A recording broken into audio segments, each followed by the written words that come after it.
Welcome to the Nomad Network, your first stop for complete and comprehensive Chicago Bears football coverage. Dive deep into analyses, updates, and all things Bears. Subscribe to our YouTube channel today and never miss a beat. Thank you in advance for your support. We promise to bring you the best because together we're unstoppable. Go Bears.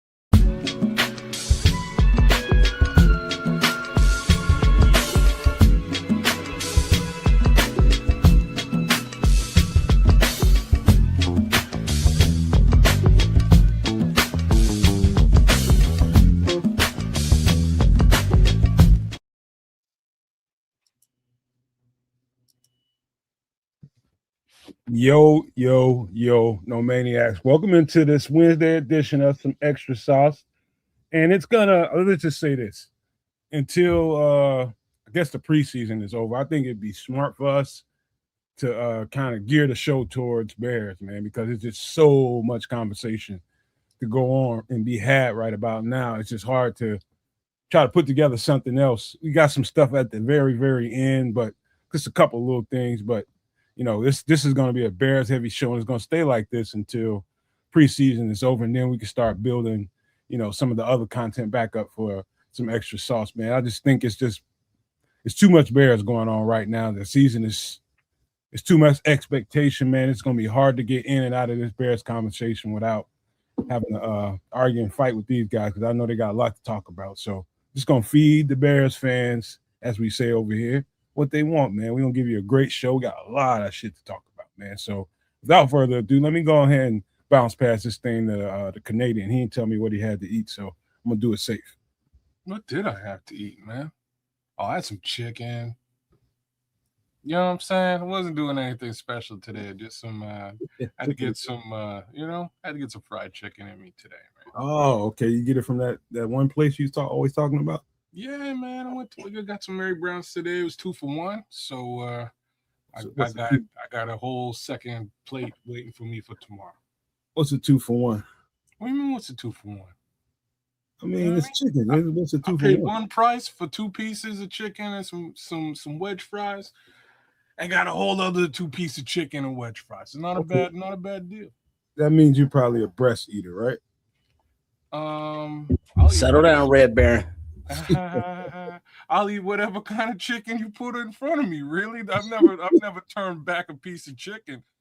I'll just be real about that. I'm not big on, like, I'm a dark meat guy, but you know what I'm saying? Like, the darker the berry, the sweeter the juice. Yeah, if you're gonna put some chicken in front of me, I'm likely gonna eat it and tell you that it sucks if it does, or tell you that it's awesome if it's awesome. And so far, Mary Brown's doesn't really disappoint. They make some decent ass chicken. You gotta get them to expand to the U.S., man. You know, you guys would be surprised. I'm telling you. Mary Brown, huh? Man. I believe the only reason Mary Brown ain't here is because of I don't know. What up, Cloud Chasers? What up, Cloud? I don't know who Saif is, but welcome in. I don't know what 55555 means, but I don't know. There's a lot of fives, bro. 777-9311. What up, Saif? But yeah, man, it's hard business over here in this country, man. You bringing some new chicken over here now, dude. You better be good. Well, and this is what I'm trying to say. Like, it would there was an extreme shortage of fried chicken up here for a minute. Like, I just gotta say, like, churches kind of left most of the country. There's a couple of I found, like I told y'all before, I found a churches out in BF, Ontario. I was in the middle of nowhere. It's out in Woodstock, where right next to was it Woodstock? Yeah, Woodstock, man. Where the big concert was at. And there ain't nothing there, really. That's why they did the concert there, because there's nothing. There's nothing. Yeah, big ass field. It's a field. So I was driving past, and boom, saw churches, and I had to figure my way to churches and get a little taste, because it'd been about 15, almost 20 years since I had some churches chicken. And yeah, man, the Mary Browns just sort of come in and. Churches. Yeah, man. Yeah, we had churches for a minute, Cloud Chasers. We had me too, bro. Trust me. Hey, by the way, churches. Even had Kenny Rogers too. I haven't had churches since they changed the recipe, and I don't know if they changed ownership. But I hear the churches now is off the chain better than it was. It became. It's not only churches; it's Texas Chicken. So it's the same people. It's not as good. That's not what I'm hearing from people. There's some chicken. I know some real chicken heads, and they ain't all female, bro. Wow, I'm just saying, maybe it's different, but it wasn't. When I had it the other, like a year back now, it wasn't anywhere near what I remembered it to be. So I was a little bit disappointed. I'll be honest with you, and wound up back with the Mary Browns and enjoying the hell out of it. It's Mary Browns is real good. Their wedge fries are top shelf, and it just kind of makes things a little bit nicer at the end of it. I mean, it's almost like kids. It's almost like my mother tells me years ago that Burger King had this fish sandwich called they call it the Whaler or something. And yeah. Okay, yeah. And she was just like, at first she wouldn't go get the new fish sandwich because it wasn't the Whaler, right? And but Burger King, what they did was upgraded their fish sandwich. And surprisingly, you know, she told me, she was just like, I never would get it for years. She said it took me a long time to go get it, but I got it. She said they upgraded it and it tastes way better. And I was just like, wait a minute. My mother is a real traditionalist, man. Real deal traditionalist. If it ain't the way she remembers some shit, she gonna be on that ass about it. But she was just like, man, this thing is way better than the sandwich she used to get. So I mean, I'm just saying that to say, you and Church's Chicken, maybe give it another chance. Maybe you caught them on a bad day. Again, if I bump into a Church's Chicken, you know I'm gonna stop them. I'm gonna catch them Church's Chicken just because it'll be a minute until the next time. But let me tell you, man, when Popeyes came here, I was waiting for Popeyes for about 20 years, man. Love that chicken from Popeyes. You see what I'm saying? Like Popeyes, there's like two Popeyes restaurants in Toronto. So if I'm in T-Dot, I'm gonna find my way to a Popeyes, get myself some Popeyes, and get the F out of town. But you know, eventually they're like, yo, we're expanding all over Ontario. So I was like, word up. So like now there's like 5, 6 Popeyes in town. First couple of months, there was just one. And everybody was going to the one by the droves. I'm talking like there was lineups out in the streets. It was crazy. And now it's everywhere and nobody cares. But they make some badass chicken. End of the day, the sides aren't great. All I got to say is these wedge fries at Mary Brown's take the sides to another level. And, man, the chicken's pretty good too, man. Both things together is a solid meal. My boy Smitty up in here. Hey, Smitty, go down. Go find you some of that mambo sauce somewhere. I keep hearing all that mambo sauce noise. What up, Shad? He's out there in D.C. Right on, Smitty. D.C. I always hear that mambo sauce noise, man. What up? And we got some love for the Smitty up in the building. Let me get him right. Give me a second, y'all. I wasn't ready for that one, but here we go.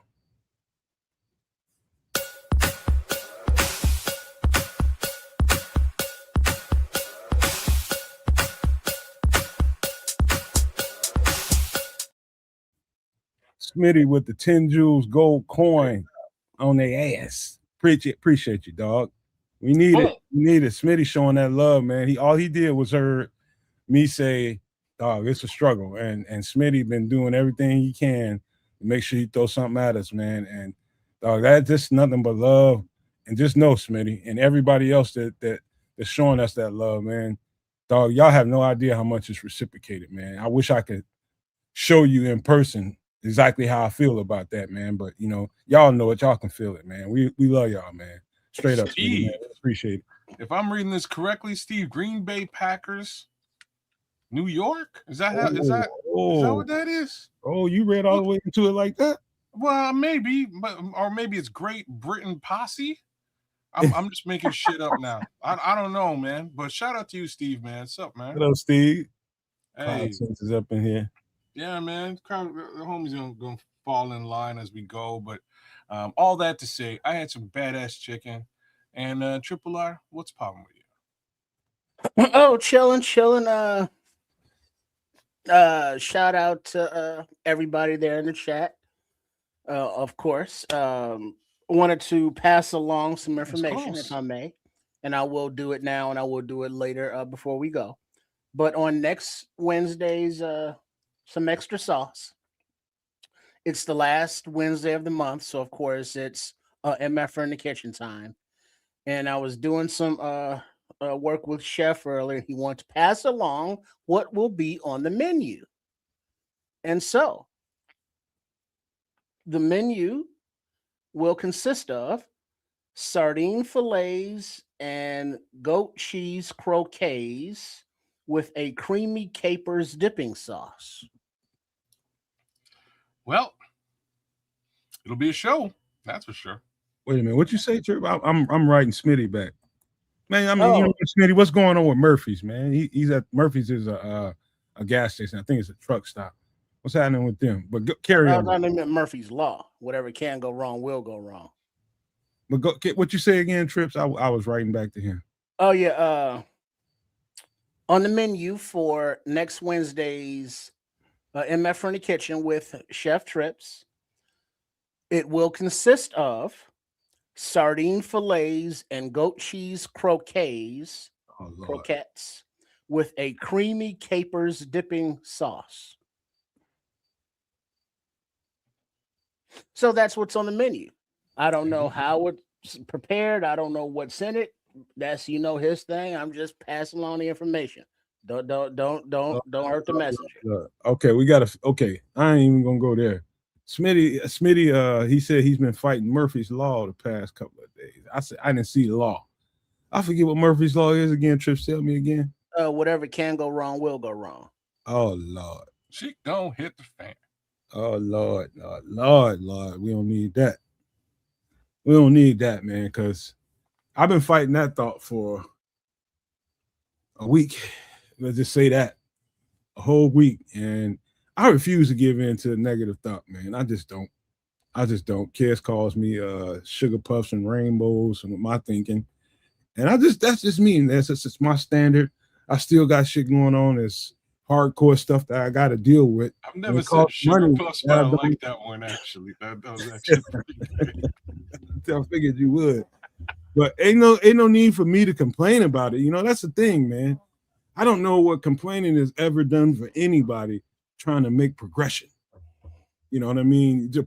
You might get a quick, minute reaction from somebody. You might get a quick, whatever it is, a reprieve or whatever. But in the big picture, complaining ain't gonna do you ain't gonna do you nothing. Nobody give a damn. You're gonna have to get down to the grindstone, bro. And that's where I'm at, man. It's down to the man. It's some things that need to happen, and you need to make some things happen. And so that's just what it is, man. Right yeah. on. That's right. That's why he said fighting. Stay fighting, man. And Smitty, since you are in that part of the country, you might as well, go on over to Baltimore, B-more as they call it, the locals, sound local, and get you some crab cakes. Stop bullshitting. He's sitting in DC. He ain't going no damn Baltimore if he ain't got to. Well, it's right there.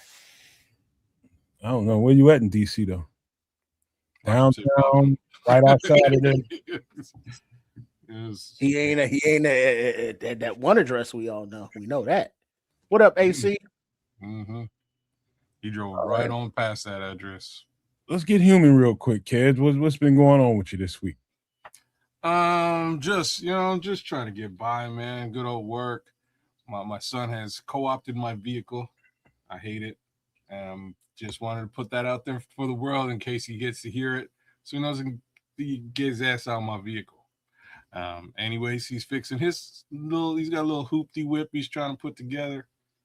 Can't wait till that thing's on the roads because I can drive my car again. What does he have, couth? No, he's uncouth, sir. So that means he bring the car back with no gas. Oh, most of the time, yeah. But like I just took it out because I could for a minute, and there wasn't no gas in there. So we'll see what he and like the worst part is he filled it up last week and hollered at me. He was like, "Hey, like you want a splitty?"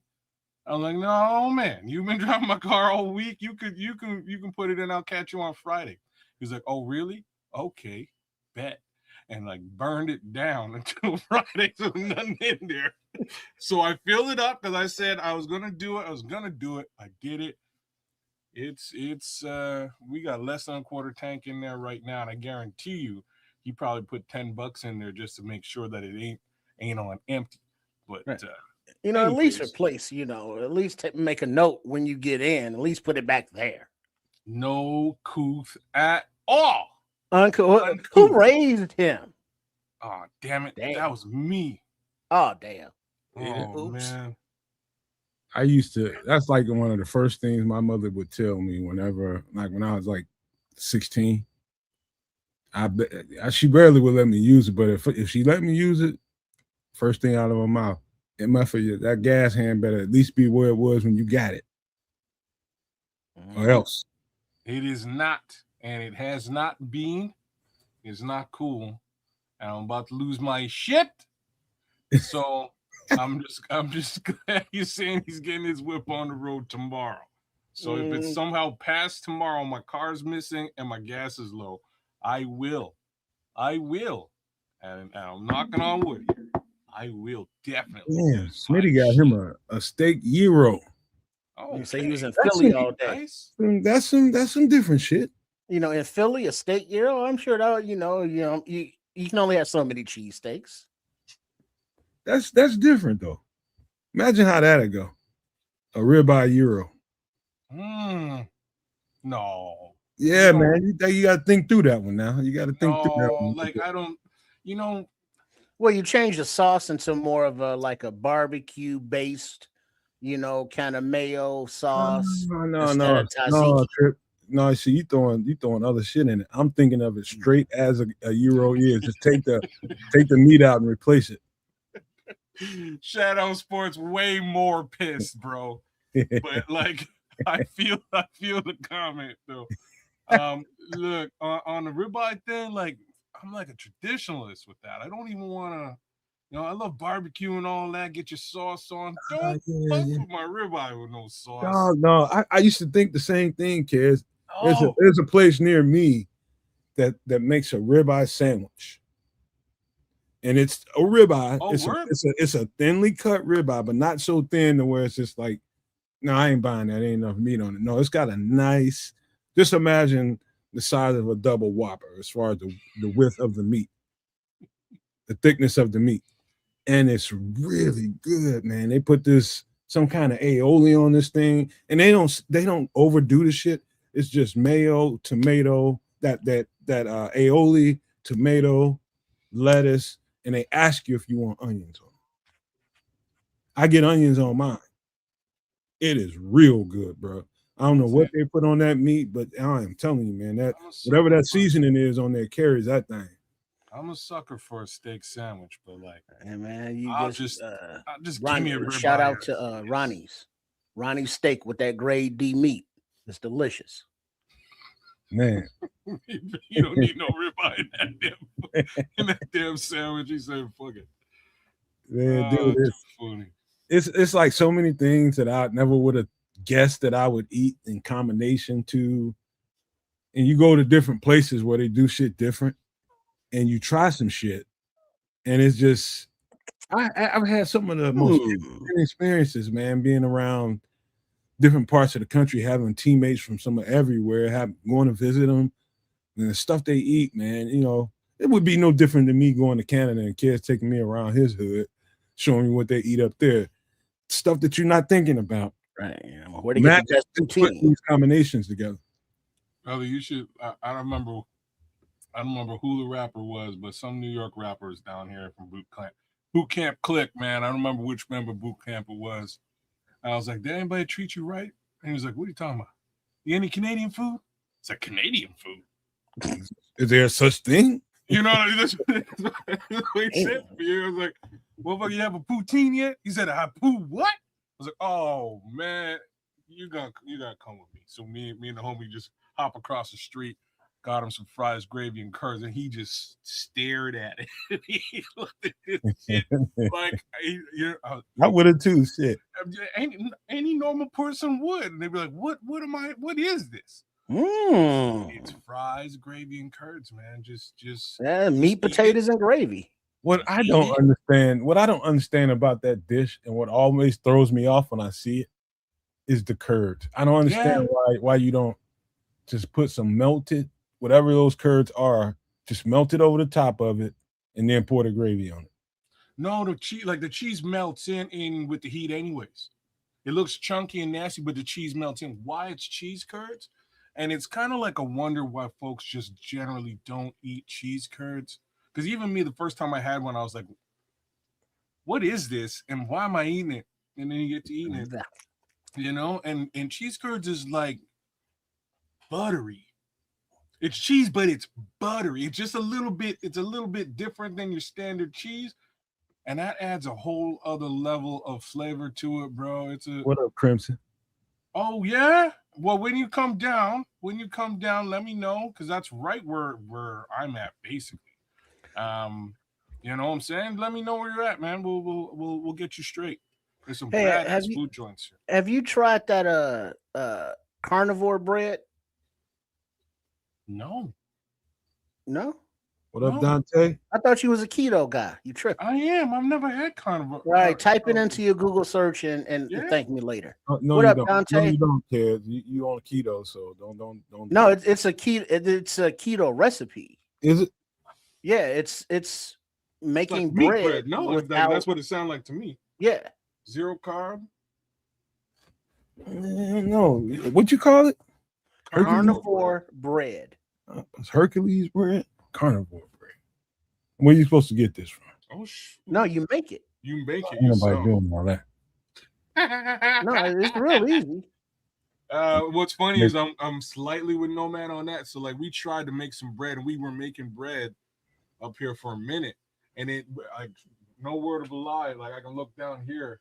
There's Well, bread maker somewhere back there somewhere. You know what this I is mean? Like not your what you think of bread as like yeast and flour and all of that.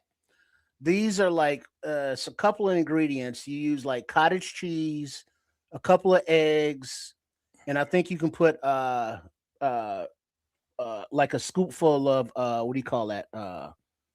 Psyllium husks, like okay, bran, yeah, okay, for the to make it bond and fiber.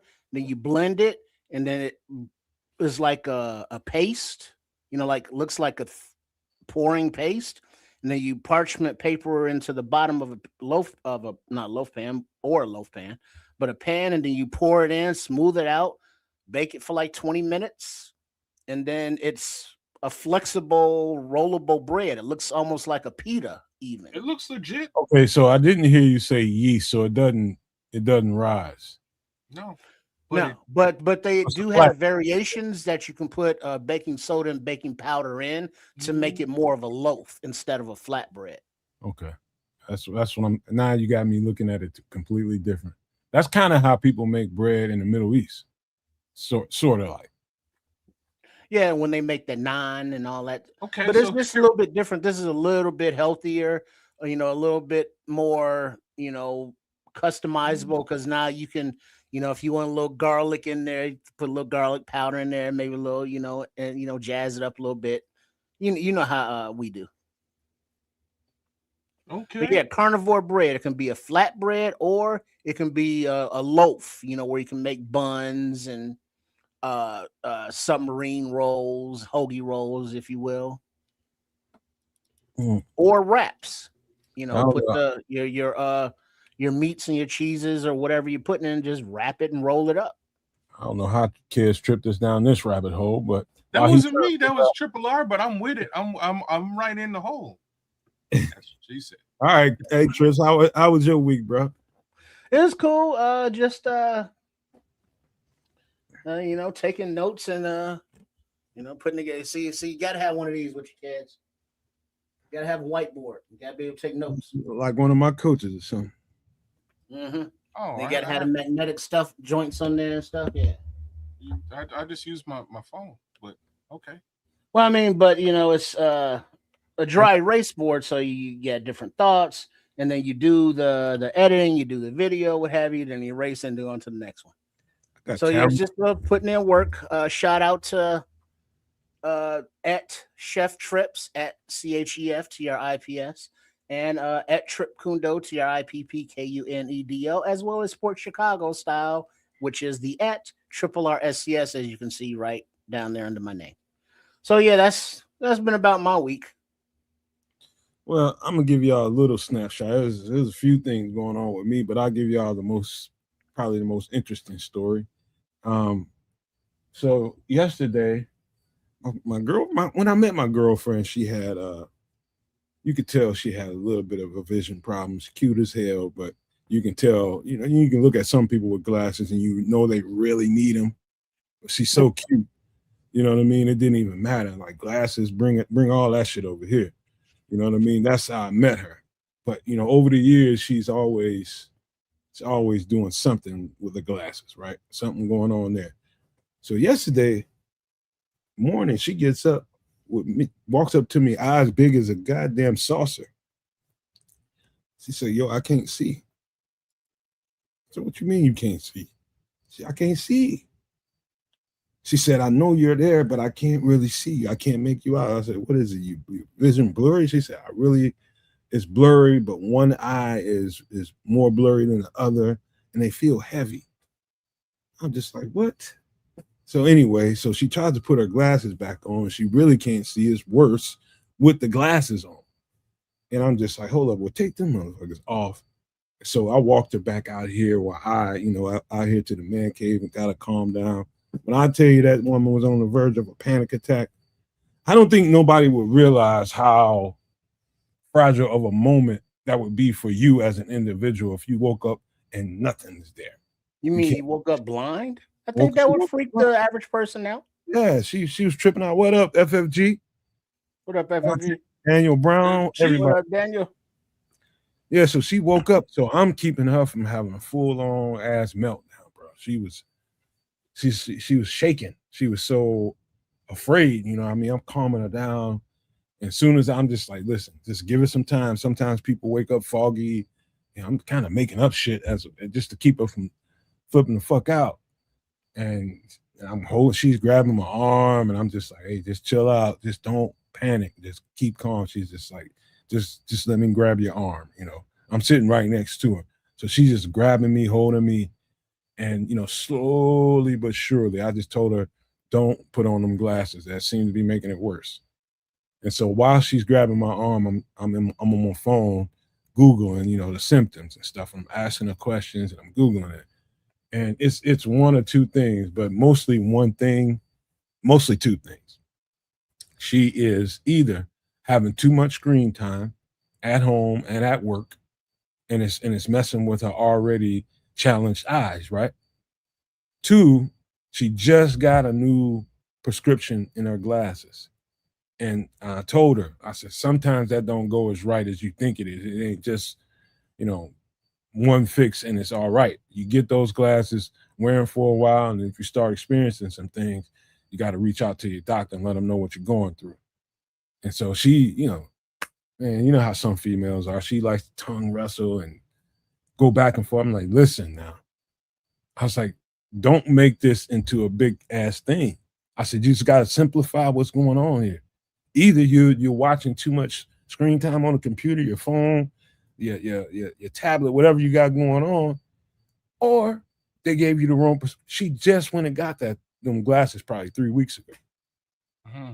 And so that's what I told her. So she woke up again this morning with the same thing going on, but it didn't last quite as long as it did. It just lasted for a brief amount of time.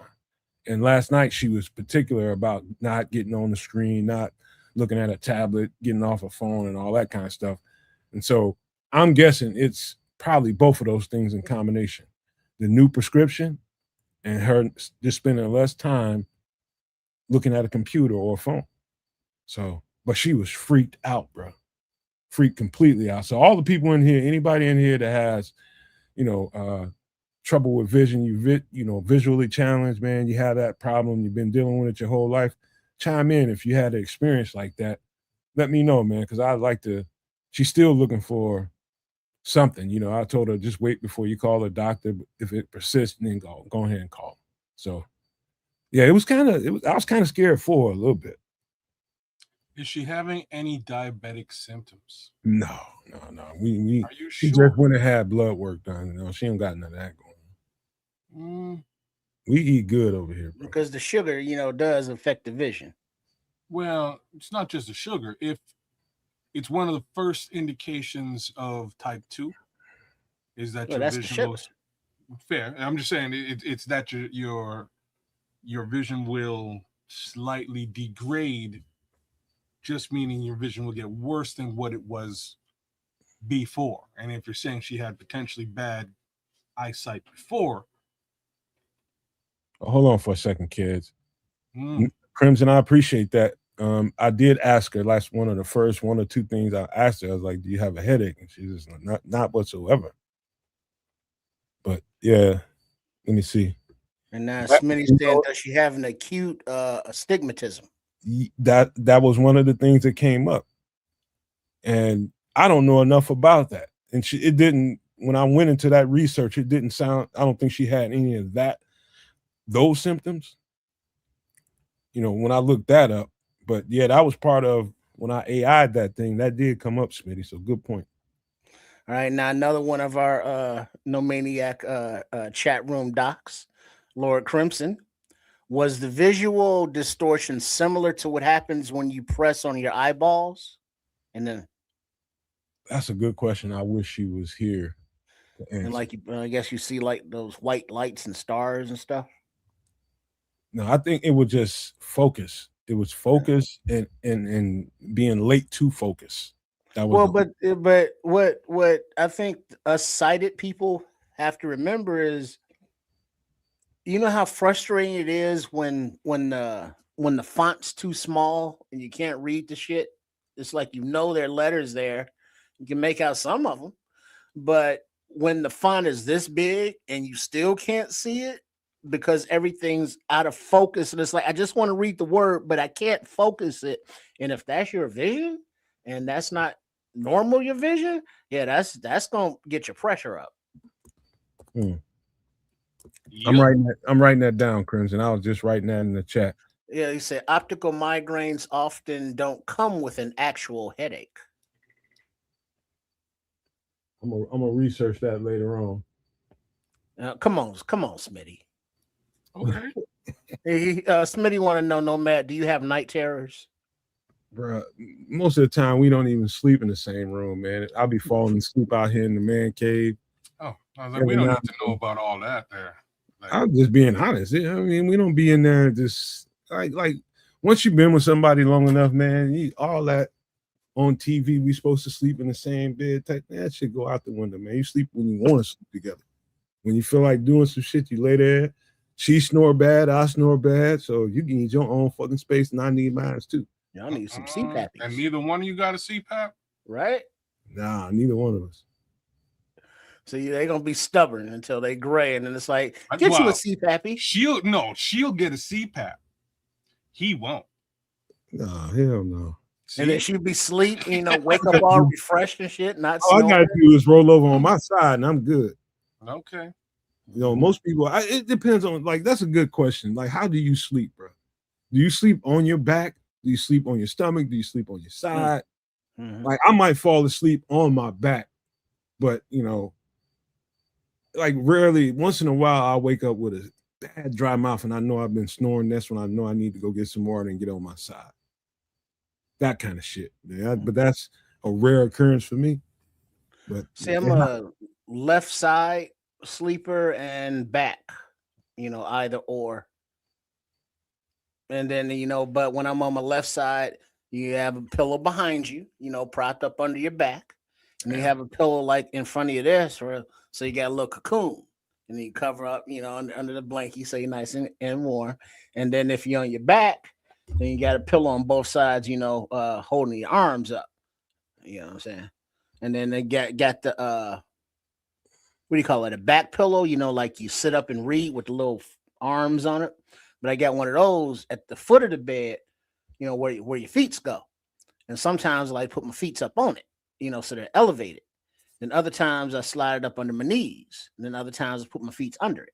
So it's just There's no just lay down and sleep and then wake up. It's just different. Your moods, how you feel, how you stretch. You know what, Dan? That's the other thing too. That prevents two people from being incompatible in the bed. Other than the snoring part is all that moving around. I do a whole bunch of Tossing and flopping turning. around myself. Like she gets into a spot and she just stays there, and she's just like dead to the world and to the morning. Like I'll flop around all just like you, bro. So that just me being polite. She gets on me all the time. You can come in the bed. I'm like, I'll go in there. Fuck it. You know what I mean? But I don't like it. I don't like sleeping. I think that's some bullshit. Anybody that said that you got to sleep with your loved one, that's some dumb shit. That's really dumb. Well, a lot of people, they got to, be all up under each other all the goddamn time. Not me, man. It's moments where you enjoy that, like watching a movie and a movie turn into funny business, and you enjoy that shit. Especially in a little area like I got. But in the bedroom when you're supposed to sleep, man, ain't all that bullshit. Man, get on. Well, yeah, and like Dan was just saying that, he's on the BiPAP, where I'm on the CPAP. And I was like, what's the difference? And I was like, oh, okay. Small differences, but they both will, help with the snoring. It's gross. Let's see. I got a California king size bed, and my wife always sleeping sideways, which leaves me with half a twin size. Hella annoying. If you ain't never been in a California king, you don't even know how much space she's taking up. Hell yeah, that's what pissed me off, man. Because I got a regular size king, and I can stretch out nicely. Man. Yeah, but if somebody's like laying diagonal or halfway, it's kind of like, damn it, what you doing? She trying to tell you something, Scrolls. Get your ass on somewhere. Go get on the couch. Get something. See, that's why wasn't it Lucy and Ricky? That's why they had separate beds. Lucy. You got some splaining to do. You got some snoring going on. That's why you gonna sleep in your own bed over there, and I'm gonna sleep over here. My girlfriend is worse than me, bro. And she used to swear up and down I was worse until I recorded us. Oh, you an asshole. Oh, she kept talking shit. I was like, all right. I said, you sound like a goddamn. I told you sound like a goddamn lawnmower.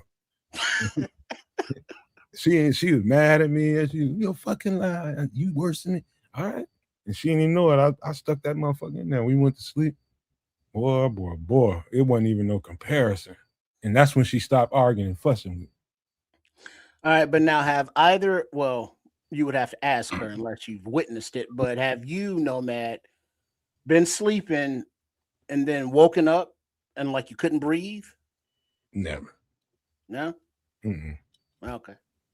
That's mostly that happens with people that rephrase move too much. Rephrase the question. Is it the gasps that you're talking about, Trip? Neither. After that you wake up, you can't breathe. When you wake, your fight or flight kicks in, and you're waking up, gasping for air. I guarantee that's happened. Like if you're snoring, never. Really? I snore like when I snore, it's like a gentle through the nose, but sometimes it sounds a little aggressive.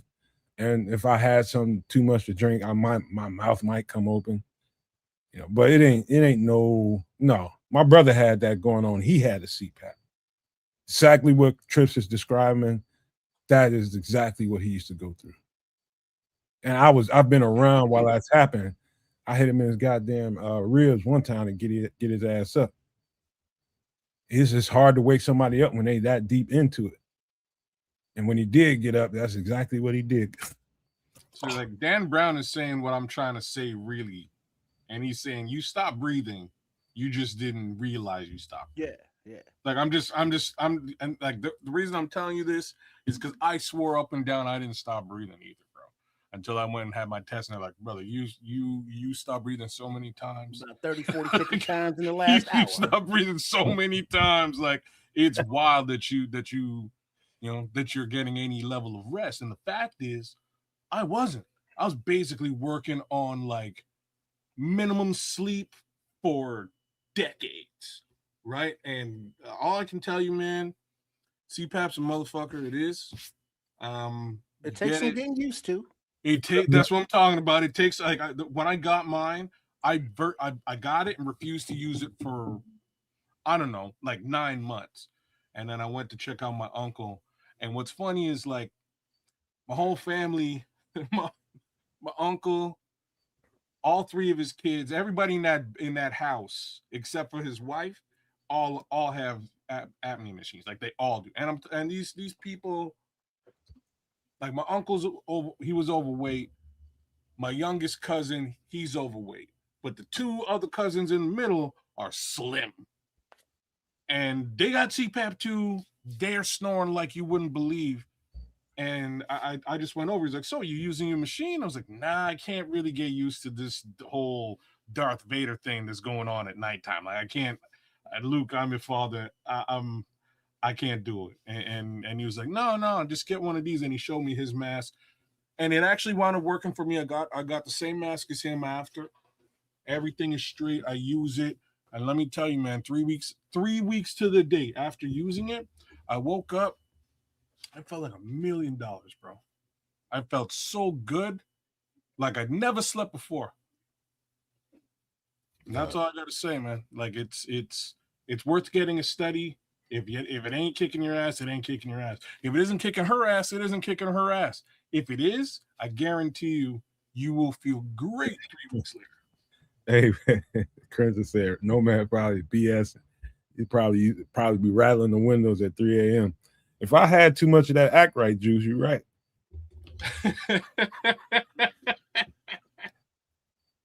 Shit. Oh man, hey, you fuck around and you have that going on, and then you have a little relations going on afterwards, and you just crash the fuck out.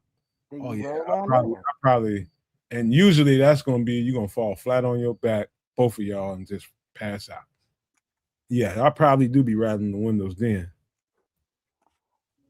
But you must understand, when you sleep, you must rest. Goddamn dark trips. wow. Tripping. This. I am not going to do that. Because you must. Just say it. Because you got to find the right mask. Because some masks makes you feel like real claustrophobic, or me at least. And then others are like the full face joints. It's kind of like sticking your head out the window on the highway and trying to get used to that. But like this joint here is like 30 seconds in. It's like it kind of adjusts to your breathing. You know, every now and then it will seem like it pushes in and it wakes me up. But yeah, you know, start sleeping, wake up in the morning. Paul Rodriguez found your new Sports Chicago style persona. Mm-hmm. The Bane character. Only comes out at night. Oh snap! Man. Yeah, I'm a crusade one of these days on relationships, man, and sleeping together. Man, I think that's some total bullshit. I think you should choose when you and her choose that shit together, and don't feel obligated just because that's your lady and y'all married or whatever y'all are, that you have to do that. That's not like, nah, that's not. Me and my girl are way happier since we decided, all right, we'll choose when we get in the bed together. So she booted you out of the bedroom, is what you're saying? No, she was embarrassed about when she heard that tape. Oh, she was embarrassed because sometimes I get up, we be in there sleep together, and then she just too much, and I just get up and she'll find me in another room somewhere on the couch in here. You know, she'd be like, "What you doing?" And I'm like, "Man, look, man, that shit is aggressive. Shit, I can't deal with that shit all night. Goddamn it, I live with it for a little bit, and I get up." And until she hurt herself, she used to fuss at me all the time about that. But then she hurt herself and she understands. She understands completely now. I'm laughing to myself because I have my own chronicles in similar arenas, but I'll leave it alone. Just think. And now she's now, because I'm gonna get a little personal. She'll hit me in my shit about this, but all that farting and shit go on, and I don't like that shit, man. I don't do it around her. I don't want her doing it around me. You don't like farts. Yeah, all that shit is free game. Now you in there when you ready to not be farting and stinking, you let me know. But when you sleep, you can't control that. Yeah, you can. She swear up and down you don't fart in your sleep. Who said that? That's her crazy ass, man. I got what's wrong with you? You swear, I mean, to this day, she don't think she fart in her sleep. I was like, I'm surprised you recorded that. You about fucking murdered me one night.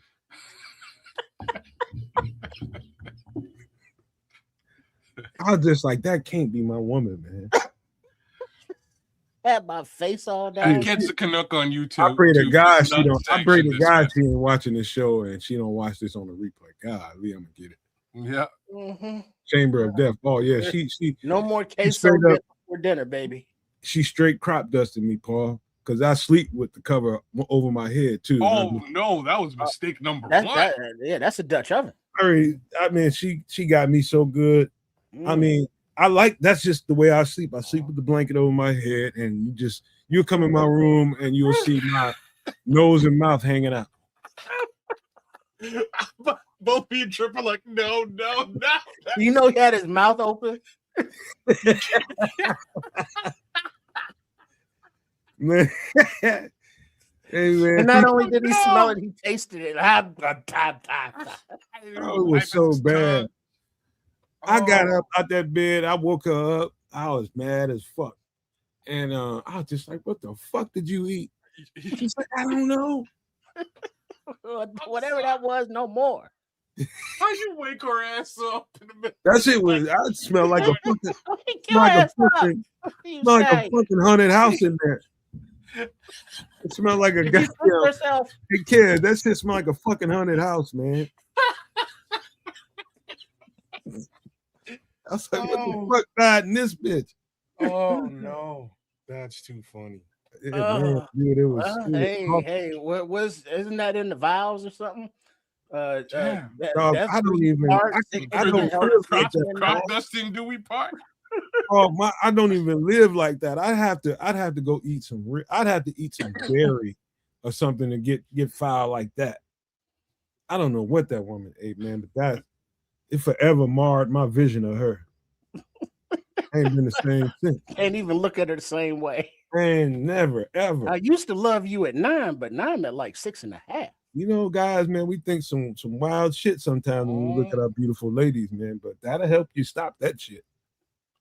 Yo, Squirrel's real with it though, man, because he's saying his dog's farts are the real problem, and like, you fuck around, change your dog's diet, and you understand what he's talking about in a real. It's also just certain types of dogs though. Like, if you have a lab, you're fucked. Like, I don't know what else to tell you. Same food, whatever it is, Labrador, all bets are off. There will be paint peeling farts at some point in his existence, and so and they'll do it and then turn over. You know what it was with my dog? Mine would actually fart and like catch a whiff of it and be like, and beeline to go outside. Like, I gotta get the fuck out of here because I just blew up the room. My dog used to do that. Watch this. I tell you what it was with my dog. And it's like when you love your dog enough, you got to give him, he's smelling something, you got to let him have some of what he's smelling. Anytime I'm brown and ground beef, right? Give him a little bit of that. The Bears Indiana Stadium smell. Oh, dog. Brown and ground beef, give him some of that beef and gravy. I mean, some of that beef and a little oil on there in the wintertime where he can get a little fat on him. And bacon grease. He had to have both of those. He would just, and man, that shit made him so rank. You get lucky if the fart smell like bacon, but no such luck. Oh no, it just fucked him over. It just fucked him over, and I'm like, it's real bad. And then when he got to go, you might have to get your ass up at 3:00 in the morning. You might have to get up at 3:00 in the morning and let him clear that out. Well, yeah, because I mean, other than that, you're gonna be smelling till like 6, 7, 8, 9, and then if he have a little accident, you're gonna be smelling till you clean it, and then like about a month after that, He ain't gonna do that. He gonna tap dance at that door on that hardwood floor. Back and forth. But yeah, that's a good dog right there. That's good. He ready, but he enjoyed it, but he don't enjoy it. That's like me eating anything dairy, man. It tastes good going down, but later on, oh, that tab coming through, bro. Oh yeah. Just fuck around if you want to. Well, just a little 2 cents. It's sort of like, I don't know. It's sort of like a woman's way around farts, man. They hold farts all day long. I know. Like, I'm just saying, like, I was they poots. You know, I was like a late. I was probably in my 20s before I ever heard a woman fart and could identify it and be like, "Yo, you farted." You know what I'm saying? Wait, no, she broke wind. Oh, hey, yeah. I'd never experienced this before. It was like a thing, but now it's a regular occurrence. And when I say regular, it happens between the hours of 1 a.m. and 6 a.m. And then they pretend like they're sleeping. Pretend. You know what the problem is, kids? If you have a very, all right, depending on how your relationship is, depending on what you and her chemistry is like together. Like ours, we started off, it was very, very it's still like this to this day, but we just learned, how to we let's just say we proportion our shit the right way so that we ain't overbearing. Like if we was the way we were when we first got together, neither one of us would work. We'd be sitting around trying to take care of 18, 20 goddamn kids because it was that kind of animal attraction to each other. What happens is you got to give each other some space, number one. And you got to understand like the ground rules of a relationship is, look, man, she respects the fact that I don't want her when she's in that mode. She had a little something she ain't, don't agree with her too much. She stay the fuck away from me. So you have like a sign somewhere that says no farting? No, she just knows. She just knows that. It's an unwritten rule. Yeah, yeah, you don't gotta. Once you make it, don't need to be written down. It's just I'm gonna respect you to the utmost, and I want you to respect me to the utmost. Here's my rules, and this is what I would prefer. That's it. That's where things go sideways for me. I give 2 shits. I will fart whenever the fuck I want, and that's that. See, that you just foul, man. Hey, man, I'm in my house. It's my house. God damn it. It's hers too. You stink. But it's also science. Where can I fart though? Get your ass up and go some fucking where. What? Like I do. Where somebody would I go other than to my house? Take your ass down the hallway. Take your ass down a couple of steps like I do. Get your ass up, you stinking bastard. No, not in my house. If I'm in like your house, it's her house too, but you stink. Look, but it's my house. God damn it, man! What's wrong? He should have the freedom up if he want to. You pay the mortgage up in this thing. I literally every day bills and the rent. Every day. Fart where I want to fart, man. No. If I eat anything potato-ish, are we not in a free society? No, I don't want to fart around her. I set the tone. I set the tone. I don't call this is our house, man. This ain't my house. This is our house. And I don't want her farting around me, so I got to set the tone and make sure I get up and get away from her. That's what we do every day.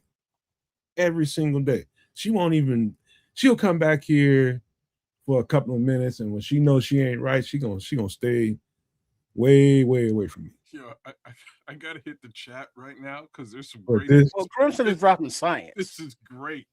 The part of the fart that smells is about 1%.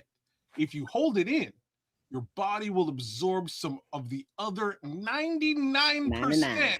So the longer you hold it, the more concentrated it becomes. oh yeah, for sure, Can't just be letting them brew.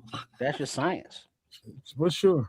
If I Oh, eat some, that's if some I real eat some science. fried kids, like say for instance, she went to work at 2 something Some today. people in the IPA fart. I'm gonna get gassy right around if I ate dinner at about 4 or 5 o'clock. I'm gonna get gassy right around the time she gets off work.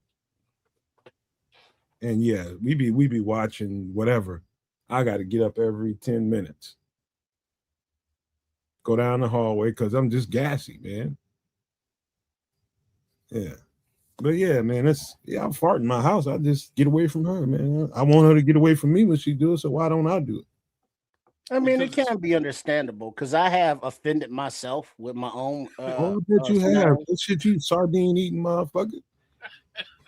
It happens.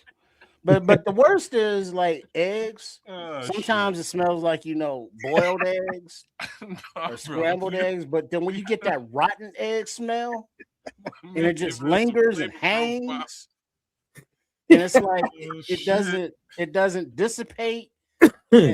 and it's like you try to walk away, but it's still on you. And it's I went out and bought a scented candle, so I'm putting in the bathroom. They're like the I think Scrolls hit it like for some people it don't do me like that, but I've known people that like you've been out drinking draft beer or something, whatever it was on the tap. They're giving you pictures of beer, man. Beer farts are the worst, bro. That shit smell like some spoiled something. Now, Wow. now, Crimson. Now that's some real shit right there. I mean, literally and figuratively. But he said when he worked at Lowe's, he used to drink a fifth of Absolute and crop dust the cashiers for talking ish. He's just a foul motherfucker, man. But you know what though? You Yeah. gotta have a dream and shit. You know what I mean? You gotta think.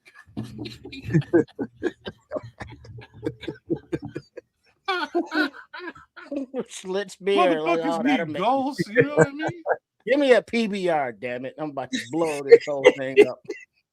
Oh no. He said no man cares. Trent's talking about breaking wind for 20 minutes. Tell me you ain't comfortable with each other without telling me you comfortable with each other. Real friends can't chat right here. You right, Hey man. man. I'm just telling That's you. real. That's real life, though, man. That's real life. Don't The nobody want to talk funniest about that. the funniest part I've ever experienced was we're me and my homeboys. And we had some broads with us too, man. We're going to my homeboy's house. We're on the bus. This was back in the day. A boy jumps off the bus first, knowing he's got to fart something evil. So he jumps off the bus and just leaves this fart here. He's off on his way. The problem is like everybody got to come off the bus through the door, and like he left it at the door. This fart, it was like a hot, humid day. The fart didn't move, bro. It like Hanger.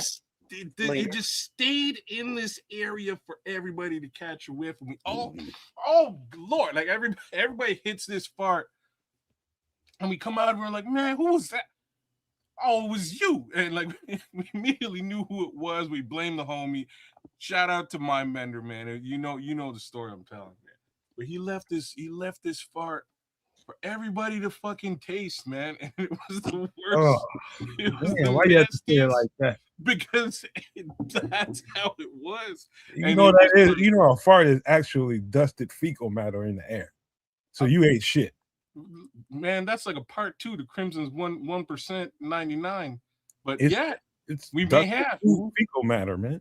We may. I didn't leave it there. I just happened to experience it. Unfortunately, It wasn't I mine. had no other exit on the bus that I could take. I had to take the Well, only exit on the but bus. before we move on, real quick, speaking of the bus, I distinctly remember I was with my aunt. We would ride the 8 Halster bus to my cousin's, her daughter, north and south along that route. So one night we're coming home, going southbound, So the bus is relatively empty. We're sitting, near the front, and the heavy set bus driver at a red light, she kind of leans over the steering wheel, looks like she sighed, and then leaned on back. And the light turned green, pulled off. About 2 seconds later, I got a whiff of this malodorous aroma. And I was like, oh, somebody done poopy their pants. And I looked around, wasn't nobody else on the bus but us and the driver. And I said, Auntie, I think she farted. And she was like, it happens. It I've happens. been telling him this shit in his mouth for about 2 years. I'm sorry. Your mouth right now.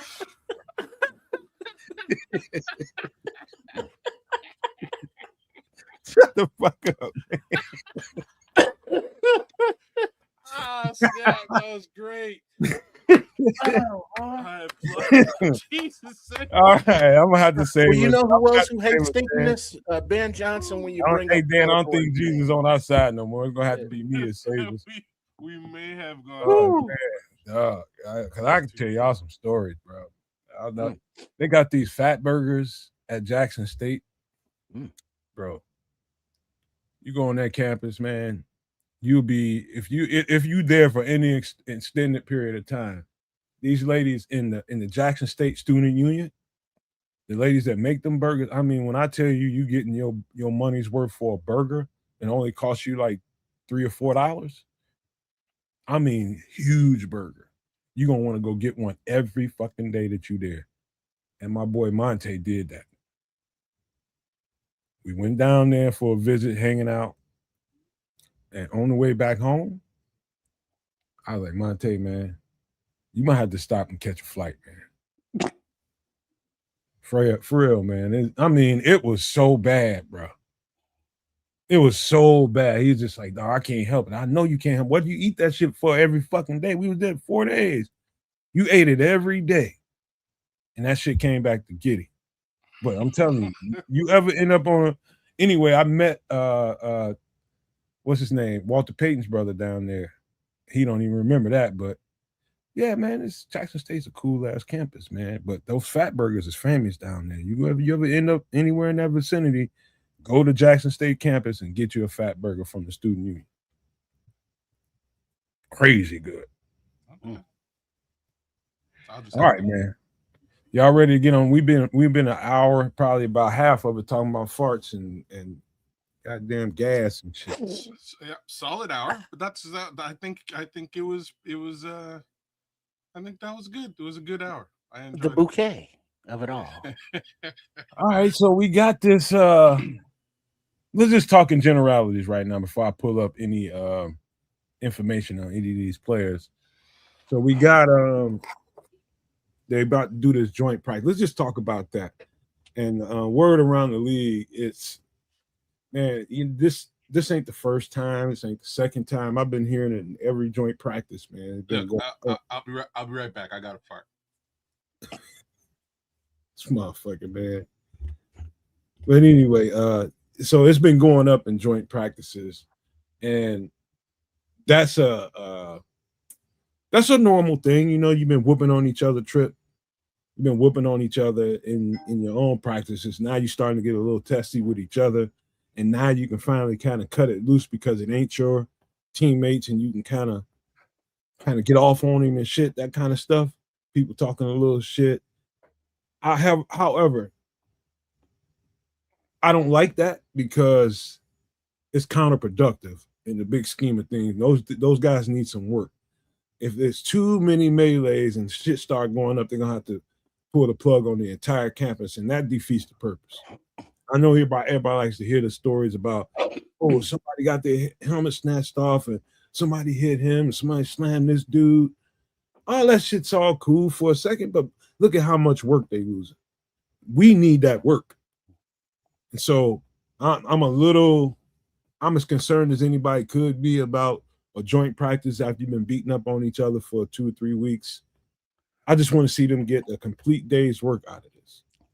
That's all. hoping for. Yeah, I could see that, but I did see that thus far in camp, I believe it was the rookies of Jaden Loving and I think Logan Jones in 101s. They were kind of getting after it. And, but it was all love afterwards. But then also I heard that veteran Cole Kmet was getting into it with somebody on defense. I just don't remember offhand who the defensive player is. If anybody knows, throw it in there in the chat. Jaden Loving? No, it was it may have been. But so about, if so, that was 2 times with Jaden Loving with 2 different offensive players. Wait a minute, we talking about the center. Who you talking about? It was Jaden Loving and Logan Jones. Yeah. And then there was another dust up with Cole Kmet and somebody else. Okay, Austin Booker. There you go. But in that one, it seems as though that Ben Johnson was not only aware of it, but was kind of egging it on or encouraging it, realizing it wasn't getting out of hand, but he wasn't, like, stop all that now. And the toughness attitude has to be ingrained some kind of way without too much beating up on, fellow teammates. But I would expect the practices with the Bengals to be much like the practices with the Dolphins of last season, where they're going to be physical. Now, how the Bengals deal with that physicality is still, remains to be seen. But I expect nonetheless from a Ben Johnson coached team, then to, bring it. The thing is, he's friends with the coach. Him and his friend are good. Him and the coach are good friends, and our offensive coordinator is brothers to that guy. So they've been in communication. They talk and game this whole thing out. It's not like, all right, we're gonna have a joint practice August such and such and such. Be ready. We're gonna be ready.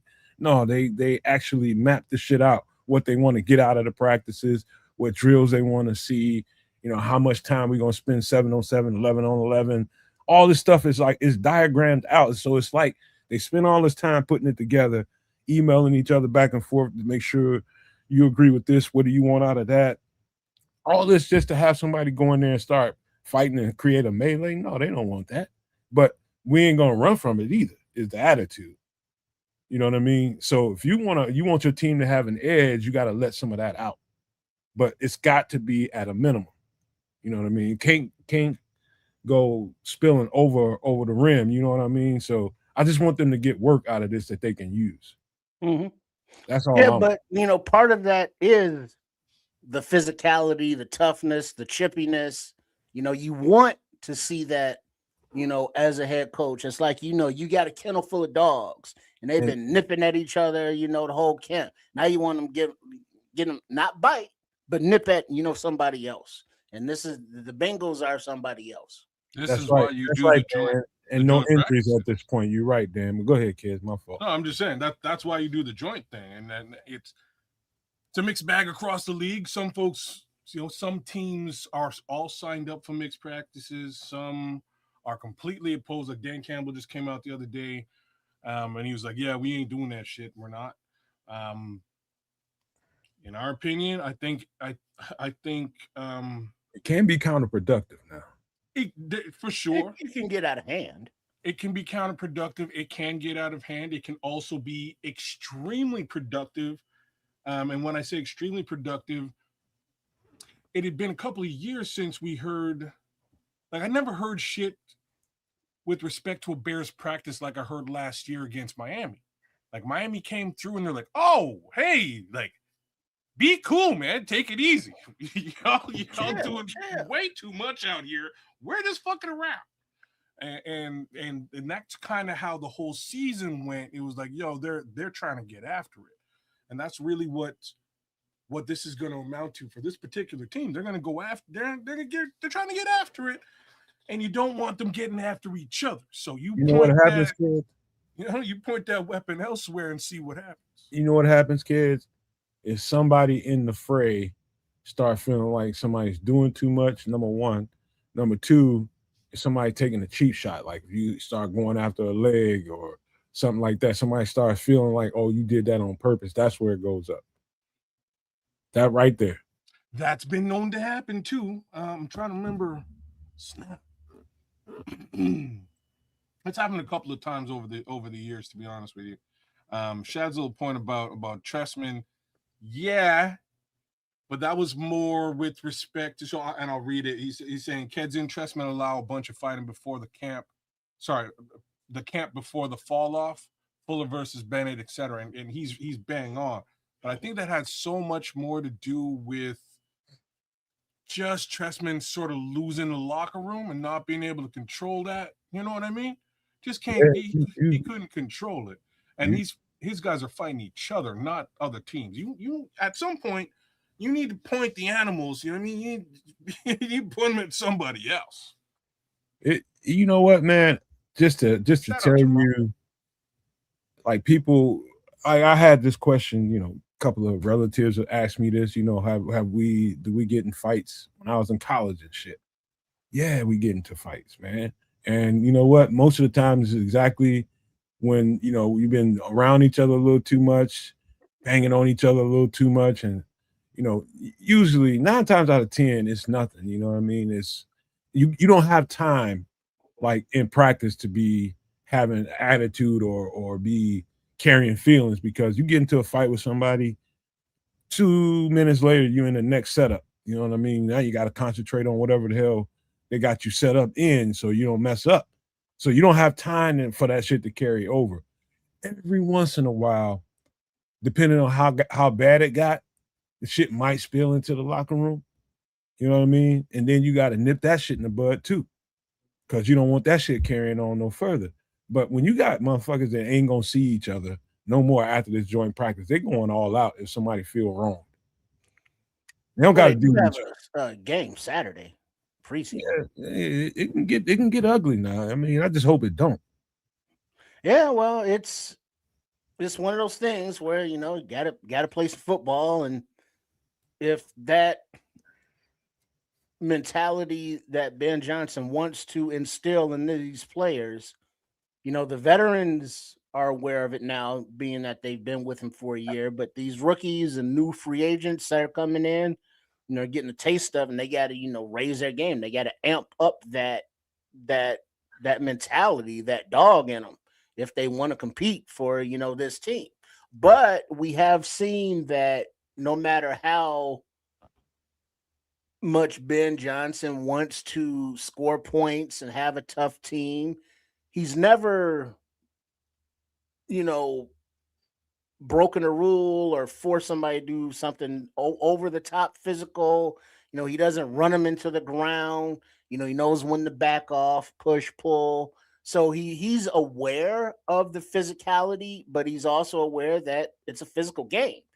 And all around the league, players are going down with season-ending injuries, and they're not even having tough practices. Some of them just non-contact going down, and it's like, oh, ACL.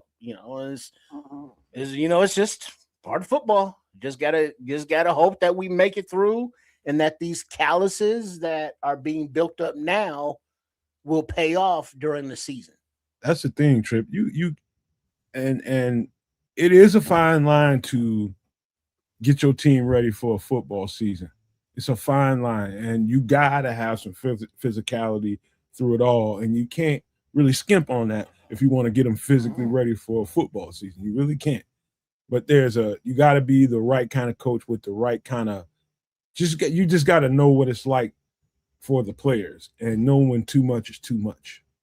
And so it's a hard. I hate to be a coach watching all this stuff play out and trying to keep us with the right balance of physicality and some nastiness and some tenacity through everything, and having us play fast because that's what we want, to knowing when to dial it back and like, hey man, take it easy today, man. We ain't trying to do all that today. I like to think that if I was coaching, I do have the right temperament and mind to know that, I know when too much is too much. I got a feeling, I think we have the kind of coach that knows that. All the stuff that's going on in camp right now, most of it don't have nothing to do with the physicality of practices so far.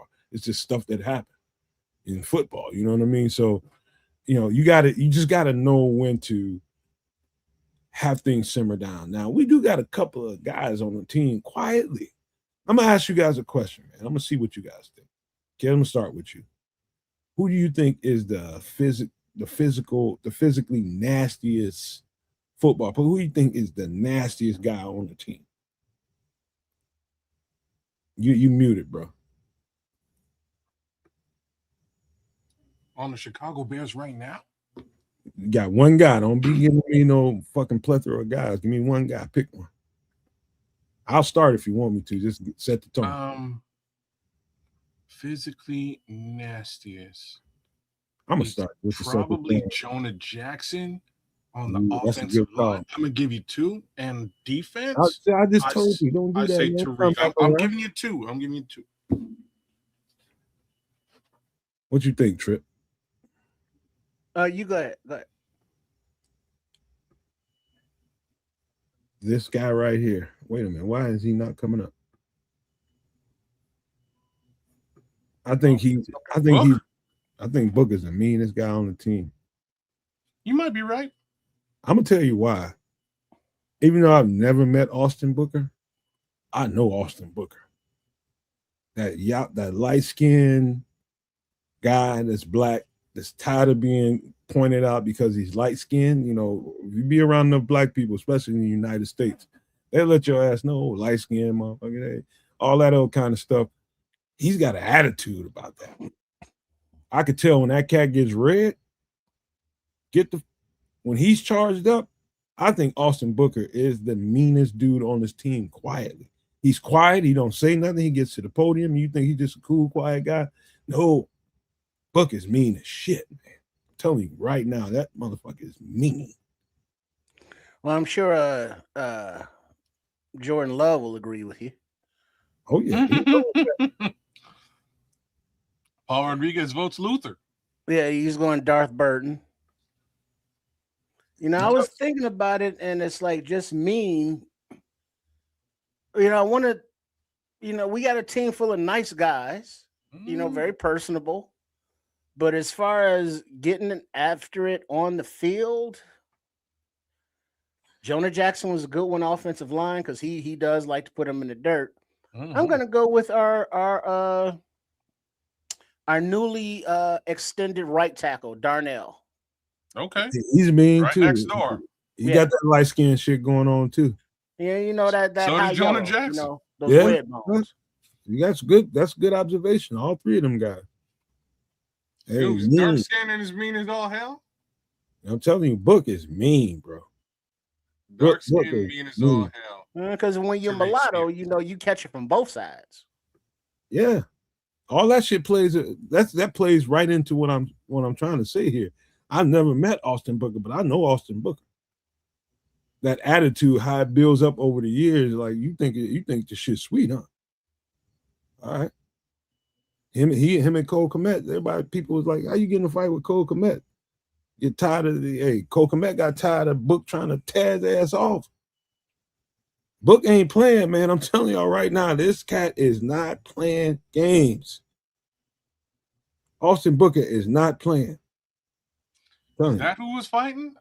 Book and Cole Kmet? Reek is physical like that too. That'd be probably. That's what I was saying. Tariq, man. Tariq's your dark skin. Reek probably be my number 2. I'll be real about this. Reek might be my number 1. He might be. I think he's one of the most physical MFs on the team. Again, with the slight distinction of Jonah, like watching Jonah Jackson's tape last year, he's a bad boy, man, and he gets a little bit overshadowed. He's gonna have a great year in Chicago. I'm fully bought into that, but I also feel Tariq will too, and I'm just glad he's for the most part guarding other players on other teams as opposed to our own, because people tend to go down. You know who else I think is nasty, but he ain't mean? Is Jack Sanborn. He ain't mean at all. Not mean whatsoever. But no, I wouldn't say he's mean at all. He plays just a physical brand of football. Yeah, he does. Yeah. But he's a football player. Yeah. Yeah, he is. Jackhammer.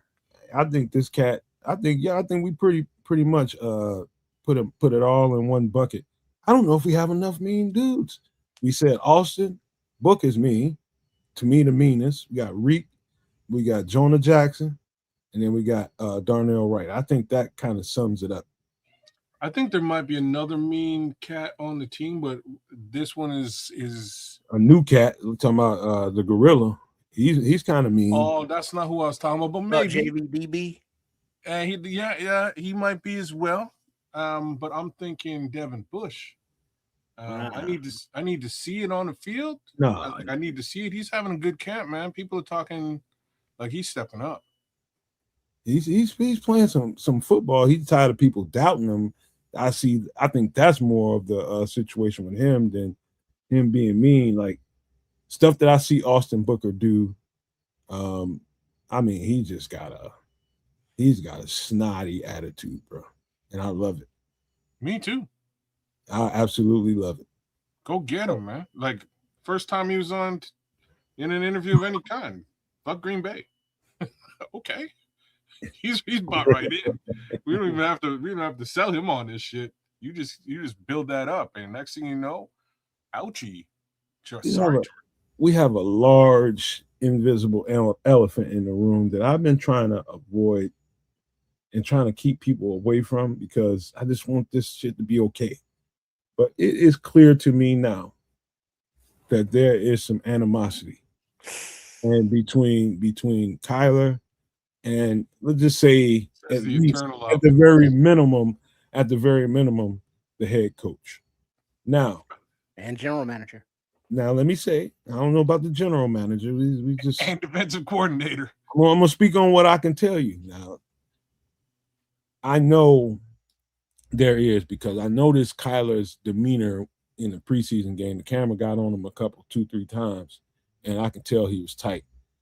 And that look he had on his face, and the look that Ben Johnson had more recently, like either today or yesterday, whichever day I saw his presser, when asked about Kyler, said to me, "Oh, these MFers done had some words."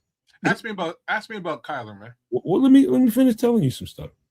I know this, and I'm gonna tell you something, guys. I don't want people that's jumping the gun talking about we need to trade Kyler, all that kind of stuff. Sometimes, y'all, this would be a good thing. This would be a real good thing for the player and the coach. Because if the coach is barking out, what he's saying to Kyler, and Kyler's feeling like, okay, man, you know what, man, I don't like how you talking to me. And I'm gonna say what I want to say back to you. There could have been a clash, man. And we don't know about it. Some words could have got exchanged. That's the sense I get from this. Ben Johnson, hold on, okay, I'm gonna give it right to you. Ben Johnson has told Kyler exactly how he feels about his availability. Kyler has let him know how he feels about you getting on me about that. And everybody's at the point now because Kyler hasn't been available, like, oh, we need to trade him because Ben don't like it. Nah, man, calm down on that. If it gets to the point where it escalates to throughout the season, then we got off season to do that. Right now, we need Kyler Gordon in the building. So that's a fool's thought to think that, okay, we need to. No, we don't. Let them have their shit between each other. They can rub these kinks out. They'll be all right. That's a good thing if they got to that point in their relationship where they had to talk to each other the way they talked to them. But I'm guaranteeing you there was words exchanged between these two, for sure.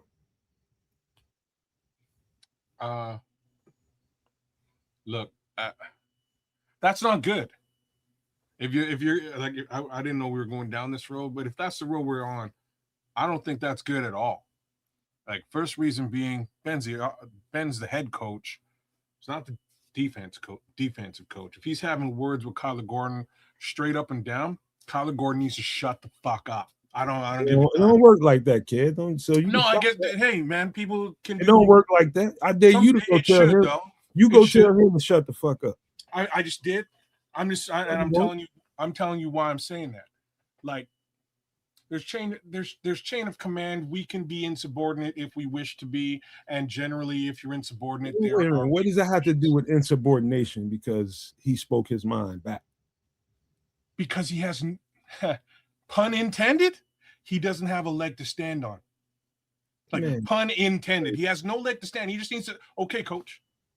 I'll be back. I'll be back when I'm good to go. Yes, sir. Okay, coach. That's all you can really do. Sir, yes, sir. Sir, yes, sir, sir. I mean, because from Ben's head coach perspective, dude, you had 3 games last season that you played. You haven't been available during any of the camps in this offseason. You haven't been available for Since he's been head the coach. training camp. So what are we doing here, sir? Guys, and now we can see, and as Ryan Poles has said, as Dennis Allen has said, as Ben Johnson has said, he's in the facility. He's in the meetings. He's in the rehab room, but he's not on the field, which is where they need him to be. And yes, it's frustrating on his part. Yes, it's frustrating on everybody's part. And then the fans is like, well, cut him some break. He'll be back. And then it's like 1 year later, well, damn, how the hell did Ozzy get back before Kyler got back? And Ozzy had surgery and shit. Ozzy, Deo, TJ, like these guys had legit injuries and surgeries. In-game blow out your knee situations, all surgery involved, Achilles, all back. And like what's funny to me is, I don't know if y'all saw the video that Kyler posted of him doing rehab. It was like 5 seconds of him moving his foot from like here to like here. That was the whole video. It was like, video done. That's Kyler Gordon working out in the facility. And like, I don't, if that's what they're walking around and seeing, brother, I don't care how pissed off you are about the words and the media and the coaches. You don't have a leg to stand. You just need to eat it, bro. Let me part something on you guys, man. Let me tell you something. Now I do believe in what Ben Johnson is doing. I do believe the tone he's setting is the right tone.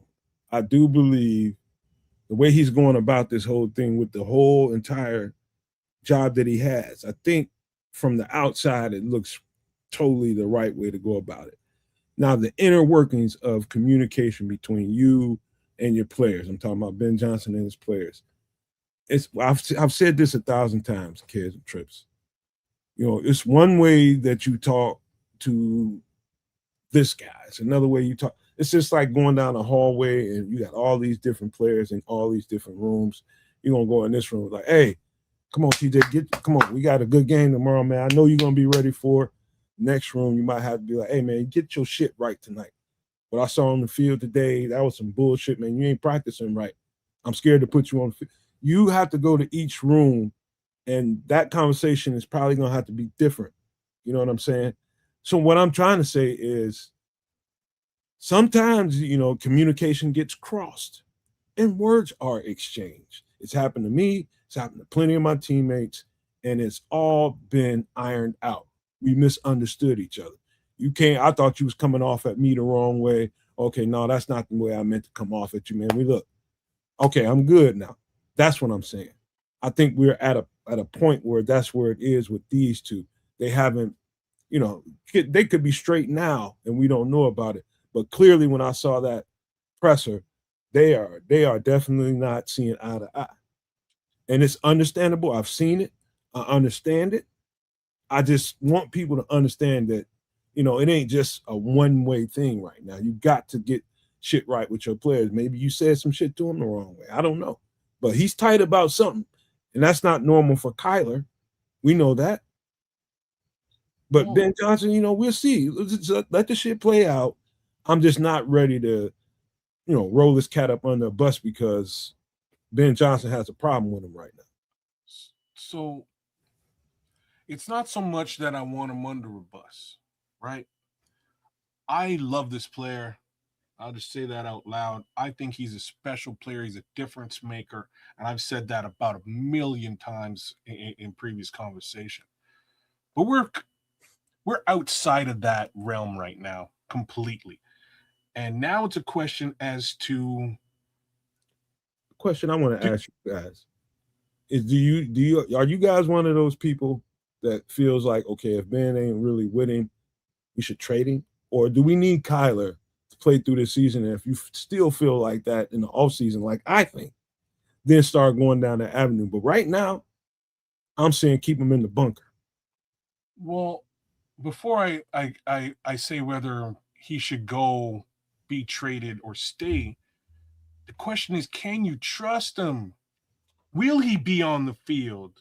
That's the question. So what do you think they should do? If he's not going to be on the field, what I think they should do is along the lines of what sort of DA was talking about. Like DA said some stuff today without really saying stuff. And it's just that I just got to field a team and focus on the team that I can field, right? Who's going to be on the field playing for me is where my focus has to be. I'm not paying attention to Kyler's foot and his rehab. That's somebody else. I need to deal with this and who's going to play nickel for the Chicago Bears, not who may potentially, possibly at some point, decide to play Because for the Chicago Bears. because we know so little, and everybody is ready to jump to such broad conclusions. Dan Brown. I'm speaking to this. We don't really know what the deal is. Oh, we just think, okay, he's having some kind of soft tissue injury. That's kind of what they put on the surface, but we don't know deep down. Maybe he's having a problem. I don't know. Bro, he could be addicted to cocaine. Like there's a flat out say crazy shit. That, but I mean, it could be. I'm just saying it could be anything. That's the problem.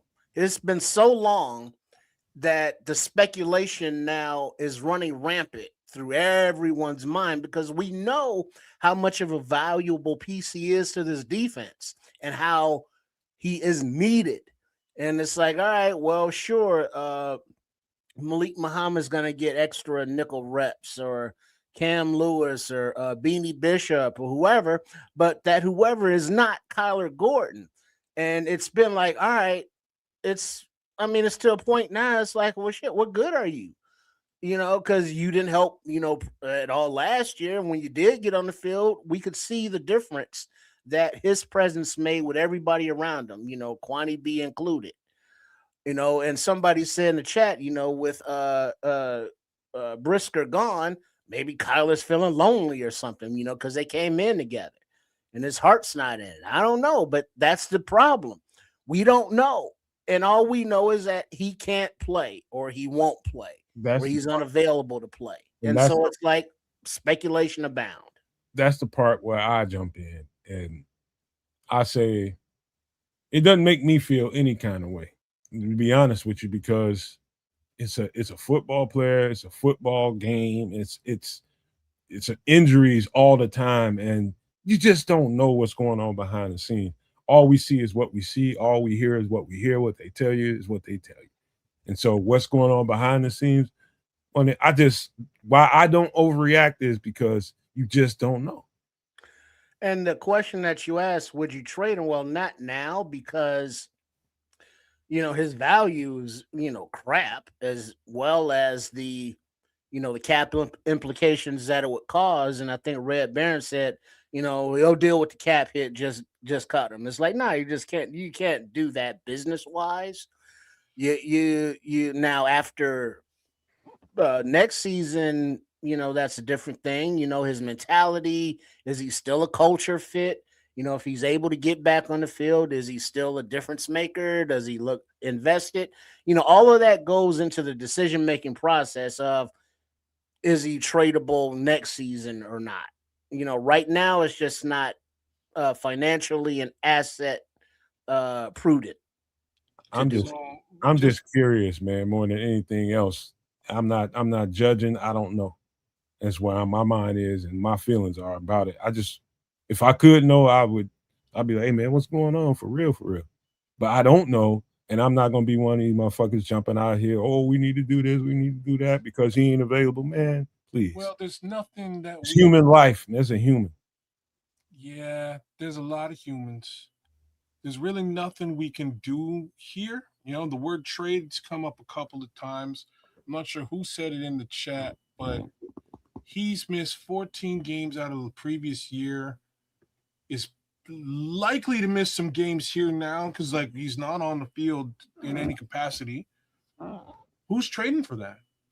At one point, he was a top 4 nickel in the game, but that was an entire season ago with a couple of games involved in the middle since he's been paid. You're going to take on a large contract for that trade and potentially give up draft capital to do so? Who's taking that on? I'm saying absolutely nobody. The only angle that you could play here is cut him, and or the angle that I would play is sit him. That's I would stupid. Either sit him. one is stupid. Well, you can't. If you cut him, you eat the money. It is stupid. Unfortunately, just as I said, what I would do, I'd sit him. If this is something outside of it actually being, and let me frame this correctly, straight up truly an injury case scenario, he does want to be on the field and a part of the team, and the media is blowing this out of proportion, which it could totally just be, then you shut your mouth, you deal with the media, you move forward, and you get the guy on the field. Hopefully that's how it's framed, and that's exactly what it is. Okay, kid, let me ask you a question. Now, and I want you to think about this in the most simplistic way I ask you. Like, and this has happened also with me at school.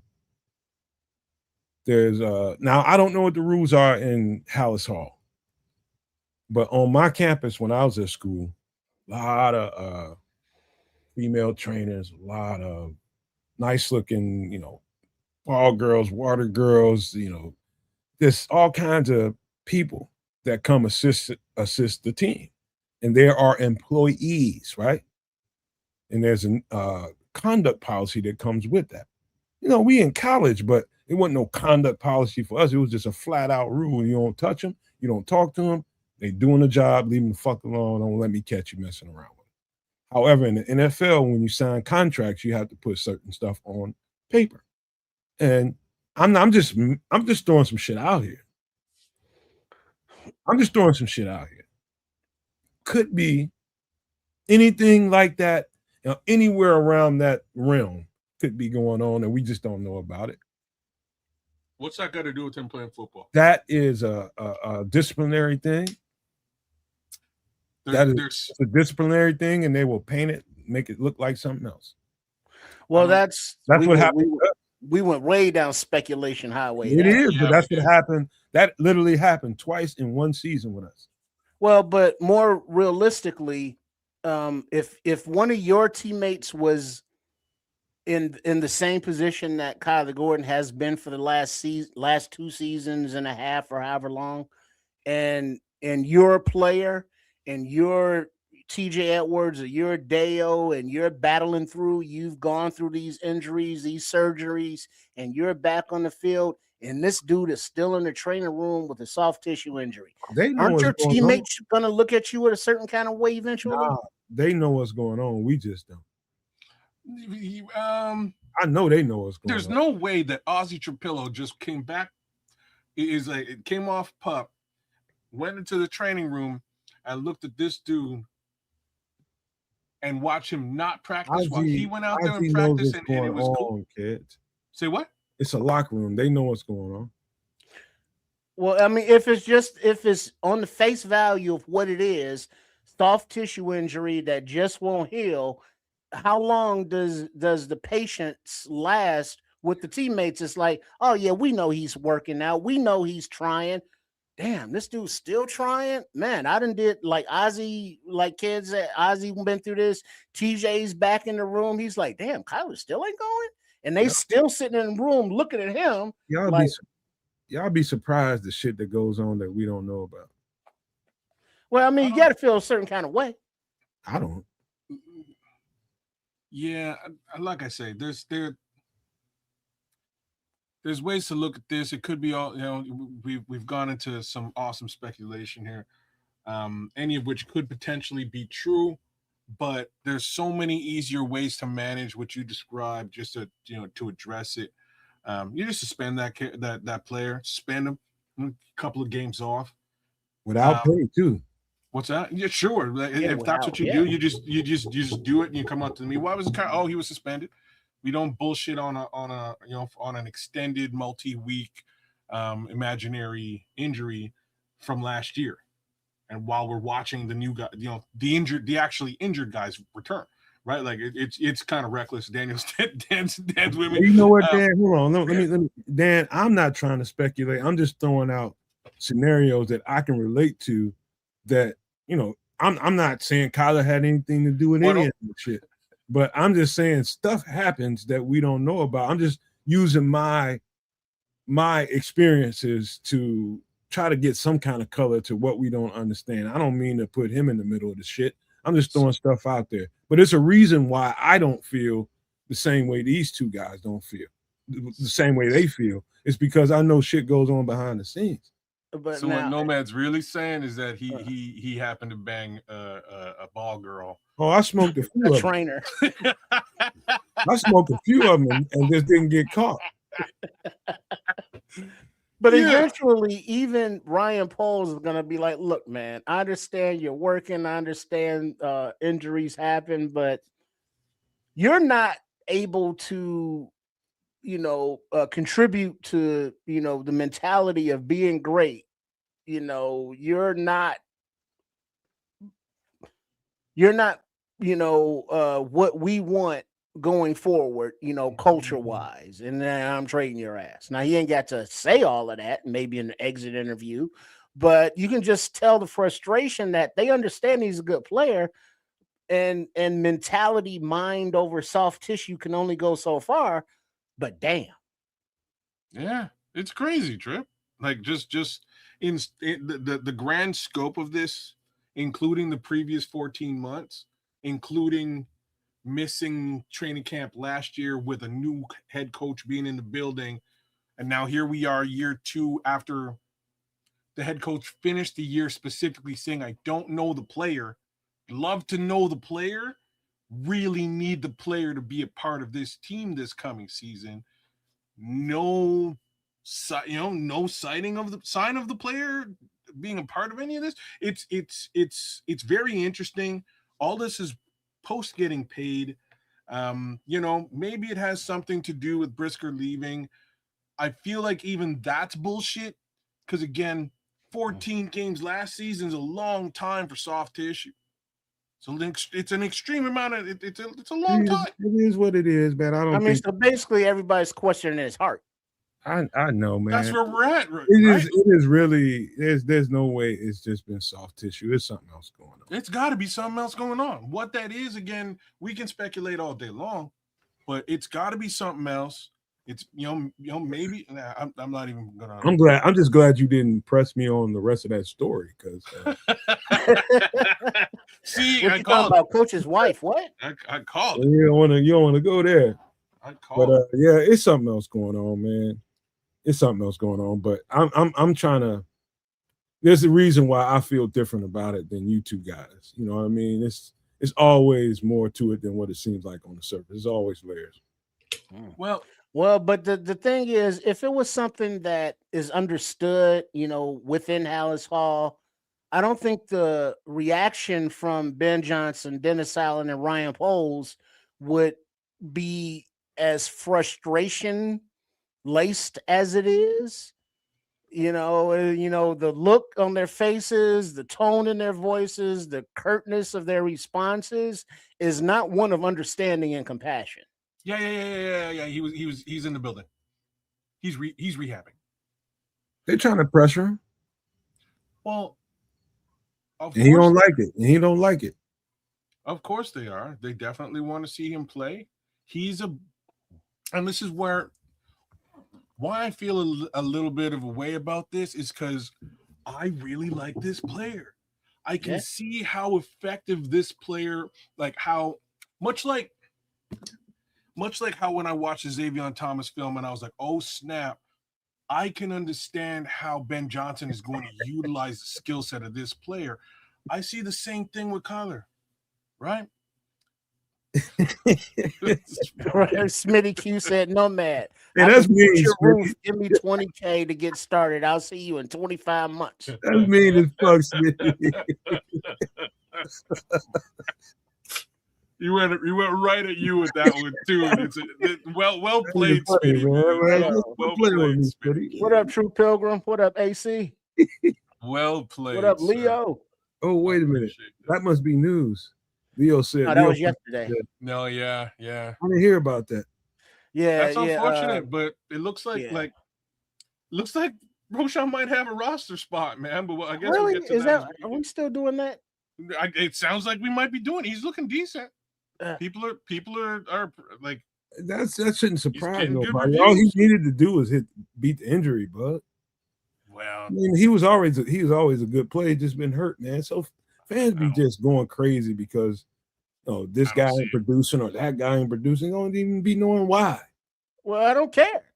I It know doesn't matter. that's what your problem is right there because you don't. Yeah.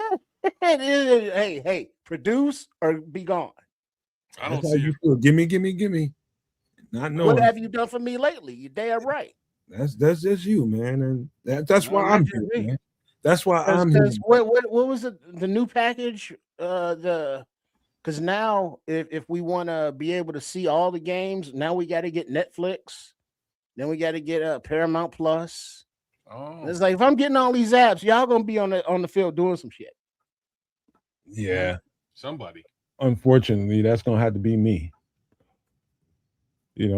I got to make sure I got all that shit going on. So make sure y'all keep the super chats and all that good stuff coming. What have you done for me lately? Some point during the year, I got to buy all them apps.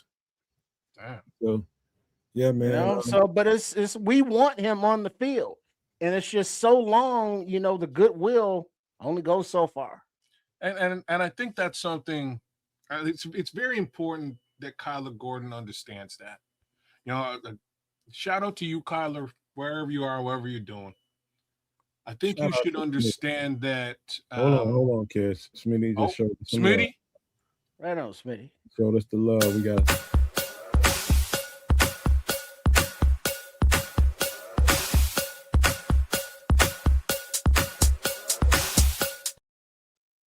Smitty heard us, man. We're gonna have to buy apps and all that shit this year. So, Smitty, thank you, bro. Bless it up. And a new roof.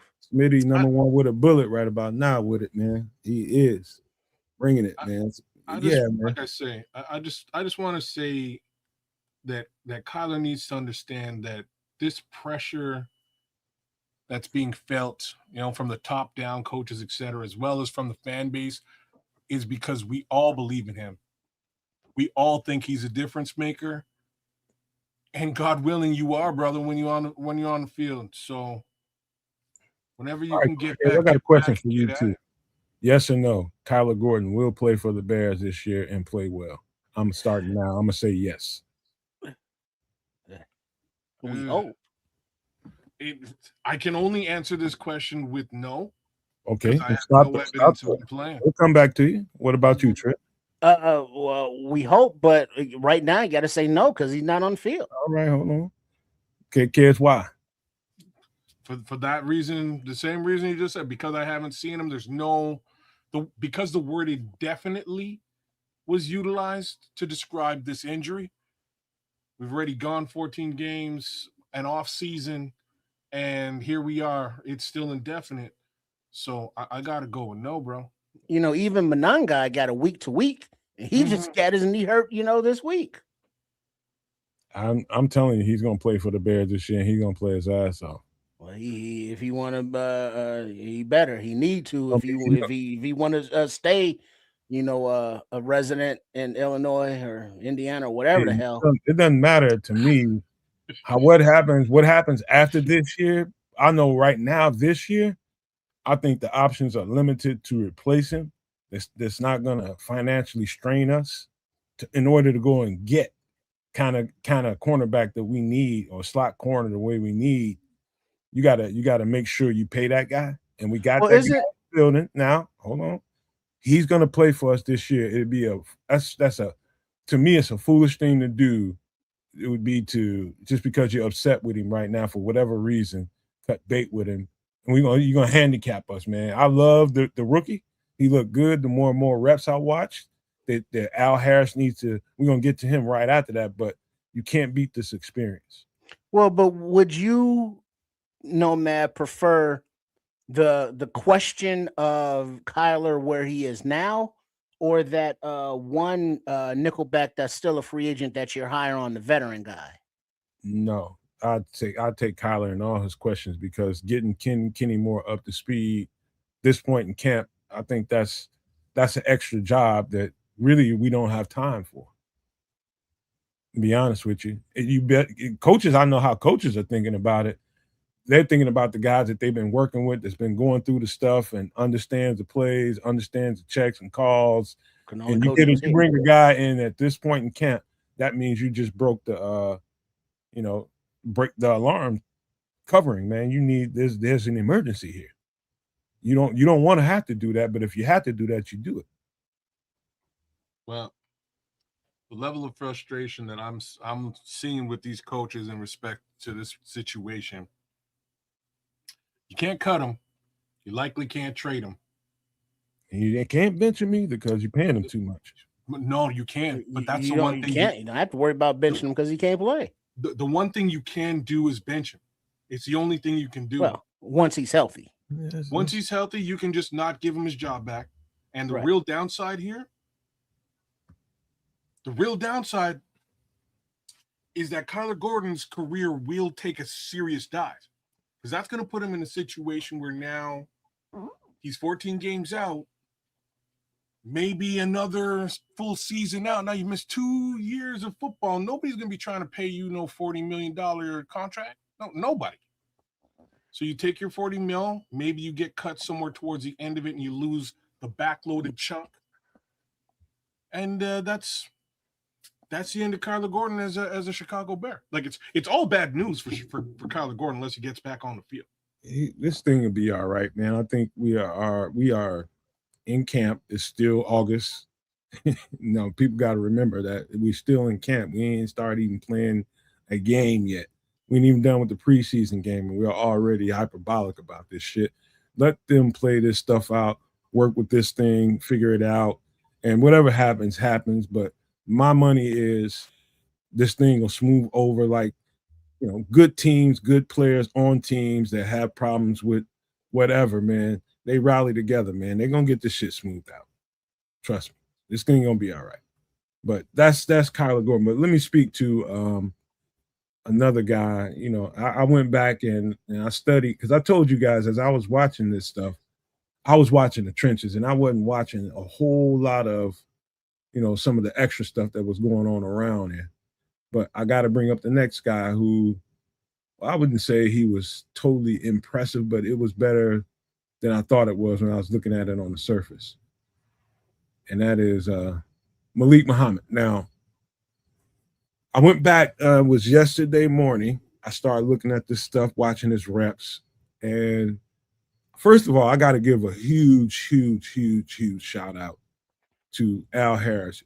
I can tell Al Harris had him right where he needed him to be. It was obvious to me in his communication pre-snap, talking about Malik, his communication pre-snap, that Al Harris had him on his cues. What are his cues? Pre-snap reads, knowing what to do if you see a motion come your way. Are you in man? What to do when you're in man, when you have to motion with a receiver?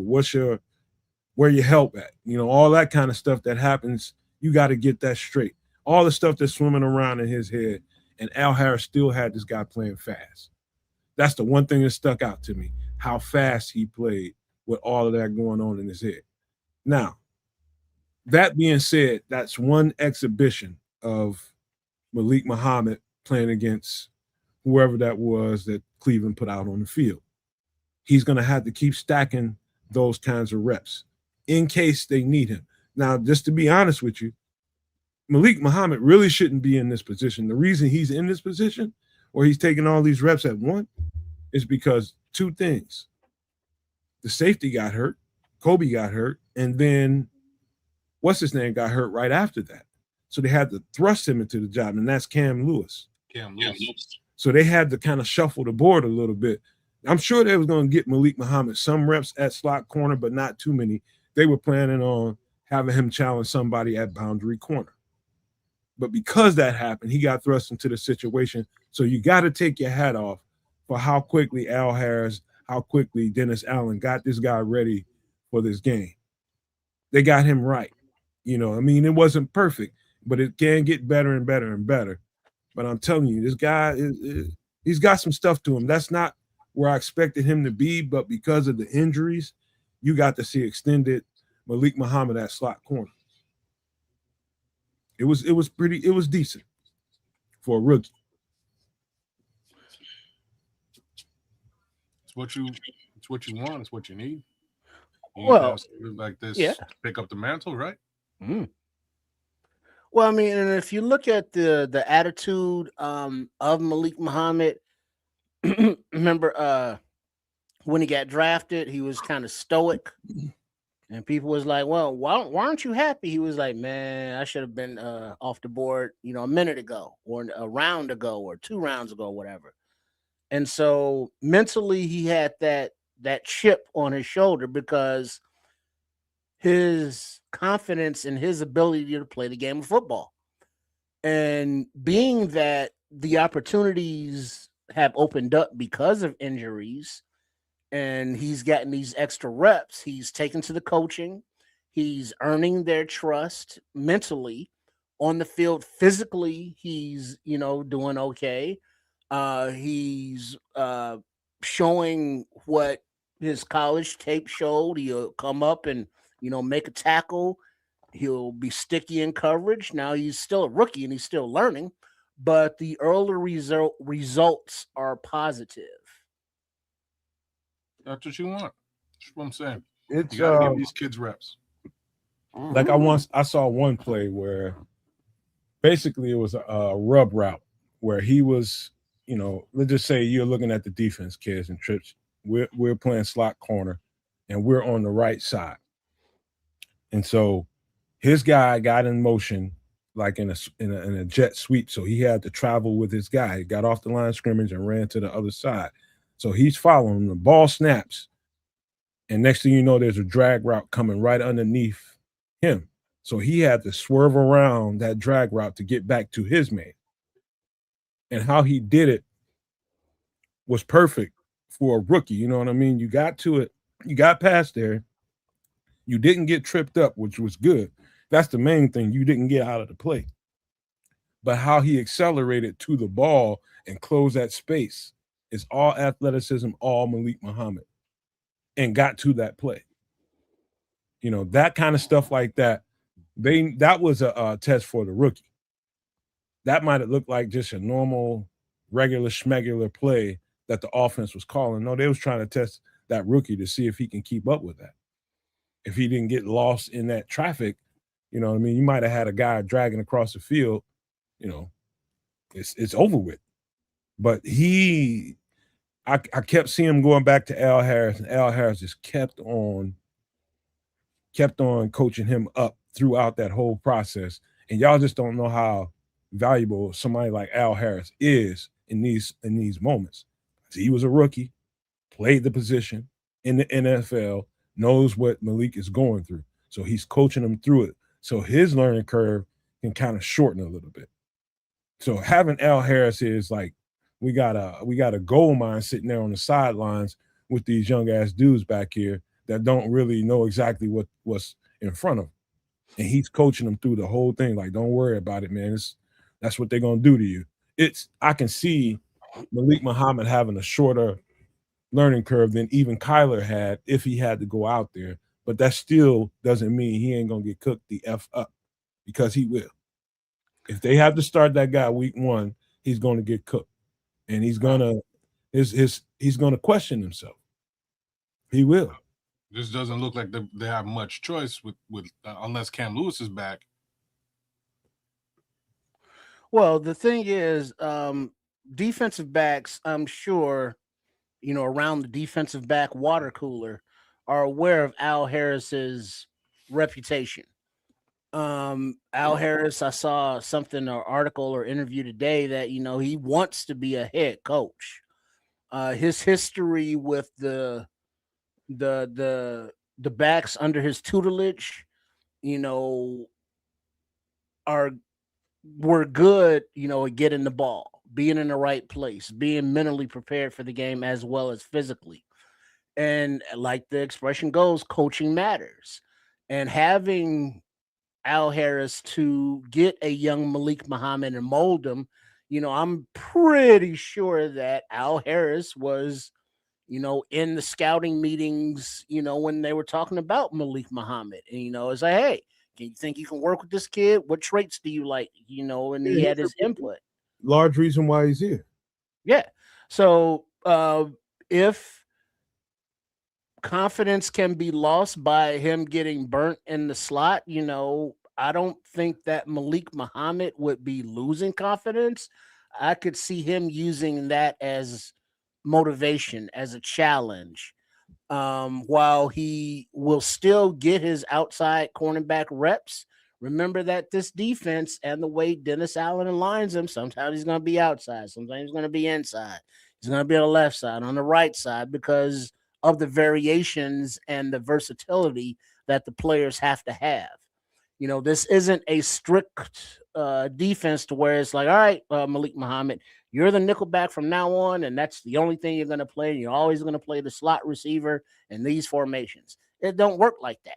So having the versatility, having the wherewithal to work through the problems and a short memory, as they say, is beneficial, to the young rookie as long as he can handle it. Here's where it gets dicey, Trip. Just remember this, guys. Every no maniac listening to me, this is just preseason and vanilla ass play calling. Very, very simplistic game plan. There's nothing extravagant going on out there whatsoever. When you start talking about a game plan for an NFL defense, knowing that we have a rookie out there and the offense can plan around what to do with that rookie. Now they start sicking receivers on you, tight ends on you. They got all kind of shit going on. They rubbing you, trying to get you out of the plan, trying to confuse you, trying to really discombobulate your mental. And that's where it ends up at the end of the day. Nobody's questioning Malik Muhammad's physicality and can he physically do the job. Yes, he can fucking do the job. He wouldn't be here and drafted where he was drafted if he couldn't.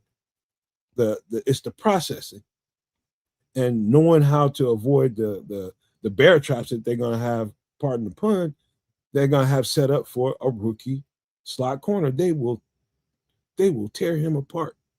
Just telling you. So that is just a knowledge thing. And once you prove yourself, and that takes time, some of that goes away. But they will send, a couple of receivers just to pin you away from where you need to be, get in your space, and they know that's if I'm an offensive coordinator, I'm going straight after him. I'm going directly after. I'm just telling you something you don't want to hear, Bears fans.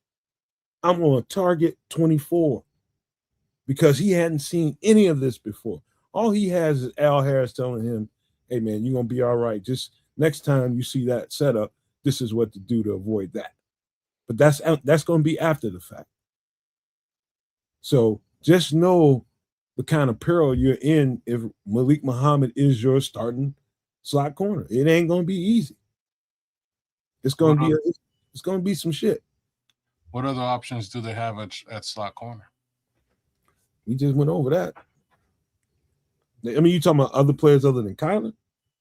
No, well, I'm discounting Kyler. It's not.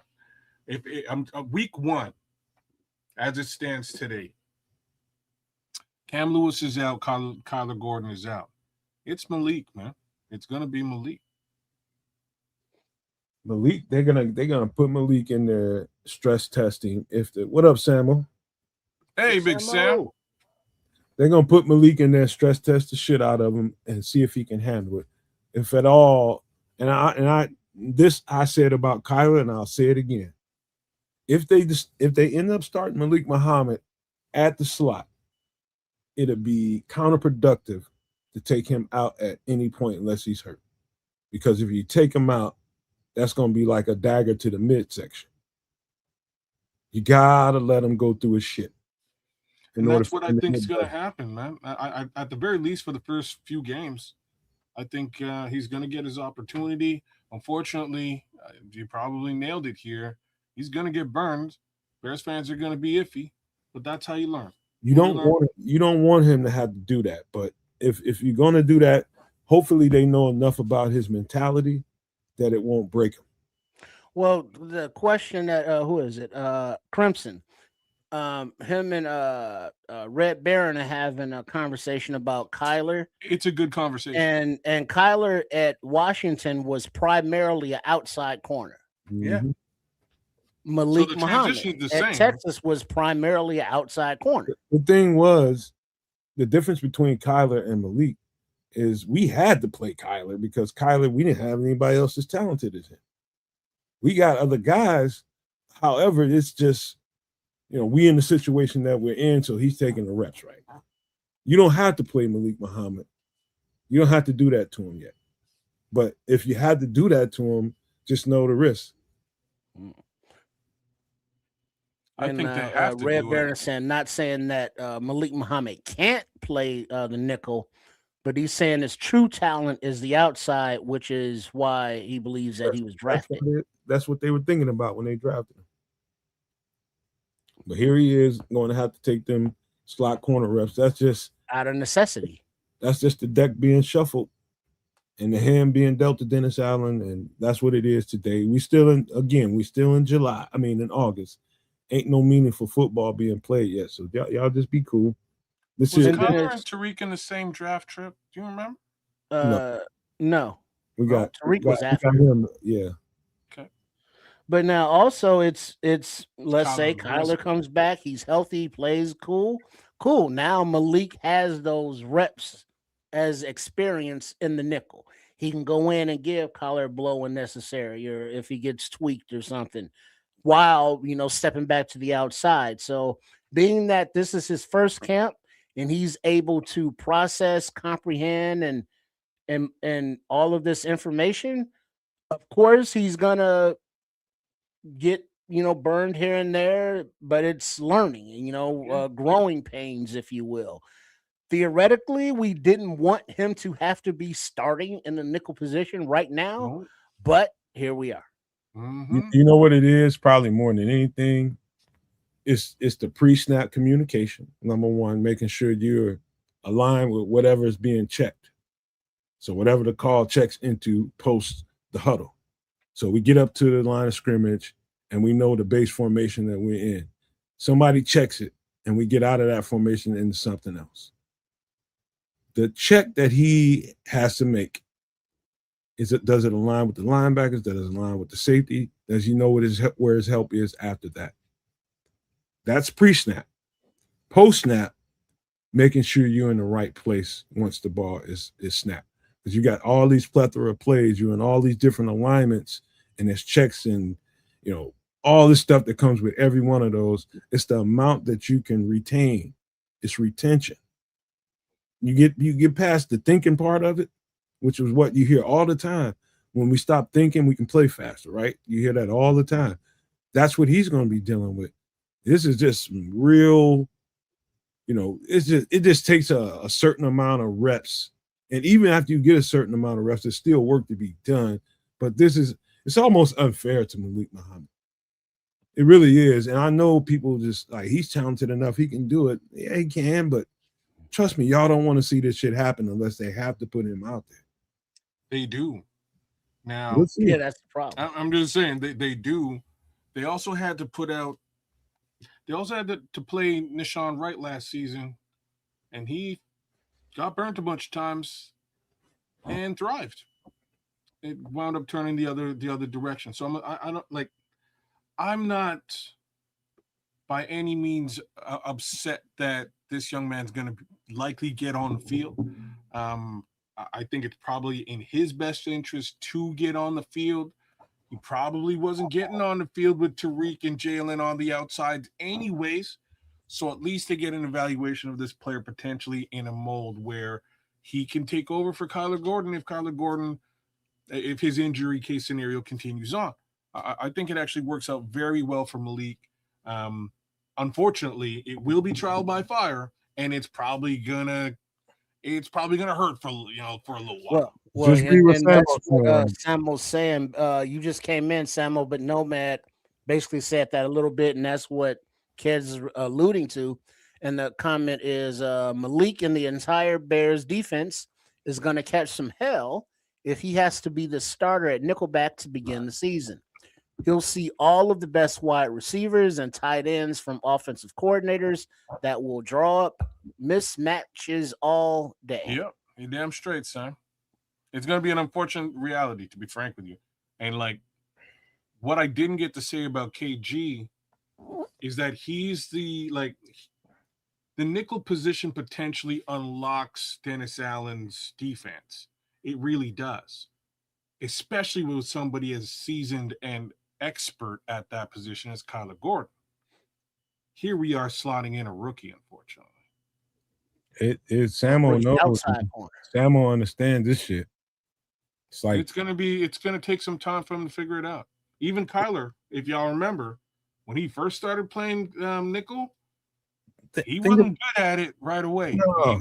And not only was he not good at it, there was like clearly this- some animosity where he wanted to be on the outside more frequently. think about it. Think about this in a more. We're very much in a micro view perspective, thinking about Malik Muhammad himself playing the nickel cornerback. Now fan out a little bit and think about what's going on around him.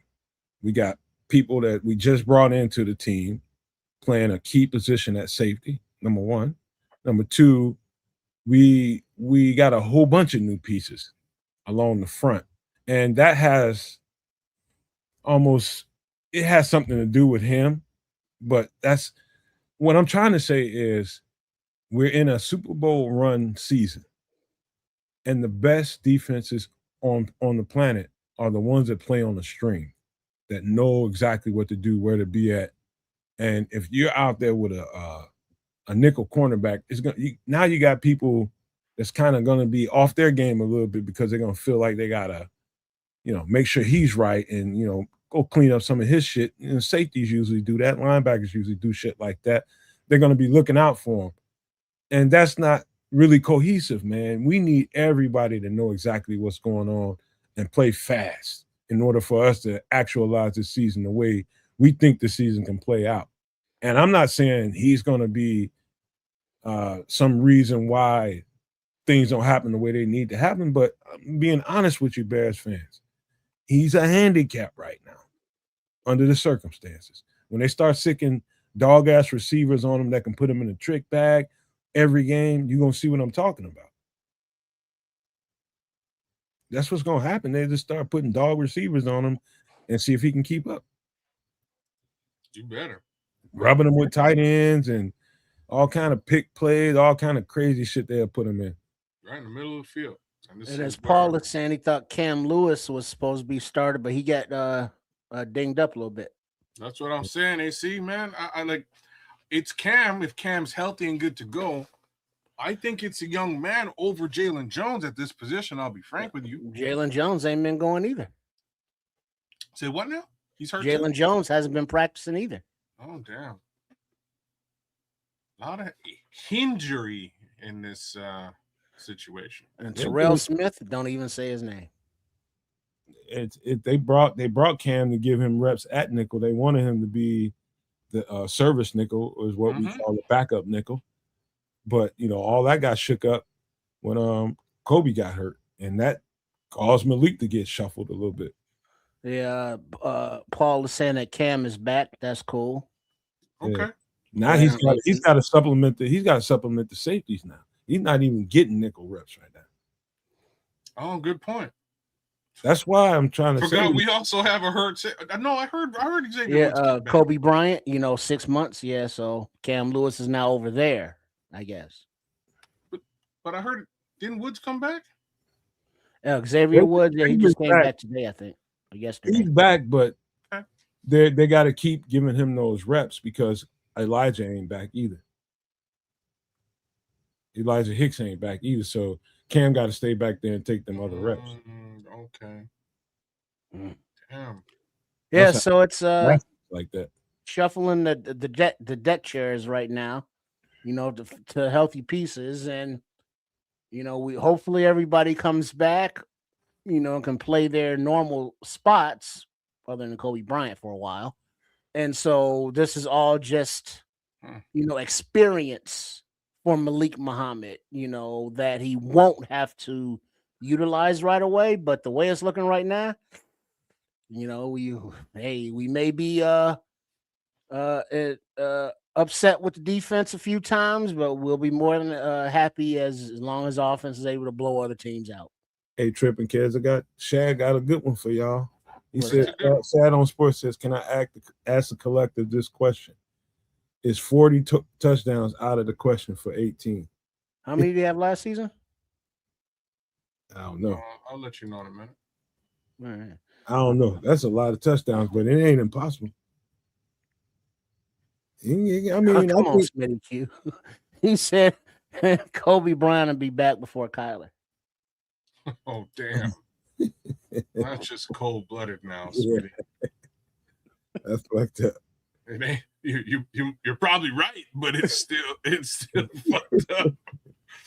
Let's see. Oh, Bear shit. Truth 9. He said 27. Yeah, 27 Yeah, and 40. 27 So passing that's touchdowns another last 13. He would have had 4,000 yards, sans drops and accuracy. So that's a lot, So wait a but second. that is a nice number to strive for. Are we talking 40 total TDs, including rushing? Or You know 40 passing what, TDs? man? I think Well, I was thinking just passing myself. Kids and Trips, remember how I kept saying after the season ended and we started accumulating some of this talent and how the offense was really, this is towards the end of the season. And when the season finally ended and we started to get into the off season, I kept saying, man, this offense is a 40 burger waiting to happen. Kept saying it. And now that you're hearing Ben Johnson manifest that, you're hearing word out of House Hall, he's having a story with Dan Pompey, and they want to break records with this offense. It goes to tell you what kind of explosive capability this offense has. And let me just take Malik off the screen for a minute so we can get to that. How we get to, like, how Caleb can get to those 40 touchdowns, if that's possible, doesn't necessarily have to be shots down the field. It's a DeAndre Swift. It's the DeAndre Swifts of the world, dropping the ball off, and making explosive plays happen that way. There's going to be a ton more of those this year. Well, I think that's a huge part of it. You look at what Ben Johnson has said. All right, we want Caleb Williams to get that completion percentage up to about 70%. And if he can do that with the weapons that we have and their elusiveness and their yak ability, so now a 5-yard dump off turns into a 75-yard touchdown pass. A simple hand on a screenplay or whatever pass, getting it into the hands of a Colston Loveland or a Burton or a Rome, a Xavier Thomas, a Khalif Raymond, other than Xavier Thomas, all of which we already know can make plays. And then now we're assuming that rookies like Xavier Thomas, if he makes the roster, a Caden Davis or whoever, because all of our skill positions, got that 4-2, 4-3, 4-4 speed, are elusive and know where to find the end zone. I didn't even mention Jade. I think Muted, it's super. kids. Oh, no, No, I'm not muted. I think good. it's super doable. Man. I was just thinking about it. Super doable. I almost expect it. We know what we got last season, and there was a lot of opportunity that just kind of fizzled out early into games. Just fizzled a little bit. They can clean that stuff up, which I believe they can. Dennis Allen is saying that he's seeing it already. As of, for instance, he came out today and basically said that the offense, in his opinion, is leaps and bounds further than it was last year. And then he doubled down and says it's also much further ahead than it was at the end of last year. And that's exactly what we want to hear. To all accounts, folks are saying that they're actually seeing it. I almost expect 40 TDs. They can change the way that this offense goes a little bit to really, really put punishment on other teams. Um, I'm wondering a little bit more so on overall yardage, but I think Caleb Williams and this Chicago Bears offense with a mastermind like Ben Johnson can totally take games over just offensively alone. And My one more worry, point. it's the No, other side of the coin, right? That's where my worry is. well, one more point quickly is that news from camp. Caleb is throwing the ball 60 yards in the air. Hitting downfield passes. Whereas last camp we was like, damn, ain't no downfield passing going on. Whereas that's happening now. But identically, or at the same time, I've also heard reports that 18 is now looking comfortable taking the check downs, taking the dump offs, taking what the defense gives them, and letting the athlete do what he needs to do, and then let's run the next play. So the deep passes are there, and he's not forcing the issue. So with those improvements in his game, 40 TDs should be within reach. And now I was counting passing TDs, but if we want to include running with his, he lost like 15, 20 pounds. He's a lot leaner. He's a little bit faster. We want to throw the running touchdowns in there too. 40. Oh yeah. I'm taking the over. I'm telling y'all right now, the guy that's gonna bust the fuck out this. I think we got one. I told y'all. I said this when everybody was down on DeAndre Swift. I told y'all we got one of the best backs in the NFL. Nobody could really see it because the offensive line sucked. Now people see it. And especially if they start playing on offense in the first half of games. Yeah, I liked him a lot in college. I thought it was amazing in college, but that first year was brutal. And like he came out and said it this himself. I believe this week. Like, things weren't good year one. It wasn't structured. It wasn't. There was nothing about that first year when he was here that was conducive to what DeAndre Swift can bring to the table. But DeAndre Swift being DeAndre Swift and the special back that he is, he popped out. Even then, he made some huge plays just on his own. Now they can kind of structure and really cater to what he can do best and set him up for success. He boom, all he needs is a crease. Boom, he's off. DeAndre Swift is more special than we think. To me, he's one of the top 5 to 7 backs in the league. Easily. I don't know what his ranking is. Again, I like his dual skill set. And as long as we've got an offensive line that he can believe in, right? And I think that was half the battle in year one, was just like, oh man, these fools ain't getting me any space anywhere. Fuck it. You know what I mean? That was what I saw on tape, or at least my reality with DeAndre Swift. It just didn't look like he was, no, there's no push here. There's no room. I'm just going to bury my head right into this little, where this gap is supposed to be, and I'm going to go down. This way I don't get hurt, and I can play some football. And it just didn't look like it was going to work out. And lo and behold, you fix that offensive line, you get him some push, and the homie can do some stuff. And then also remember, this is a contract year for him, so he's looking to run hard to try and get some of that, Bijan Robinson type dough. Well, that's not gonna happen. I'll tell you. Well, some of. Okay. I caught a glimpse at somebody. I think he was out at practice. Somebody caught a good shot of him. I'll tell you right now, DeAndre Swift has some strong ass legs. I mean, strong, and you wouldn't even imagine him. You don't see. And I think Ben Johnson might have mentioned this before.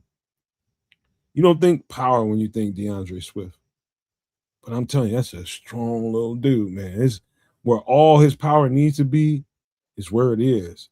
It's in those legs. That dude has some legs on him. And so I just suspect, let me knock on wood. Everything go right, man. We got something going here.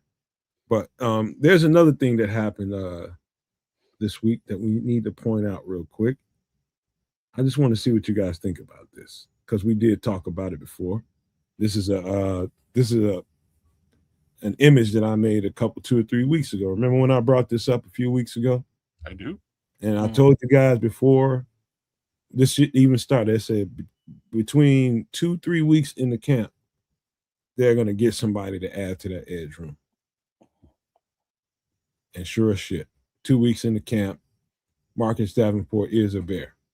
29 years old, 6'6", 285 pounds. Now, I know when people go to the numbers and the stats and availability and all that, there's all kinds of reason to be negative and down about this. Beautiful thing about this situation is you don't need him to be a starter. Finally, he's in a role where they're not counting on him down in and down out between first and fourth down. You know, he can go in spots and be explosive and be disruptive. And that's where you need Marcus Davenport. I know this for a fact. Our rotation and depth at edge rusher just got a lot better. And because that's the thing, kids, me and Tripp's been talking about for a while. Okay, we're all right at 1 and 2 and maybe even 3. But where's the 4 and 5 at? We need some depth here. And they just waited to see what they had when the guys put on pads. And once they saw what they had, boom, they made the move. And y'all ain't gonna believe this, but this is a much better move than what you can imagine at this point. I'll go. It was Okay, sure. I'm glad you're there because I'm going there too. I mean, sure, I get it. You know, now we got competition for DN4. Cool. Yeah, but you got to look at his history. You guys like, well, damn, he played like I think more games than Kyler Gordon did last season, and that's not saying a lot. But other than that, he's been kind of like me, you know, for the meh. And it's like, well, he has a Dennis Allen, connection. And if Dennis says, hey, we need a veteran presence at defensive end, and Ryan Poles like, all right, he ain't a whole lot, but he really doesn't move the needle for me. If he plays, cool, but I would really prefer that somebody would just beat him out in camp to whereas like we don't even have to worry about it.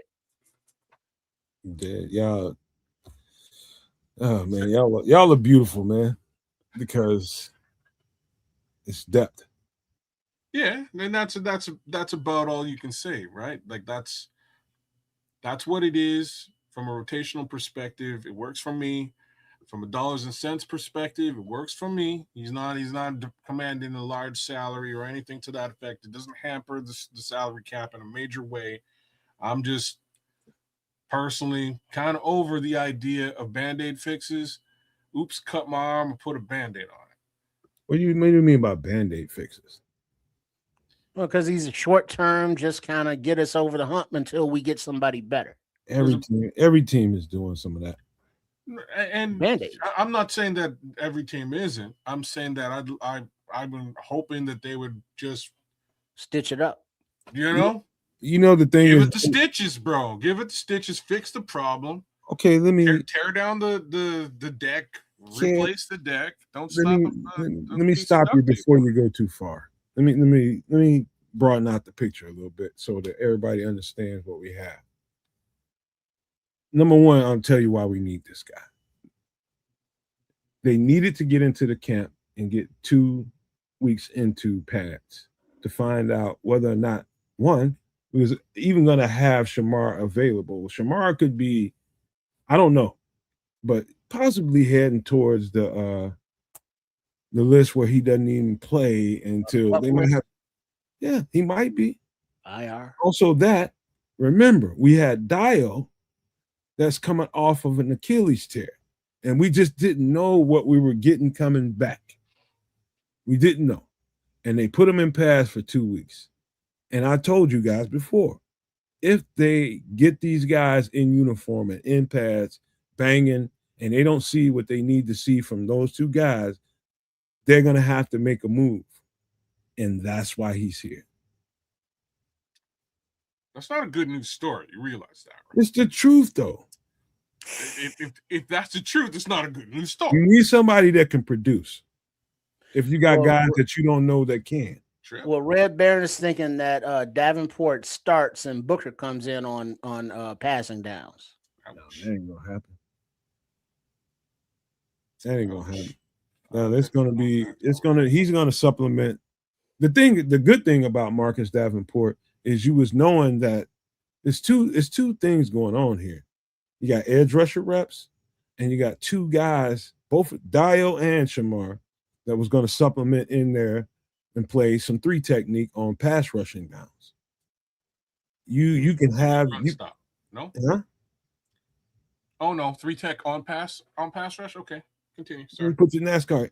Marcus Davenport can do that in spades. That's the extra value that he brings to the table. When you gotta kick him inside, he knows exactly how to play this role and can do it effectively. And so that's why, you thinking about, okay, he gets hurt every year. He didn't have so many sacks. There's just so many other things. I didn't say that yet. Did you say that, Trip? Y'all insinuating it, but I understand. I didn't say nothing about that. It's okay. I understand, man. I understand. I didn't say nothing about that, but I was sure enough going to say it because there's as a rotational piece at the dollars and cents that he's coming in for. Solid acquisition. Not to mention he also knows and has worked with Dennis Allen in some capacity. There's upsides here. Does it solve a problem? Not really. They're just worried that, again, potentially from a depth perspective, they may be short a couple of players as they move forward. So I'm not excited. Well, could this be like the Tano Passanio signing last year, where they got a veteran, early or in camp, and then he was up and down on the practice squad for a few weeks, and then he was gone? No, Tano was a hit and miss in the first place. Marcus Davenport is a whole different tier of player. Whole different tier. There's never been a team he's been on where he wasn't counted on to be a starter. And so here, for the first time in his career, he doesn't have to be that particular player. When you put him in there, he'll be fresh. I wonder how many reps he's going to get this preseason, because if I know it was one game and he's still a young guy, but if it came down to a roster spot between Jamry Chroma and Marcus Davenport, I'm not thrilled if we taking Davenport.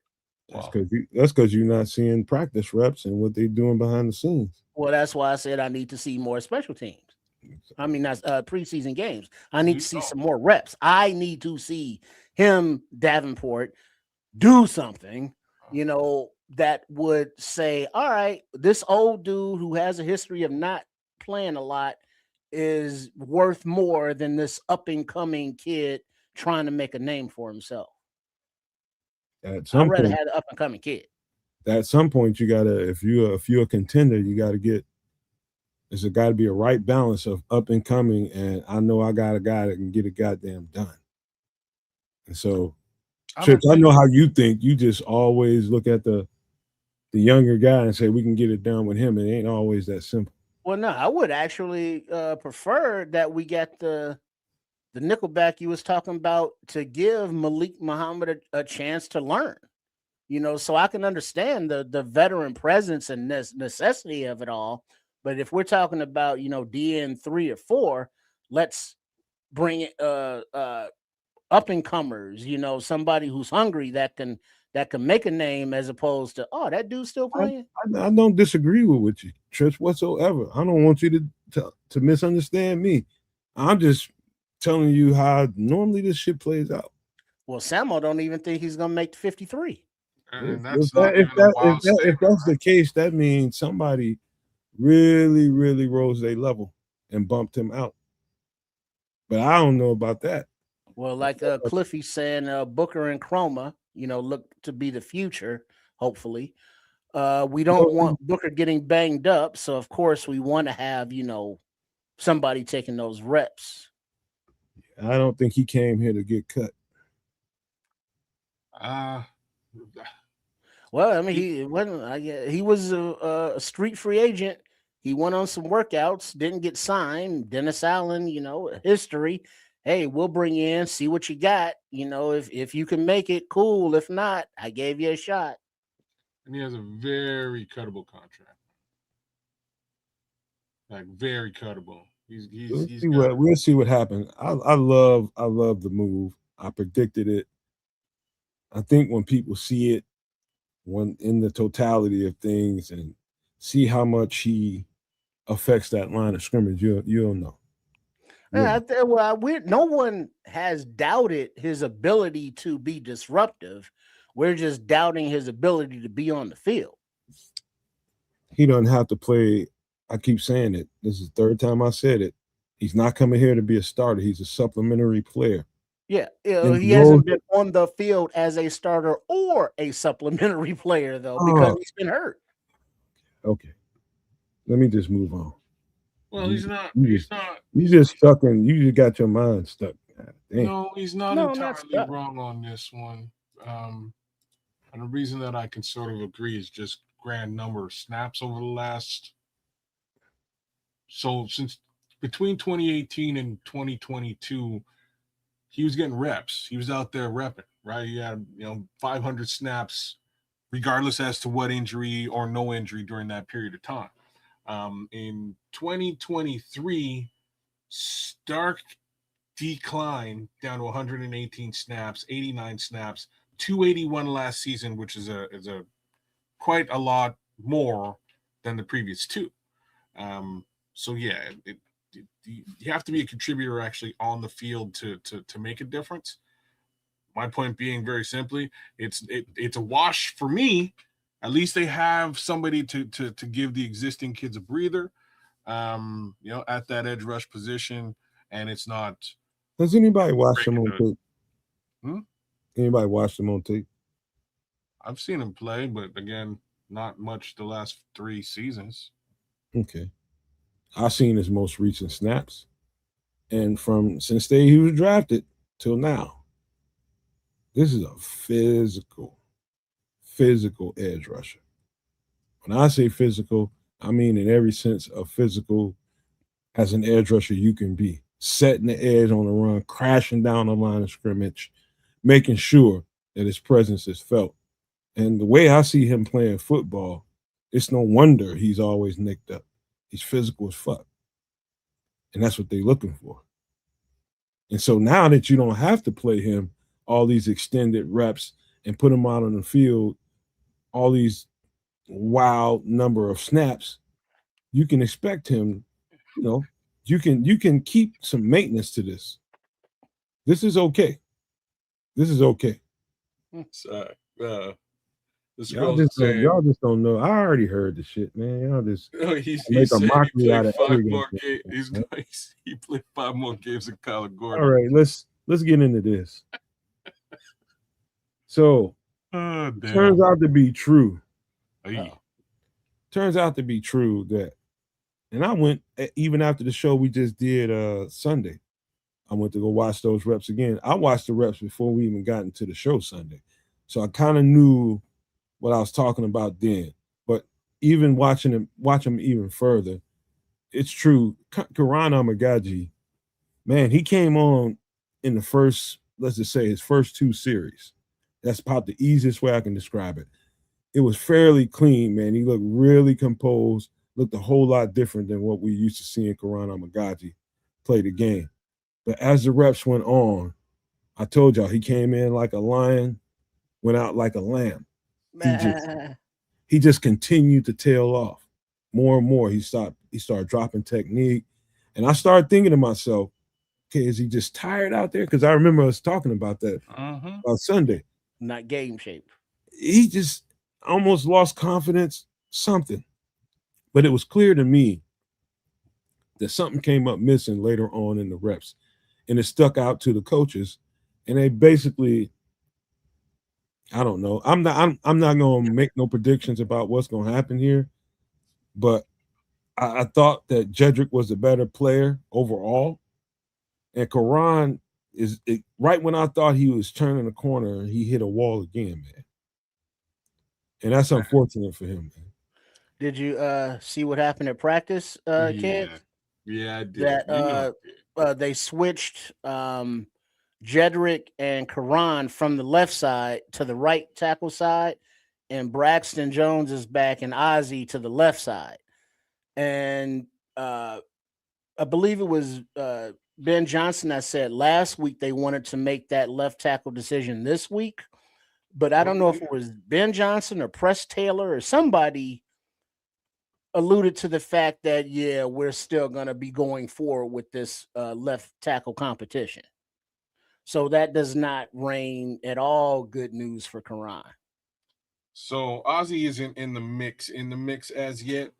Canadian Eagle is back. Theo, there you go. He's on the left-hand side, battling it out with Braxton, just like it happened last year. We'll see how things shake out over there.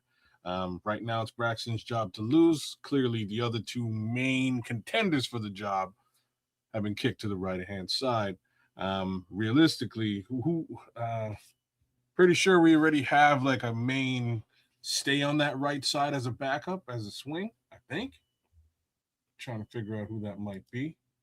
But I I'm gonna only I can only assume like Jedrick may stay on the team. It doesn't sound like Karan is long for the Chicago Bears, and I'm saying that because he was also injured to some degree, I believe, today as well.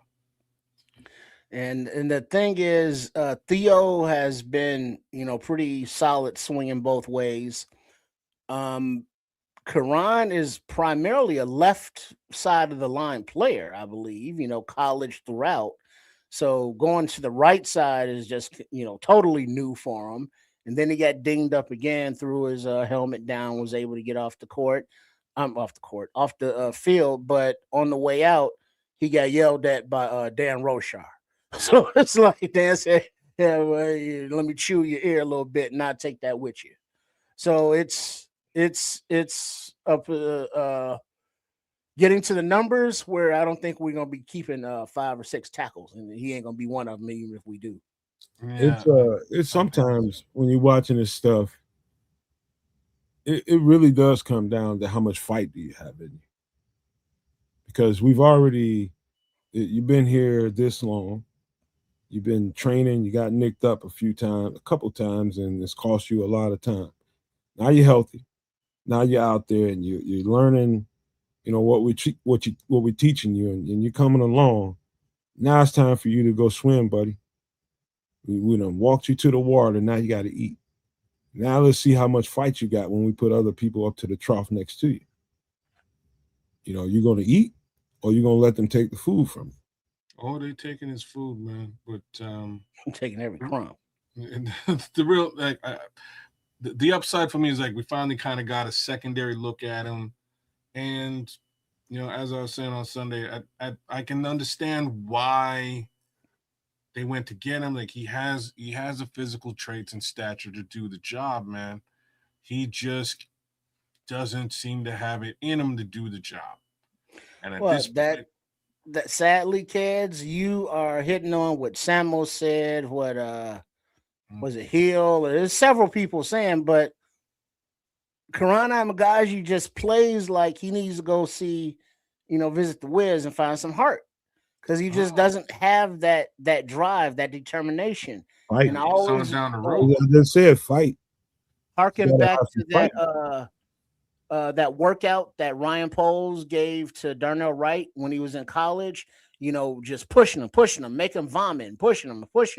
It's like you push Karan and he wilts. And it's like no heart, no fortitude, testicular wise, no just what are you doing, bro? Come on, you got all the talent. You just doesn't have the heart. Doesn't have the just doesn't have it. It. Damn it. Someone said they're not only taking it. He's watching him eat it too. Oh damn! That's what it comes down to. You're like, man, dog. Y'all eat when I get done. That's the last puppy I bought. That's my dog. I ain't bought another dog since. That's why I bought him. That's why I bought him. Actually, I bought him, but he was the runt puppy. But he had heart. So you bought the Quran. He was the smallest puppy in the kennel, but he would not let the other dogs eat until he was done eating. Them puppies would not come near that bowl until he was done eating. That's why I bought him, because he's got fight, and that's what you got to have when you know everybody out there trying to eat at the same piece of bone that you're trying to get at. You got to have enough fight to say, ain't nobody getting none of this. When I'm done with it, y'all can get it. That's why I told y'all Braxton got more fight in him than you think. And everybody just, oh, you just like Braxton Jones. You just want to see Braxton. Look, I'm just telling you what I see. Just telling you what I see. Man, Chad, I've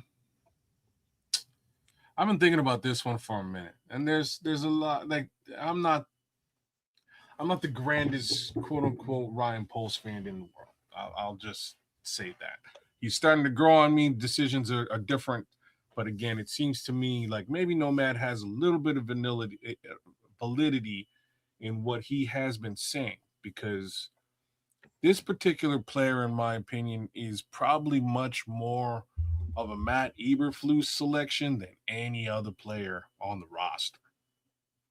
Right? There's some ridiculous story about how when he was like a teenager, he met him on a golf course, and like years later, he's now a Chicago Bear. Like, pretty clearly, Matt Eberflus wanted to tell this story and make it a story, and selected this player for a reason. And again, that reason was to tell that story and have it be a Hokie moment as Captain Hokie. In any event, hasn't really panned out to be a good news story for Quran Ahmed Gaji as it pertains to the game of football, or specifically the left tackle position. The man has a physical structure of Thor when it comes to. He's built for it, bro. Look at those arms, man. Built for it. Can he do it? Yes, he can do it. He just doesn't have the fight in him to, he ain't got that stomp down. All right, this is it for you, dog. You got to have some of that going on.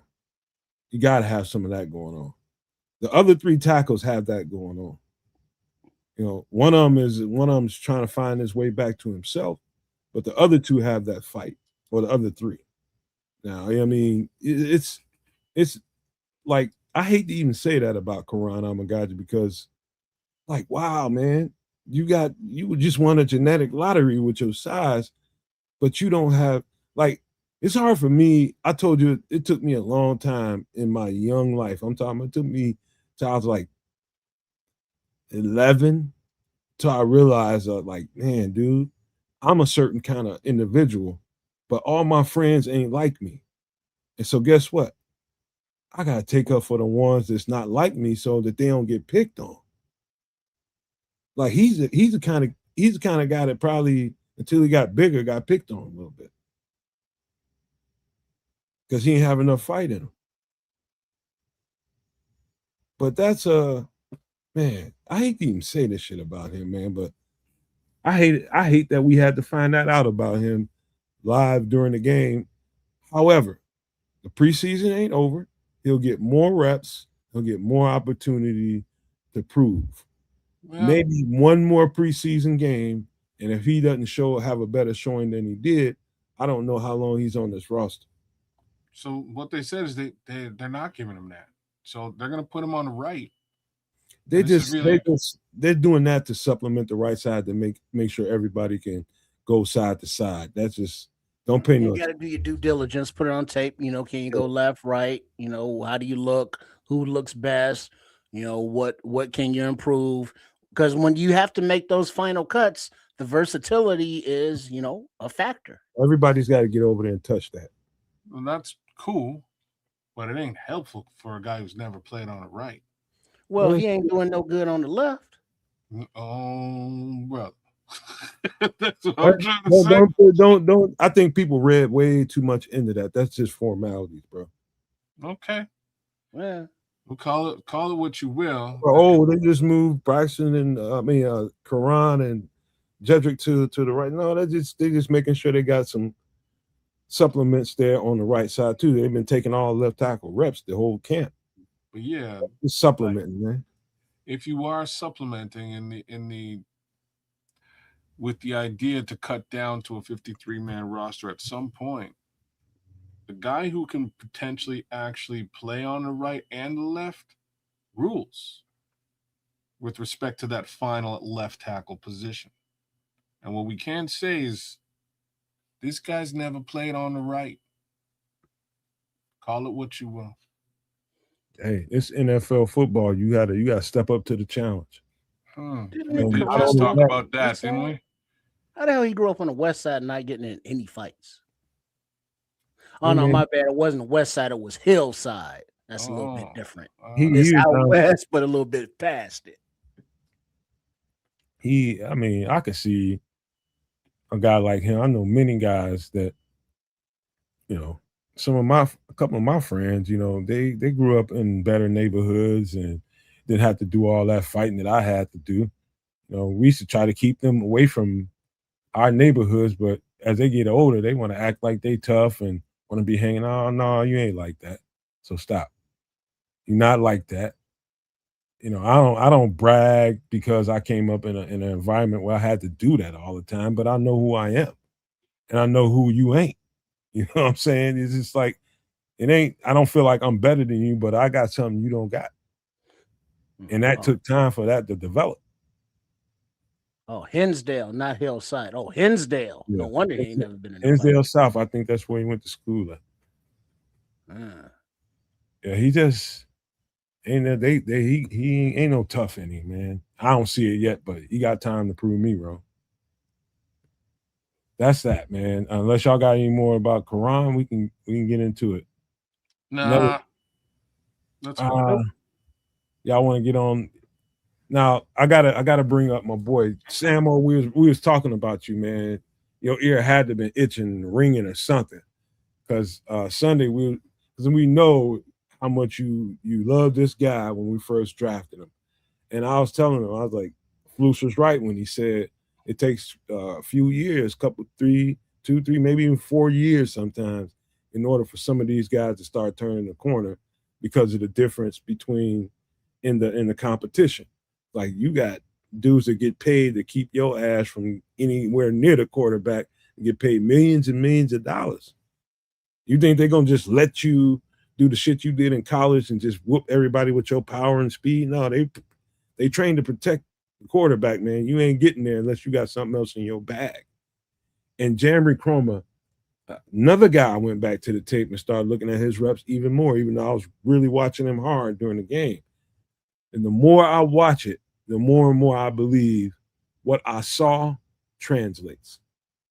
Speed to power, speed to long arm, to power, counter to the inside, swim over, up. I don't know what you call this move, but when you just kind of like, I saw one time he double-handed swiped up to get the hand off of him.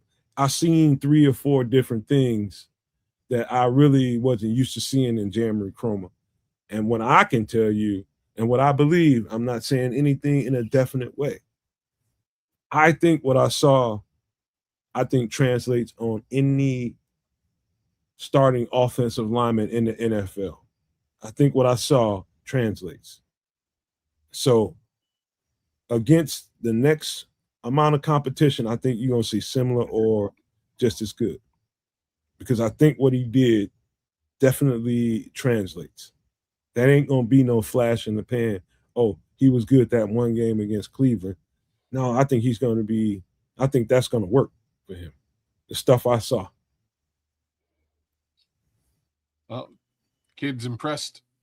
It's really his first outing and opportunity to do it. I kind of can't wait to see what he does this week. That's where I am with this particular player. So, there's Big Sam. Sam's loved this guy for a while. Mm-hmm. And we had to speak on that right away. It's really good to see him actually get out there on the field and show improve. He's been developing for a little bit, and it's starting to show, man. It's starting to be a real thing. So I want to see consistency now. Was that just a shitty Cleveland Browns offensive line, or is Jamry Chroma legit? We're gonna find out real soon. That's the the question that we all want the exciting answers to on the next episode of Soap. We need to see if it's at some point. Hey, Classic. fellas, at some point, I think we're gonna have to learn who this defensive line coach is, because nobody knows who the f that guy's name is. Coach Graham. Oh, he's done it. Isn't it Graham? I couldn't tell you. You're probably right. I don't know. Oh, you're saying you don't know because you literally don't know. I knew who he was when we got him, but I have no idea because you never hear nobody talking about him. No. Yeah, you never hear his name. Because I want to say it's There's a Graham. reason for that. I want to say Graham, but as far as Chroma goes, remember Tavis Gibson? He was always, getting those preseason pressures like, oh shit, he could be a defensive end. Then he never made the team, or when he did make the team, he ain't do shit in the season. If Jamry has developed it, if he has that mentality that Ryan Poles was looking for, wants to be great at football, he's already modeled his body. He's, dropped 15, 20 pounds, whatever it is. He's, gotten a lot stronger, and he's hungry. He wants to make a name for himself because right now he's just a practice squad guy. It's like Chroma, who? He's not there yet, but I think he wants to be. And if he can continue to play and display the tenacity that he did in the first preseason game, oh hell yeah, he's gonna be somebody that is gonna eventually will make a name for himself because he's too violent at the point of attack.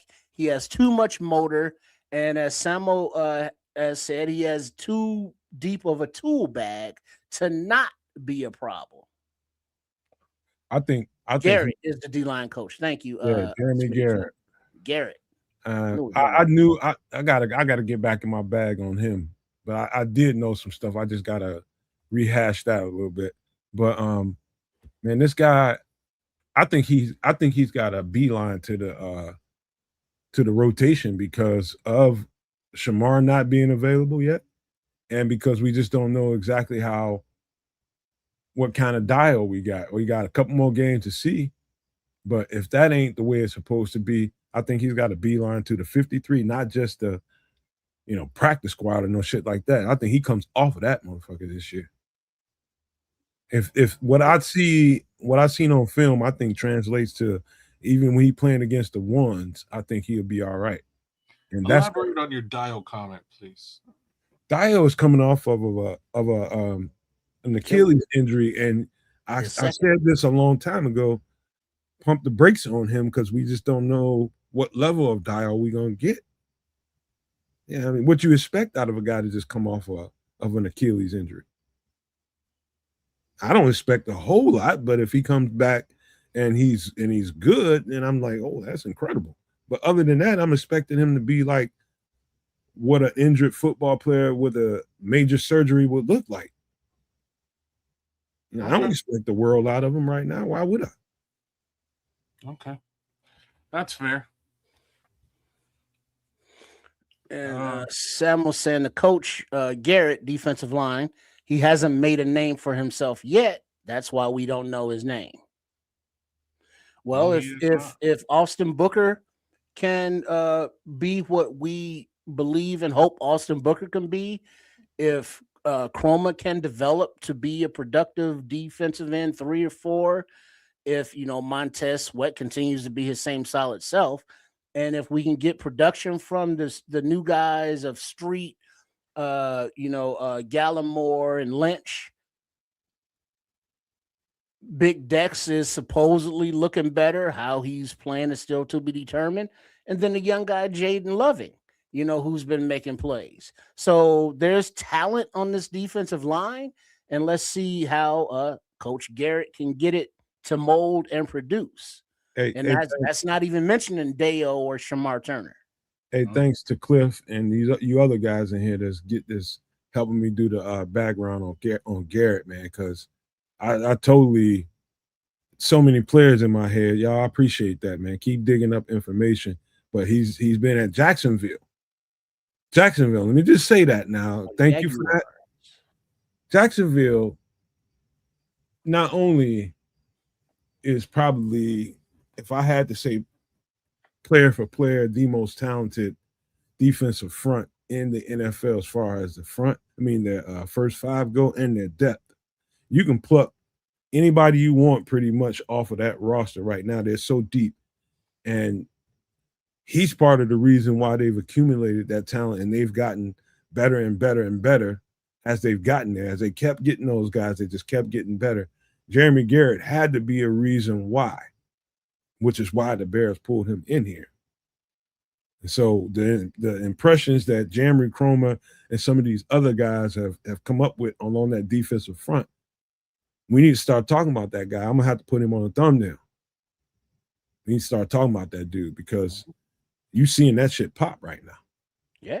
And if these guys can actually stop the run and get pressure, and now we're going, oh, okay, Coach Garrett, we see you. We see your what molding you're doing to these players. Isn't that right, Raging Oracle? Big up. Let's say Dex is gonna. Oh, yeah. Well, to be determined, Raging Oracle. You gotta give him some respect, man. He's getting those guys. I'm gonna say some terrible shit here, but it might actually be in the best interest of the Chicago Bears. I'm just saying, might be lot of money to move around next season, a lot of people to pay. So we'll see how he does. Hopefully, he does well and he earns himself a return ticket, but not the end of the world. Hey, DTs, Samuel hit it right. The DTs are looking good too. Really good. That explosion. I mean, they coaching these boys. I see you, AC Adam. Hey, it looks good. Exactly how I expected it to look, man. They are really, really honing in on the techniques, the real simple fundamentals of being explosive off the ball, attacking the offensive line. If you go back and look at that game again, and you just isolate the offensive line and defensive line, watch how those guys got off the ball and really went after that offensive line. Didn't matter what kind of setup they was in, just crash that thing and get off the ball. Every last one of them. And that includes Javon Dexter. He got off that ball and was smashing them dudes, pushing them back into the quarterback. You saw every one of those guys doing that. They were a problem. So Jeremy Garrett, I'm telling you, is getting on a thumbnail soon here. Let us see one more game like that. Mm-hmm. I bet you I'll put him on a thumbnail. And like Sam was saying, Loving is nice as well. Iceberg, Vandenberg, right on Raging. But yeah, those guys are pushing it. These guys aren't pushing Chroma. You can, I guess, take him down. But they are pushing Big Dex for sure. All right, let's get to next. Let's talk about him. You want to talk about Big Jaden? Let's talk about him.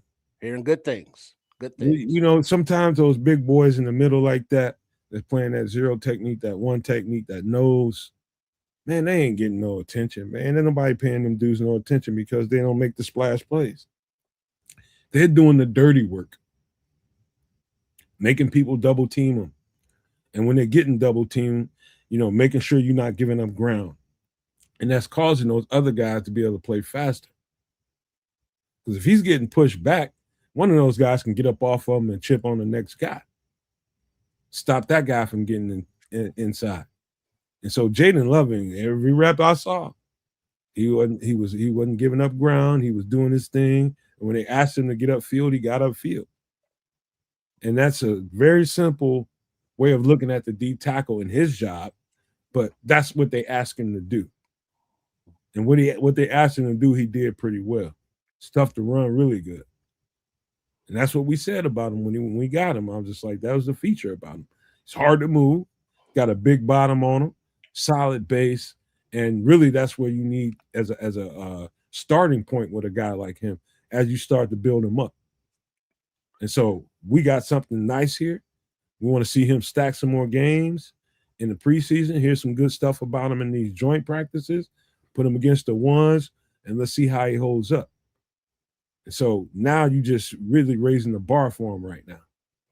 And before you go, kid, Samo's comment, That's what I was man, they gonna kicked ask. Loving out to defensive end 5 tech a few plays, and he held it down. Go ahead, kid. Damn. No, I was actually going to speak to that.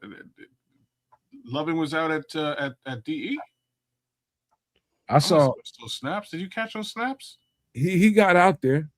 He got out there, and they put I told you they put James Lynch out there a whole lot more. I heard about James Lynch going out there actually and performing well. I didn't realize that Loving was out there as well. That's good. They moved him around. They tested his ass, and that's what you're supposed to do. You put him through some shit they ain't used to experiencing. You used to beating up on your own guys. Now you got some other guys out here. Let me put you out here at this technique. Let's see what happens. Huh. This is the time when you just start fishing. Now you get an idea of what it looks like. Okay, let me throw that at him again and see how he reacts to it. Yeah. Yeah, And no, I knew about Lynch. we got some dudes at defensive tackle. I'm telling you right now. We got some dudes. That's what I need to see. I need proof is in the pudding. So far, a good week. We got to see a little bit from this entire group. He did stand out to a degree, but like I said, I didn't notice him getting out on the edge. That's interesting to know. I'm gonna have to pay a little bit more attention there this week when they play again, because for all of these young rookies or new kids on the D line, man, I'm very interested in them performing well and holding down the fort. Hey, I'll tell you another thing about Jaden Loving. Y'all should check out his background story and see what kind of pedigree he has, how he came up. Boy got a lot of brothers, and his brothers kept him fighting, and they was always battling for something. And so him having to fight for something ain't new to him. So you ain't got to worry about do this cat got fight. Check out as mentioned earlier, dust up in camp. It was Jaden Loving, and Logan Jones, the second round center. The center. So you got the UDFA going against the second round dude. Jaden Loving, first rep, whooped him up. Jones wasn't feeling it. They got in a little scuffle, called him back, and was like, let's do it again. Run it back. They ran it back. Loving got him the second time as well. Then, they dapped it up and everything was everything. But these two strong. The talk that we were talking about Loving is, he was the qualifications. It was like, man, why didn't he get drafted? And it's just a numbers thing that he didn't get drafted. But he's brought in and he's been, making a name for himself because we know his name. And it's like, why do we keep hearing this kid's name? Because he's making plays. And the more he can do that, the more he's going to make it difficult, to not be in the roster. Now, his motor, his relentlessness, he plays to the whistle. He has everything, character-wise, football culture-wise that Ryan Poles is looking for. Hey, Trip, let me tell you something. I'm starting to see like the nose guard position. He's slightly treated slightly like kind of how the running back position had been treated over the last 10 years until more recently here, where they're starting to get paid again, where they kind of devalue the position. Like those noses, I see dudes like Jaden Loving, dude like Tim Keenan that got drafted or didn't get drafted but got picked up by, I don't know if he got drafted or not, but got picked up by the Rams, but making a huge impact on that team. Nose guard out of Alabama. Those big old boys like that, they know they're supposed to be drafted. They know they're supposed to be top tier players in the NFL, but ain't nobody paying attention to those guys that get caught up in the dust scrum. You don't really see what they bring to the table until they start popping out in particular games. So you just don't know who these guys are. I say Tim Keenan, nobody knows who I'm talking about, even though I did a breakdown on him this offseason. He's a bad MFer, and he's a big, low to the ground. He's like a damn fire hydrant. It's almost impossible to move. Jaden Loving is just like that. So these guys play a role in that defense that helps everybody out, but you ain't gonna hear nobody rah-rahing about it. Well, Ryan Poles has been looking for that kind of fire plug guy because Travis Bell, he attempted to find him there. Didn't work out, but I still see Travis Bell bouncing around the league, someplace. So, he's still working it. But Loving, Vandenberg, you got these interior guidelines, and now you got Coach Garrett, who we know his name. Let's see what he can do with him. And we got the scrimmages, not scrimmages, but the preseason game Saturday. So make sure you all are with us Saturday evening at 6 p.m. Central as the Bears visit the Bengals. But we will be doing our live reaction game call. So wherever you are, make sure you are with us so we can watch this game and see who on the defensive line is going to be like, hey, I'm going to make this roster. I don't care who's in front of me, but I'm making this roster. All right, let's talk about another guy. We talked about him briefly, but I want to talk about him a little bit more. Ruben Hippolyte. Very off and on early in the game, but really came on as the game continued. You can almost, when you got a guy in the second year and seeing as many reps as he saw on that field, I can see him wincing. I can see him hurting a little bit from some of the tackles that he had to make. He is definitely having to get his body used to the contact like it was, like it needs to be. He needs to build up some reserve there, man, because I can see him like, oh, he's making some plays out there and he's tackling and he's, getting to the ball. But man, that shit wasn't feeling good to him. I can tell you that right now. And that's just him being out of football pretty much for a year and his shoulders not being used to the contact. That happens. And so I think the more and more Ruben Hippolyte plays, the better and better he's going to be. He just has to get out there and has to, do the job of a linebacker, and that's a physical one. It's a hell of a job to have to do, but I start to see the Ruben Hippolyte that I saw when he was at, I think, Rutgers, right? No, Maryland. I started to see that Ruben Hippolyte a little bit. They started to peak out a little bit.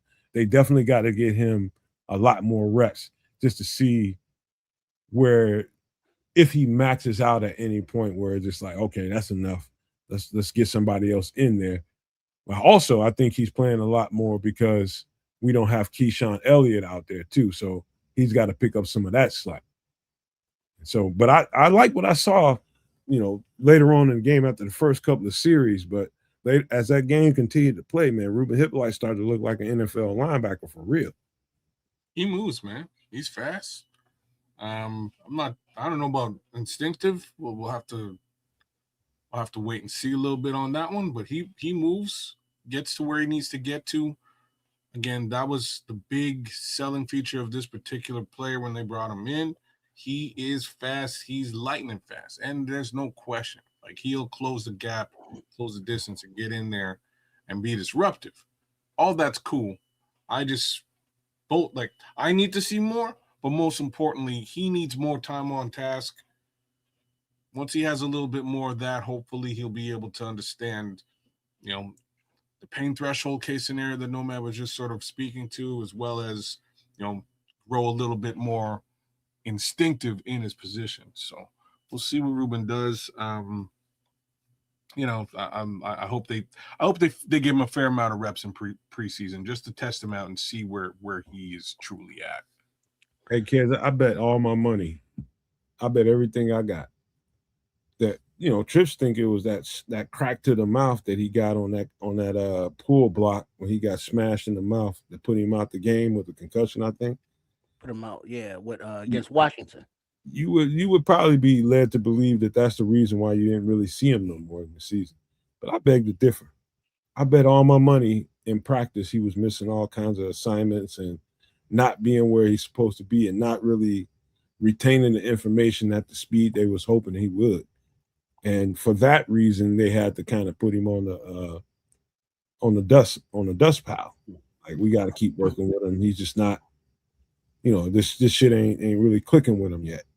And and sometimes some guys need that. Definitely a combination of the two, right? He was hurt. Well, I could get it. I can understand. He was a rookie, so growing pains, rookie mistakes, not being in the right place, mentally not knowing the game. That's understandable to a point.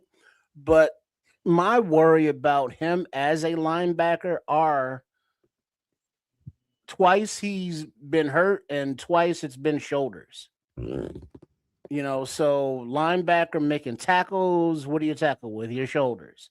So I like his speed, I like his athleticism, but it's just worrisome that the soft part on his body seems to be the shoulders, which you need.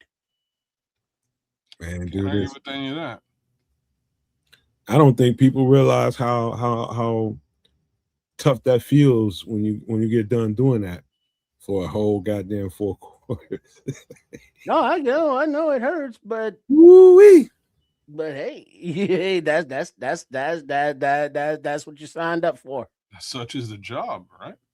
I did playing nickel in college, man. My first our first spring ball, bro. All they wanted to do was run the ball. All they wanted to do was run the ball.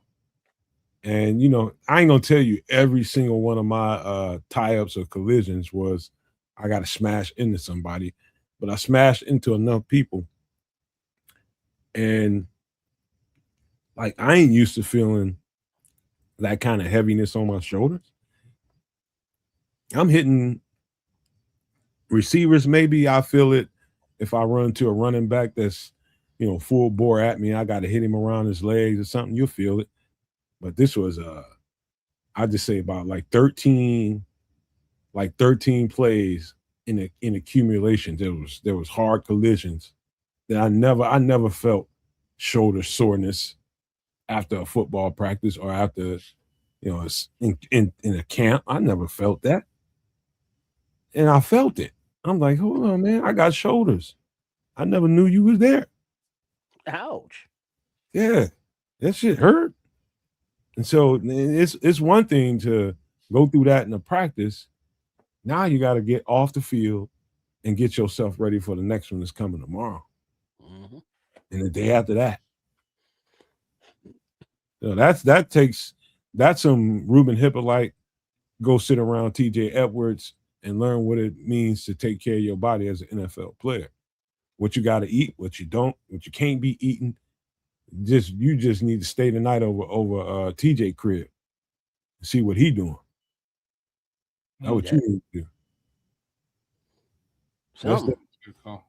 Yeah, man. That's the recovery after the physicality is probably the most unheralded thing in the game, and I don't think enough people are doing content on that. But that's the problem, though, because of the physicality that you speak of, is why it's irritating to me as someone that's not even a player on a team or in the league. That it's like, wait a minute, how the hell y'all gonna have a game on Sunday, then have another one on Thursday? What? That is not physically, conducive to healing or rest, or you're not gonna get the best athletic playing out of these players because they're still beat up from the 3 days ago playing a full game. Thank you, Triple R. Mm. The fucking NFL has no constitution, and they need one. Man. So even like Smith, shit, I'm gonna play more snaps than Kyler. Shit. NFL needs a constitution, man. That's some bullshit, man. Get your And then now, get granted, your ass in the ice tub and see how you feel. when you're traveling, they don't have to go through the same hassle that we have to go through in traveling. But guess what? They still got to travel. Yeah, they big dudes and comfortable seats, yeah, but still got to go 30,000 feet in the air. With that pressurization, which isn't the best for the body. After you've been beaten up, and then you're going time zones and you're back and forth, and it's just not conducive to the best play on the field. And so that means that when you have dings and dangs from a game, your shoulder's hurting. And it's like, well, I got to ice it. I got to heat it. And I got to get it ready because I got another game. And now you got players on IR, but they still refuse to expand the roster sizes. 53, that's it. So I don't know. I mean, expand it to 60, or because you're adding on games, you're adding on travel, but these bodies aren't adding on anything, and you can't have any PEDs or any substances. So what are we doing? And of course, they want to expand it out. I believe eventually to 21 games is what they're talking about. But hey, who gonna play them? Shit, they gonna get scab players.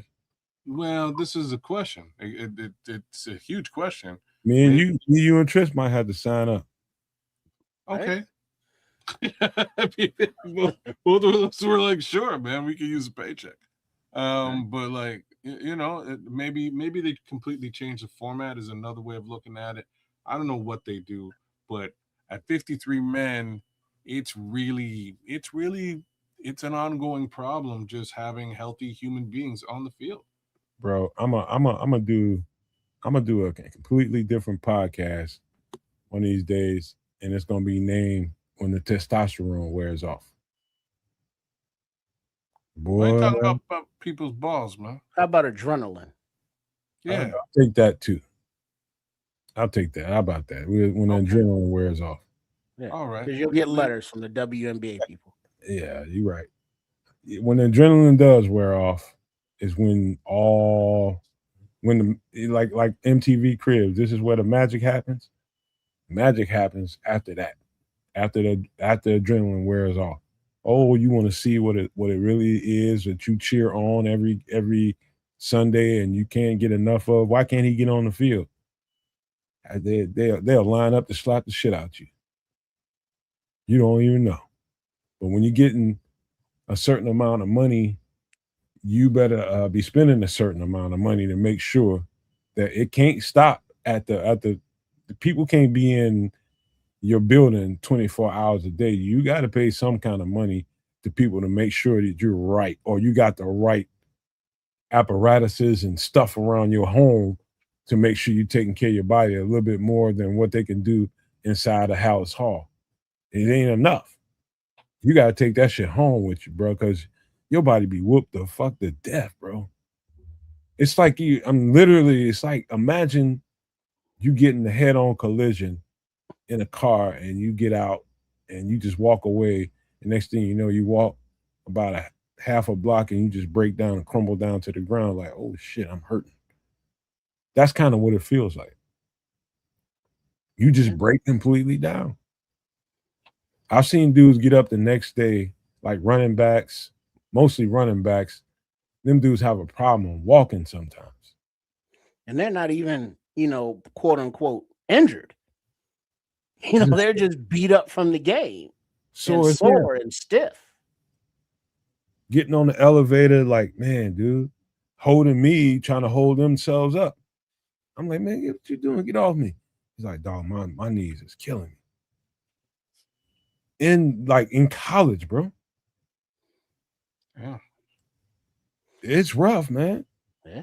Like when you're young, you're invincible. At least you think in your head, and you think you can do this shit. All I gotta do is get to the next point.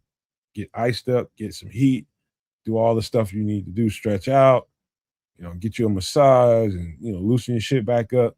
Okay, stretch and get back on there and start doing what you're doing again, over and over and over and over again, till you get tired of doing it. Unless you got qualified people that can help you recover get from A to B, and you got to spend money to do that. It's a rough Yeah, game. masseuses, yogis, acupuncturists, chefs. Derrick Henry spends like $250,000 a year just to maintain his stuff. And Stay you on might top. think that's a lot of money. Well, it is a lot of money. To us. To them, it's an investment right off. Well, what's weird, and I'll say this out loud, is that he has to do something like that at all. One would think that would potentially be provided to him by the team. Well, Look at but the team doesn't live at your house, on the facility. Eventually, you got to go home. Then when you do go home, you got to eat. You got to, do dishes, laundry. So you have people for that. Team Do could provide those you people. have maids? You have yard people and gardeners, and you have masseuses. You have chefs. You have people that take care of your body because your body is what's paying all of that shit.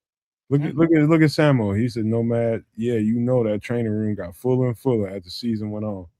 Yeah, that shit. You noticed that shit right away. Like, man, what you doing in here? What you doing in here? Man, what's wrong with you? It's all year long. You go in there like I wasn't no person that was in the training room. I might have gone in there and got wrapped in tape around the ankles, but I wasn't no person in the training room all the time.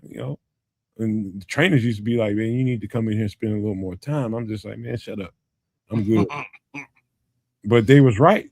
Later on in the season, I made sure I got me a little time in there. They got me a whole lot better than when I was about to walk on the field. Well, look at what Raging Oracle saying. That's why we're having a hard time filling our youth tackle roster. Parents are seeing these end results and not letting their kids play. I don't blame them. I used to be one of them people just like, nah, dog, you gotta, nah, nah, nah. Truth is, it's a dangerous game. And you need to start the conversation off like that. It's very dangerous. You might not have, you might make a lot of money, but your quality of life might be asshole backwards by the time you get done with this. And years on into your life, you might start seeing some ramifications of what you did. Well, but that's the sad part is, we look at historically your Dave Dorsons, your Junior Seaus, and older players who have been posthumously diagnosed with CTE. But then you have like the young fella, like was it Marshawn Freeland that was with Dallas? Lattimore? Lattimore. I mean, he was a young guy. Mm-hmm. So it's not like he's a veteran, after he's retired and he's developing these, symptoms or this condition. But a rookie or, 1 and 2 year players having this stuff that we hear about. But it would be interesting to see the numbers and the studies of how many college kids or high school kids even, display the symptoms and have later been diagnosed with CTE. And we're not even talking about professionals here. Hey, I'll tell you one thing. I'll tell you my biggest problem with football. Samuel was right. He talking about going in there for the heat, the massage, getting stretched, wrapped in tape. That's really what I went, just to get wrapped in tape around the ankles and whatever else. Hands once in a while because you got tangled up with somebody. But that's really what I went in there was to get wrapped in tape. But it's the other stuff that they offer in there that most people like myself who thought I was invincible at the time just totally ignore it, which is why I tell the trainer, shut up, shut up and get out my face, man. I know what I can do. It's like you gonna regret that later, and it was right. It was right. That shit'll catch up to you, bro. Wake up one morning and be like, how come I limp like this now? Yeah, dude. It's like the soreness. It's like it never would go away until I realized that, no, dude, you got to get your sorry ass in that ice bath sometime and get the heat afterwards. Shit, ice, heat, get you some yoga, learn how to do some Pilates. Man, dude, the massages, man.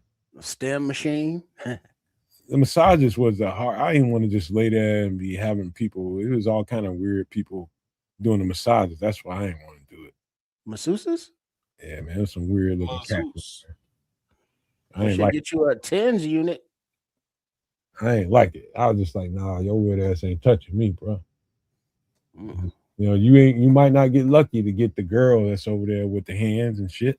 You might get a dude that's weird acting and shit. I wasn't with it. Nah, dude. Man, it'd be like, dude, it ain't like that. I know it ain't like that, but you ain't finna be handling me. You leave my muscles alone. Get away from me. Like, I don't. You might get something out of this. I don't know about, but yeah, you ain't had none, Samo. Yeah, we had some. We already know that. Do not get Nomad any sweetest massages for Christmas. Nah, man, I ain't really with people handling me. Period. You know what I mean? But if it's gonna be somebody putting hands on me, it better be a female. You know, I ain't with all that. You know, but you know, that was just my little hang up at the time. I'm only 18 years old, 17, 18 years old, little teenager and shit. He said Samuel said they had one. Yeah, he knew better. They all knew better, but Keep it professional. Keep it professional. I just didn't want dudes touching me, man. That's all. I don't give a fuck what you had in your mind. I don't want you touching. Can't blame you for that. That's for sure. Deshaun Watson massages. Oh damn. Come on, man. Waiting for this conversation to delve into this area. Here we are. Oh no! Red Baron went to the tug and pull. You didn't need to do that, did it? Yeah, man. That's another thing too, man. You know who's doing them? You know, at certain point during the year, you didn't care who it was in there. You really didn't. You just, if you needed one, you was going there and getting you one. Make it stop hurting. Yeah, that's mostly what it was. Most of my pain towards the end of the year was with my legs. It was with my legs, and I can handle most of that work. You know what I mean? I can handle most of that, but when it comes to your back and your shoulders, anywhere around your back midsection, you got to get somebody else to work them kinks out. You got to. And so it wasn't like you had a choice at a certain point of the year. You better get them shits rubbed out or be your ass out there hurting. That's all it is to it. One more guy, because I think we got a little bit of time to do this. But what do y'all think about this? What if what we saw wasn't no fluke? And they cut Coleman Bennett because they like what they saw. I you know what I think it was? I think they put him in pass pro, and that was the last thing. If you can't outperform this guy in pass pro, we think you can fit somewhere in special teams, but if you can't outperform this guy in pass pro, I don't know why we're keeping you.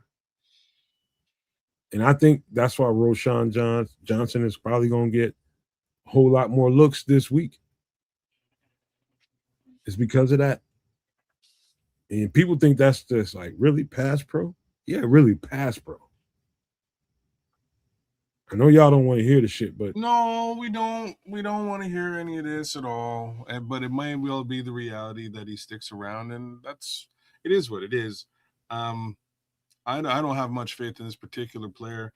What I can say is this: I did appreciate his special teams value that he brought to the table last season. I actually really did. You know, I was really missing. You know, who's going to be out there as a special teams gunner? This guy has speed enough to accomplish that, and he's actually a really sound tackler for somebody who plays on offense. Like I watch him put down some bodies, but again, he's a running back. and I'd like to see him actually perform as a running back and perform well. And so far, we really haven't seen very much of that. That being Yeah, said, he yeah, he had a burst play, and it's like, all right, cool. Year in year three is like, well, you should really have a few more of those, but it is what it is. As far as where he is now in his development, I don't know that I can say that as far as a running back, we haven't seen enough reps to see him actually as a running back. I mean, he got a few and he made no, a we've seen enough. Trip, okay. we saw But enough. it's like, all right, Coleman Bennett, he didn't make the cut. Okay, sad. All right. But we still who's the competition left? Salvon Ahmed and Britton Brown, who we know that the coaches like. So I don't know. I mean, obviously, hopefully we don't need Roshan as a running back. If he has to come in and tote the rock, he can. A la Travis Homer, special teams demon. And if Roshan is a special teams demon and Coach Hightower says, hey, he has good value here, I could see that. But I'm not really seeing any value added to the actual running back room. I one thing about me is I'll never let, even though I love the fan base because they keep us here. I love the fan base. I love us over here at the Nomad Network. I love the No Maniacs. But I will never let people, especially on social media, tell me what to think about a player. All I know is he, for a lot of different reasons we may not know, wasn't given opportunities to perform. And some of them reasons where he was just hurt. And that's what we were being told. He just was hurt. But another reason could be when it came to the offense, because they plenty of times put him out there playing special teams, and just like, okay, he can play special teams. How come he can't get a role in the offense? You know what that told me? That told me he's not picking up everything at the pace he needs to. And he needed some time. That's what it told me. Now, everybody else in the fan base, think what you will, but me and what I know, that means he just ain't sharp enough on his shit and he needs some more time. And given another year, given a whole year into it and getting another opportunity here, I like it. Number one. Two, we knew he had the pedigree coming out of Texas. We knew what he can do. We saw what he can do in the old offense with the old coaches. He had some moments. But now all of a sudden this new coach gets in here and he's kind of relegated to this special teams guy, not really getting a chance to play on offense. And I think it kind of done things to the fan base like, oh, he really must not be shit. No, he just wasn't ready. And now that he's a little bit more ready, you're starting to see. And I think he's going to get some spin here this week. I think we're going to see a lot of the same that we saw this week. Got the pedigree, man. I don't know. Like I say, we'll see. We'll see what he does. Just they played him quite a bit before Khalil Herbert's departure in preseason as well as in the actual season, to sort of try to justify the transition from Khalil Herbert to Roshan Johnson potentially.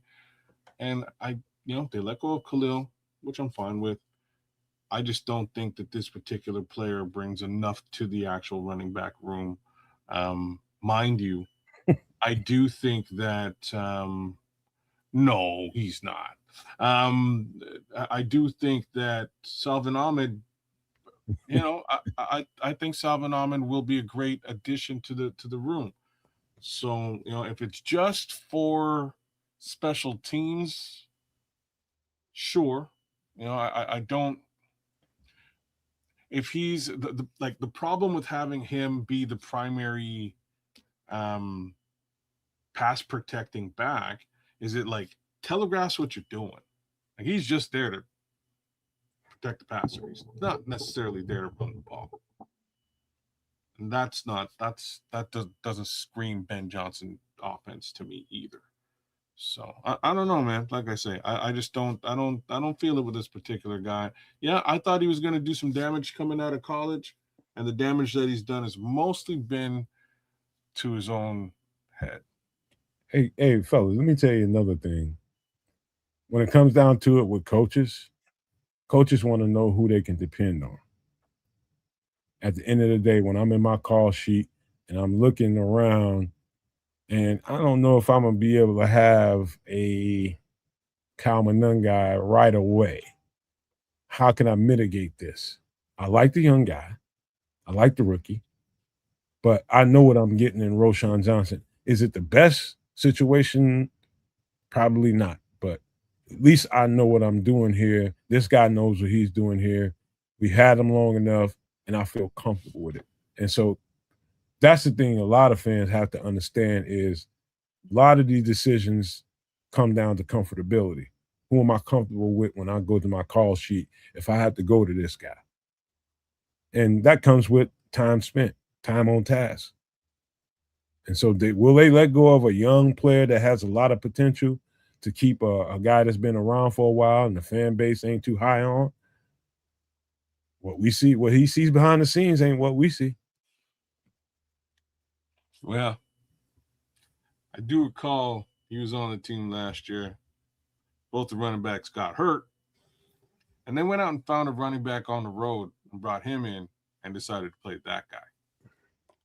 So, I mean, they've been watching this guy practice for a year or two now. I don't know. I don't see it. I would need to see an entire preseason of awesome Roshan Johnson doing stuff besides running straight into a human being and potentially surviving the collision. I think we all need to see more. We did see a little something with that pass the other day, and that was cool. That means he can catch and he can run out of the backfield if needed.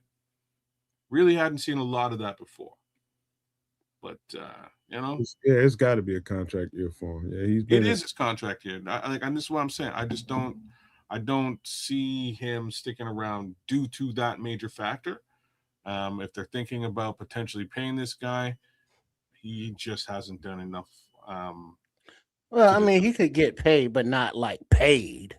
Oh, they could offer him an extension of what they feel is fair, which could be 5 million, 2 million. I don't know. Wow. But speaking of, we mentioned him, but Khalil Herbert, San Fran, yeah, he got cut too. Yeah, he hasn't had a good little go since he left the Bears. I thought he'd actually do well out there in the world. That's the thing, man. It's only so many jobs in the NFL as far as starting or even a backup. It's only so many jobs it's there. You gotta find a niche on special teams. You gotta find a niche on special teams. Not only that, when you do get those opportunities, you gotta be a stomp down pass protector. That's gonna keep you. Like, what do you think somebody like Travis Homer keeps finding jobs for? Because of that. How'd you bring up Travis Homer somehow in this conversation? I'm just saying some of these dudes have way more value than you think. I'm not saying Roshan Johnson's in that category, right? But have value at something, but maybe not just running back. I mean, you have some value at running back, but more importantly, some of these other things that need to happen. So, yeah. I mean, I'm just not so quick to write somebody off. That's why I sound so optimistic, Scrolls. No, it's just because he's always optimistic all the time. Be optimistic. What was it? I mean, for a reason. Rainbows and what? Powder. I don't know. What I say? Powder puff, sugar puff. Sugar puffs and rainbows. That's what you said. Be optimistic. But yeah, man, watch out, because again, I'll say this one last time. Dude does have pedigree. Just saying. He does have pedigree. He's just been unhealthy, and for whatever reasons, not knowing enough, been given opportunity.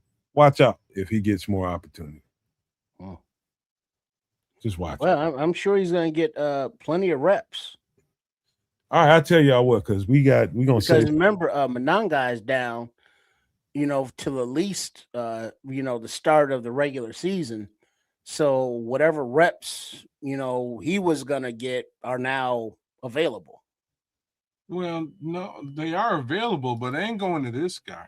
I'm Well, I just mean, they're gonna have to be divided up because Swift ain't taking them all. no, And so no. that only Well, leaves Roshan Brown and Britton Brown and Ahmed. Salvin Ahmed. Salvin Ahmed actually plays a much more similar style of football and or complementary style of football to what Kamanungai and DeAndre Swift play. It's relatively similar.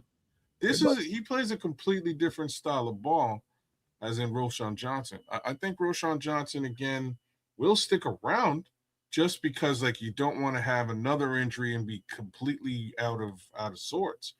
But at some point, I think they may just cut this player outside of just flat out special teams Hey capability. kids, everybody thinks it's just optimism with me. And all these years we've been doing this, ain't nobody figured out yet. I'm surgical with this bitch. I'm surgical as a motherfucker when it comes to breaking this shit down. I see shit that ain't nobody seeing. Ain't What are nobody you figured that shit seeing out. here? I'm telling you. Remember at the beginning of this when I told y'all everybody just wrote off Braxton Jones? Nobody wanted to hear that shit. I still don't want to hear it really. And where is he at?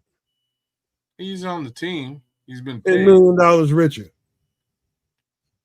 He's on the team. He's been paid. I say shit that don't nobody want to hear because I'm surgical with this shit.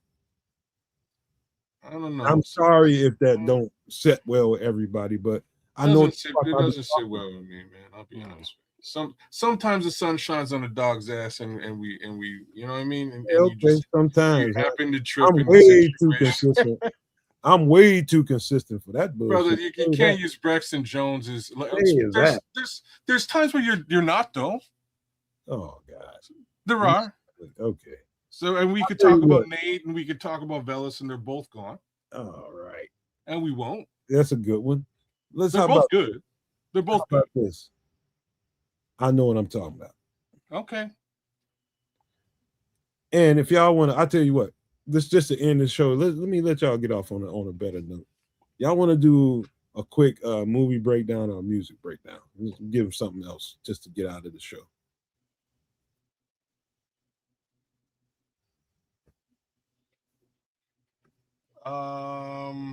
What do you want to do, Trevor? Y'all vote on it, man. I ain't. What do you say, chat? I'm just my mind wandered because it's like, do we keep Caden Davis and wide receiver, Roshan Johnson running back? I give y'all the options here. We can do. I think it's boring, but special ed. We can do that music breakdown, that record. We can do Psycho the movie, or we can do Boys in the Hood the movie. Ricky. All right. Furious. Yeah, we can do Boys in the Hood. It's a pretty. What about you, Trip? Yeah, Boys in the Hood is cool. Y'all want Boys in the Hood? All right, man. Let's give people what they let's do this shit. I think it was a profound movie. Very profound movie for anybody that lived in urban environments. The hood. Anywhere in the United States. And anybody that wasn't in the United States and if you don't even at least know people that come from this era, it's going to be hard for you to relate to what the hell is going on in this movie. You can see it, and it's graphically displayed in a way that you can't deny it. But what was planned in this movie and all the little things that happened in this movie had to have people who wasn't from this environment like curious, like whoa. It was that explosive of a movie. It was like a war zone within the United States. Or did y'all guys see it that way? What do you mean by a war zone? It was an absolute war zone. South Central LA was a war zone. Okay. Yeah, well, I looked at it not as a war zone, but just as the hood. Because the same issues that they were having, we had West Side, South Side, other communities, cities, urban areas, gangs, drugs. It was it was an issue. Um, in the black community, you got furious styles like, look, army ain't no place for a black man. Here's why. Here's how the community is being broken down with all these gun stores, drug stores, alcohol, liquor stores, and then you get to gentrification. Then the man comes in and raises the property taxes. Now y'all can't afford to live here. Y'all got to go. Then they gentrify everything, build it up, and this whole new hood. So it's the same thing that has happened repeatedly throughout cities, neighborhoods throughout the country. So it was just kind of like, yeah, it's just kind of like looking down the street, except it's on the screen now. Cool ass soundtrack, of course, and the young up and coming actors at the time. So the way it was a reflection of what you see in the hood, and it's like, yeah, right there. See, it's right in the title, Boys in the Hood. The hood. These are the things. This is the war zone that Nomad mentioned that we're talking about. Can we get some help? And then you see the police that are there that are not there to help. You see the teachers and the school system and the job situation, and it's like, hey, that's just like my hood, and all the parallels, and the young, prospective athlete, getting gunned down, and the repercussions after that, and then the fallout behind that, and it's just an endless cycle of shit.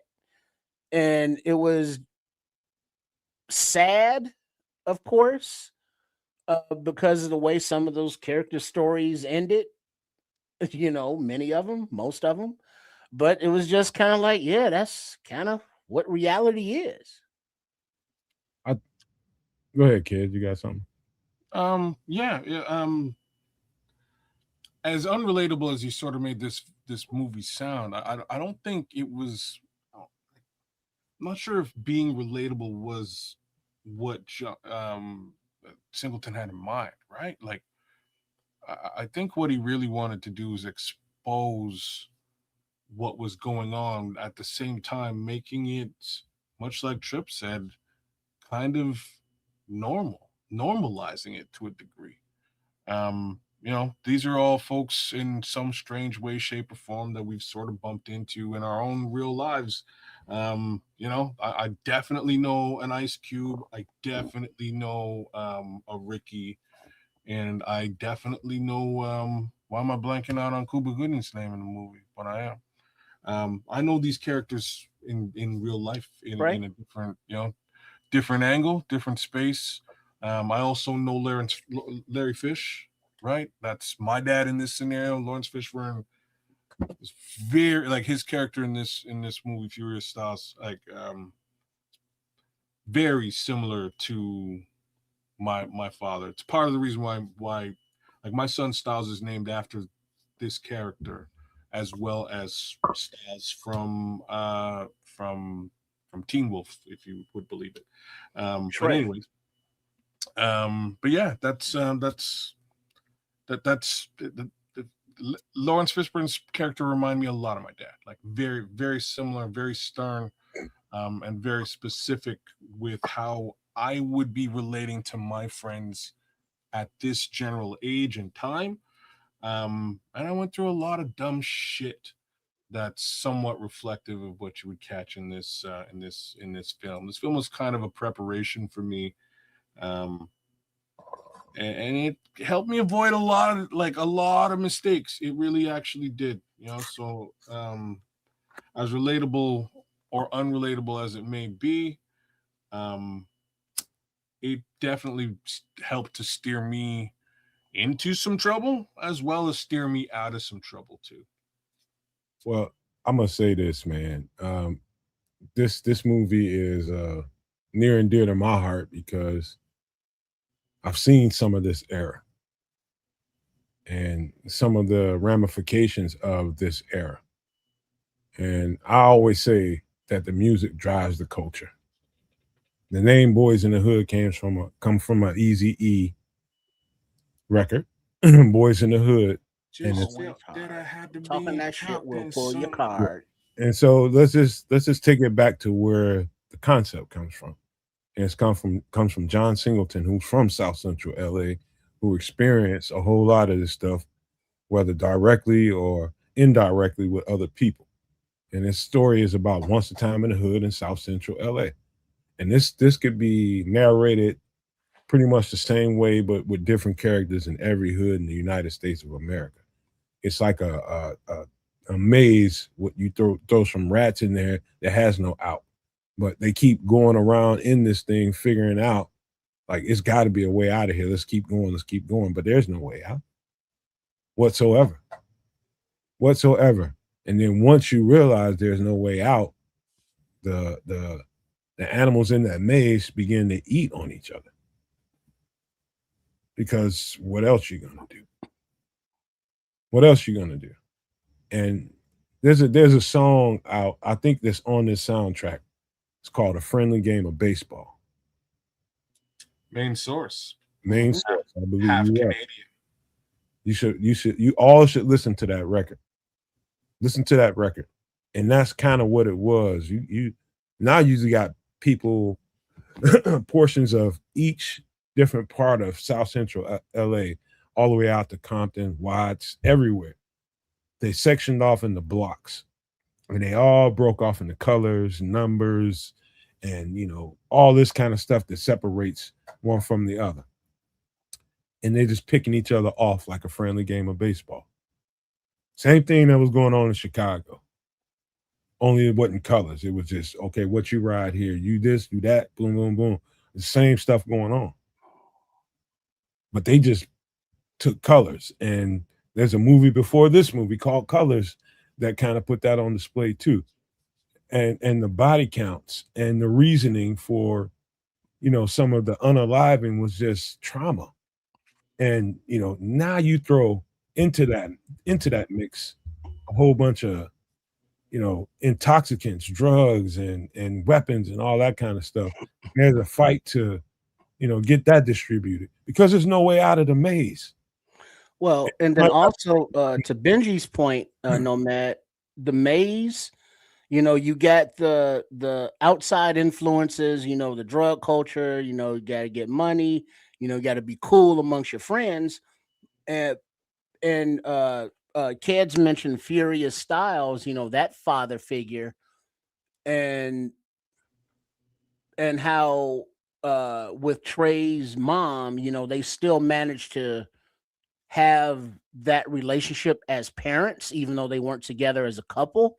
But you look at Doughboy, Ice Cube, and Ricky's mom, she was not a wholesome, morally grounded, foundational parent, trying to She rear was her traumatized. boys. Shit, you can tell. Huh? She was traumatized too. You can tell. Right. But her unresolved trauma was passed along to her children. And that is another 100%. message that happens a lot in the black community in these neighborhoods, is that a lot of these parents, these boys and these girls go through these traumas, don't resolve them, have children, have offspring, and just pass it right along. Not just pass it, but force it down. Right? Like it became Ricky and Trace trauma. Well, let me to carry on the Or is it story. Ricky and Doughboy? It's Ricky and Doughboy. Ricky and Doe. Yeah, Ricky and Doe. So Doe was the I ain't gonna tell the whole story for because I'm sure somebody Well, listening, it's a 40-year-old movie, so. and it's trust me, it's a lot of people ain't seen this movie. Hmm. And I think it's important. It's more important for, let me just say, and understand that I'm saying this in a way that I want people to get a grasp of why I'm saying it. But I think it's more important for white people to watch this so that they can understand better why the cascade of behaviors and the energy that people in these communities, these black communities have, and where it all started from. It started from the 80s, late 70s or early 80s, when they infested these mazes that they can't get out of with a whole bunch of weapons and drugs. And if you can't, you're already getting discriminated for the good jobs out there. You can't really make good money and you're just trying to have a living. Of course they're gonna grab them shits and use them to go do what they can do. And you get money. And the end of that is the prison pipeline. The prison pipeline that ends up using you for everything you're worth in your young life that's over now, because they're going to charge you more than double, triple, quadruple what you get charged for powder C, because you're selling rock now. You know, the powdered C was the recreational intoxicant out there, but the rock was quick, easy high, and everybody wanted it. Everybody wanted it because everybody wanted an escape from that maze. And this was the only thing there. And it all turned into this movie. It Well, turned but now we're talking about Boys in the Hood, crack cocaine, all of that drug culture of how it happened back then and continues to this day. But then to bring it full circle, I don't know if you all saw, but there was a big cocaine ring busted at Penn State University by some fraternity boys, just young suburban looking dudes. One of the kids named, they called him, what was it? Pablo Pledgecobar or something like that, because it was their frat house. And you know how you bring in not recruits, but pledges. Part of their pledge process was how to package up the dope and how to move it. And so these are 17, 18-year-old shorties coming to college and getting recruited and put into this drug culture. And these are suit and tie wearing upstanding citizens, not hood kids, or not little poor boys. They're coming from means, but they are still slanging the yayo. And why is that? Are they doing it for the money? Are they doing it for the fun? They're in a university. What are they doing? Whereas Boys in the Hood, they had to do it because there were other options, so many fewer options.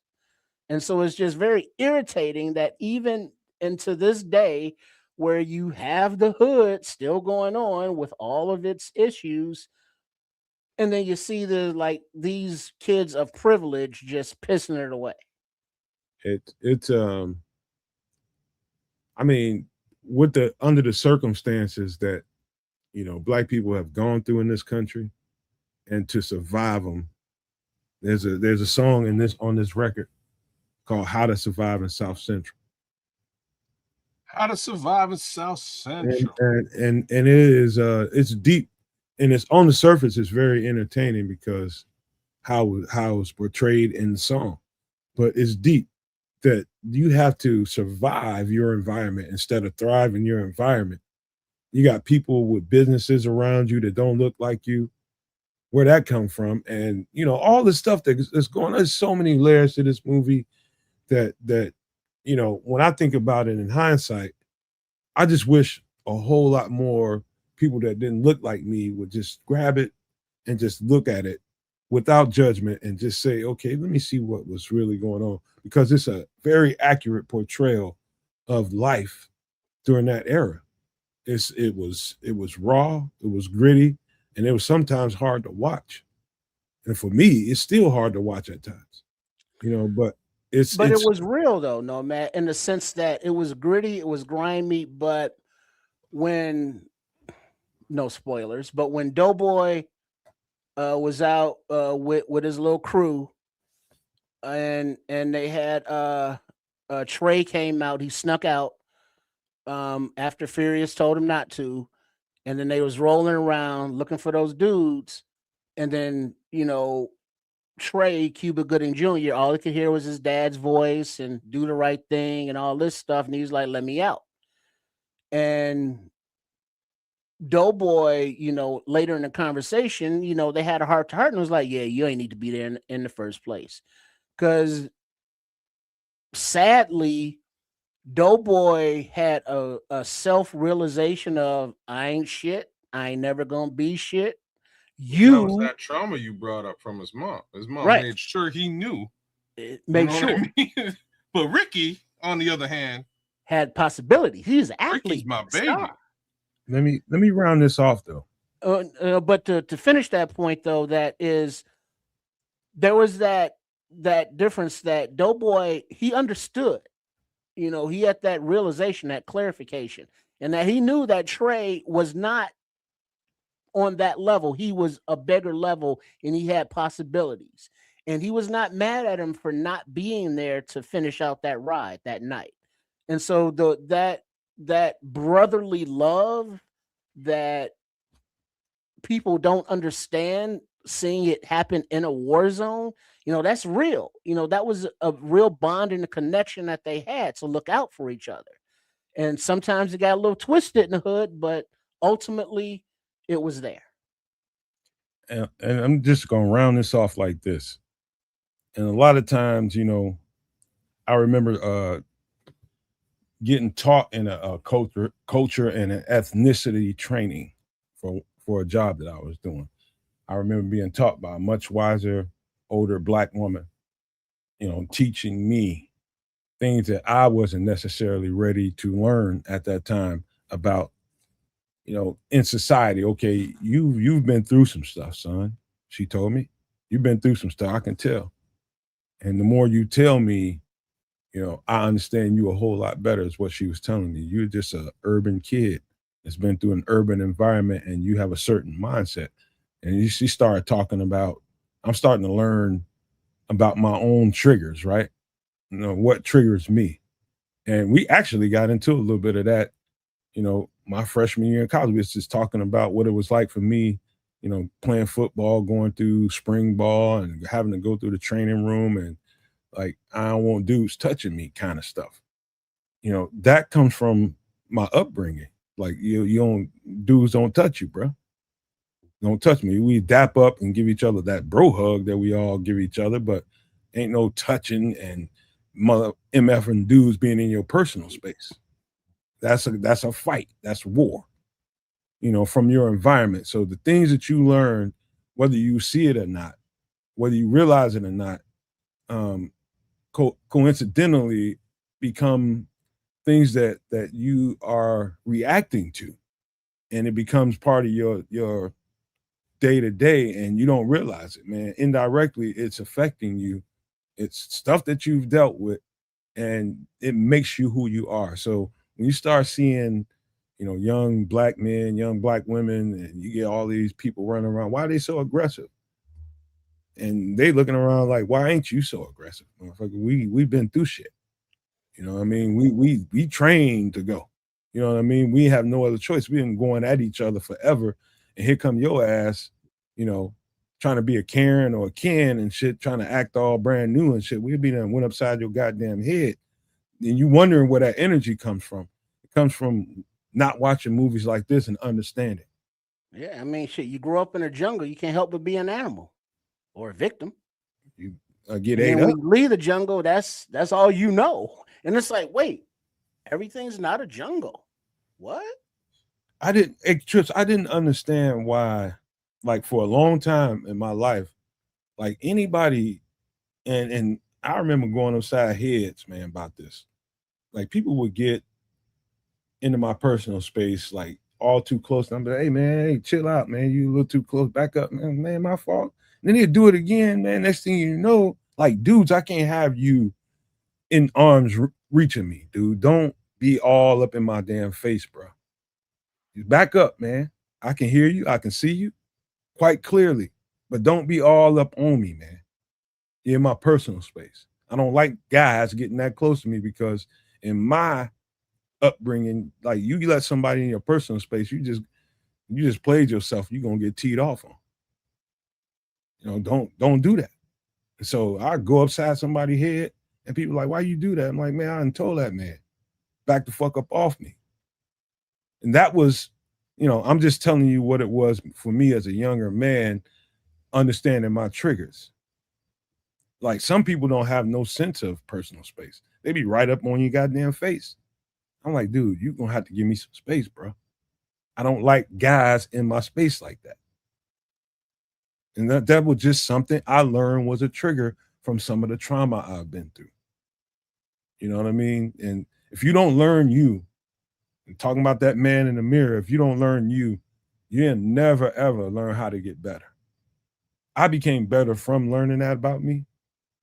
I don't do that no more. I just tell people like, hey, dog, we can talk, but hey man, you gotta keep your space, man, dog. You a wild motherfucker, man. It's just the truth, You I knocking Yeah, I niggas out. mean, You knocking it's the people truth, out for standing too close to you. dog. Straight You up. couldn't just back the If I fuck done up, told bro. you, You couldn't. if I done told you once or twice, and you still keep doing, I'm gonna check your ass. Say don't be in the steam room or sauna and have a You could leg just brush. back the fuck up, man. No, ain't none of Knock that a because motherfucker you out. you some people you back up, they take that as weakness, like they gonna keep pressing. Don't be moon landing him. I done told you twice, man, get out my face. Damn. All right. Shit. Yeah, I Real bust talk. your ass. I've done the same shit, but I definitely warned you a couple of times, and also back. Like if I back up, but the thing is, I'm going to articulate the entire like engagement. Motherfucker, I backed up because you all up in my shit and you stepped forward. What's wrong? Chin And check. then I'm gonna crack a couple of jokes and make sure that anybody in the vicinity understands. If it's just me and if this is just happening to you out in the street one on one with people, that's weird. Yeah, you should probably knock those people out. Oh, they, they may want it. They may want to do most more. of the time, it happened 3 times in particular that I can really point my finger at.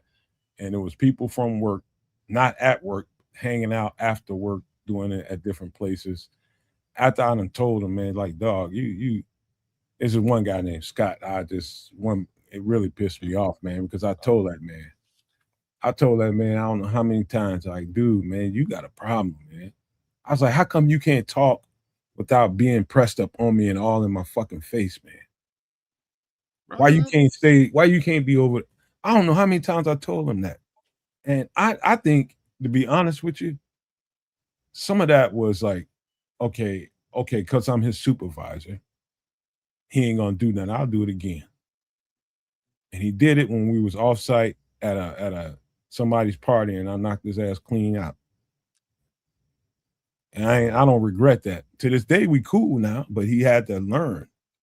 and you had to lose your job. No, I didn't lose my job. You smacked your Had to go to HR. supervisor and retained the No, I position. didn't smack him. I That's knocked his fucking ass clean legendary. the fuck out, bro. that is a thing. That is a thing of legend.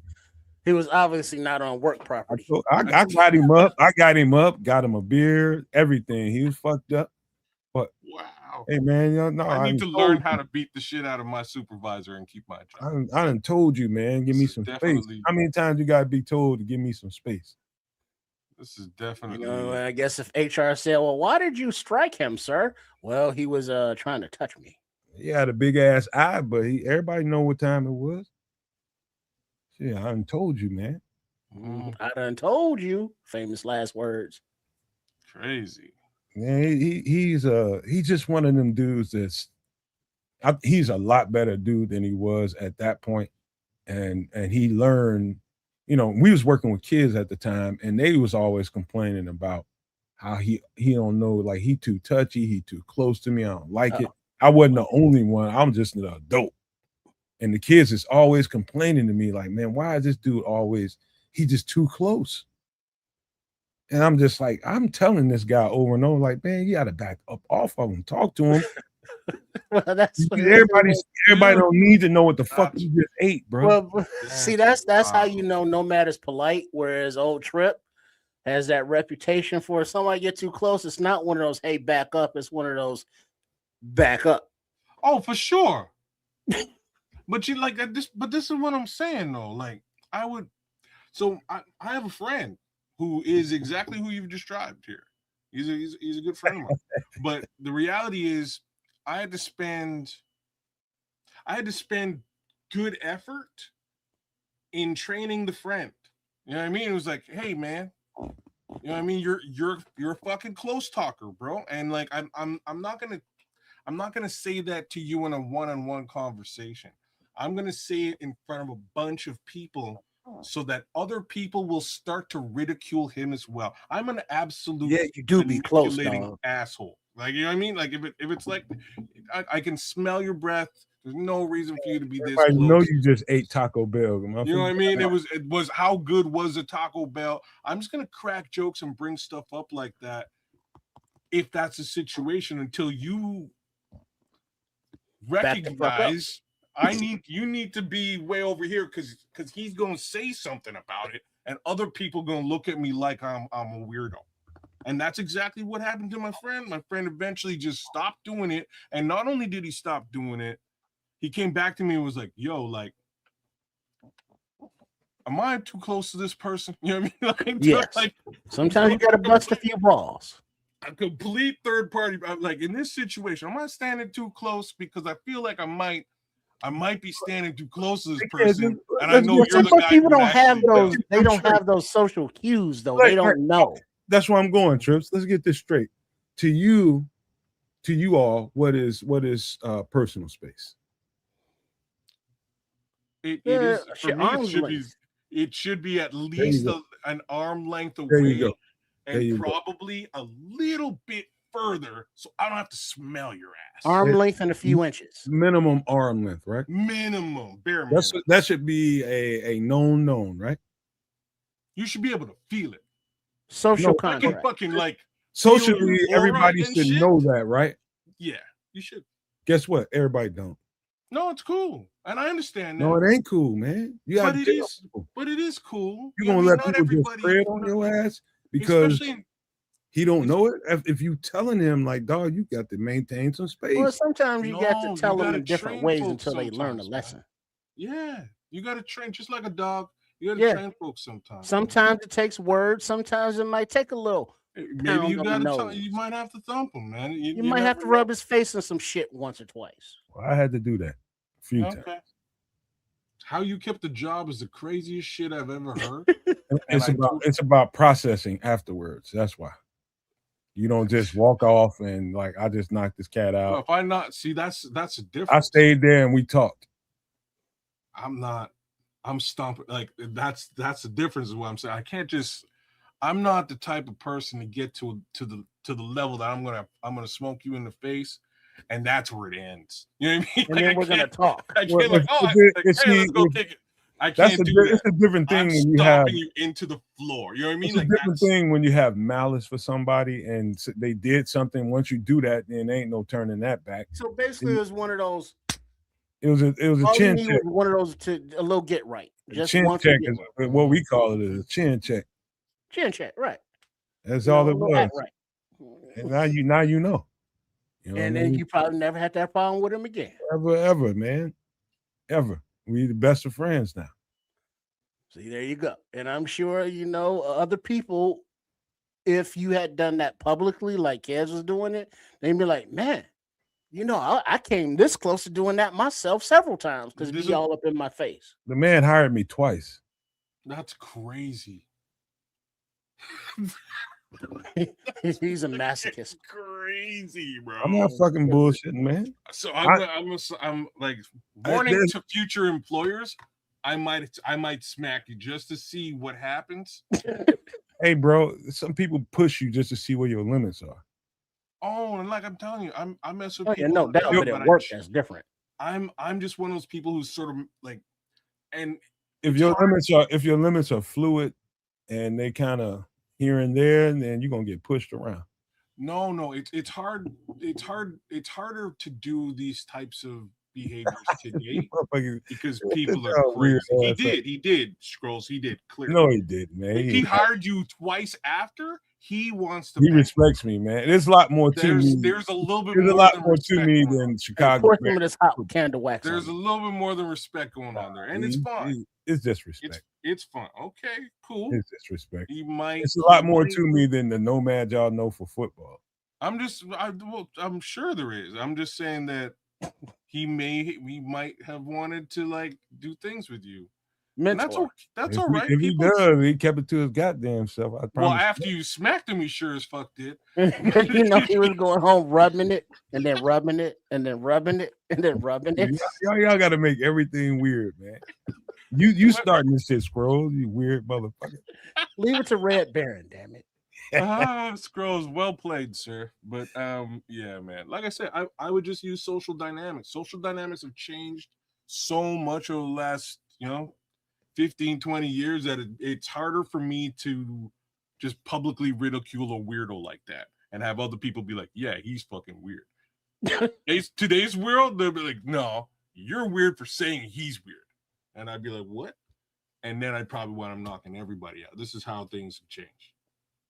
That guy turned into Definitely would lose my job in that scenario. Just put that. That guy tell me all the time. He turned into such a man. He became powerful he was just imagine this white guy with all these little urban black kids not really understanding him and trying to his effort was always there. I think his intentions was Mr. always Drummond? good.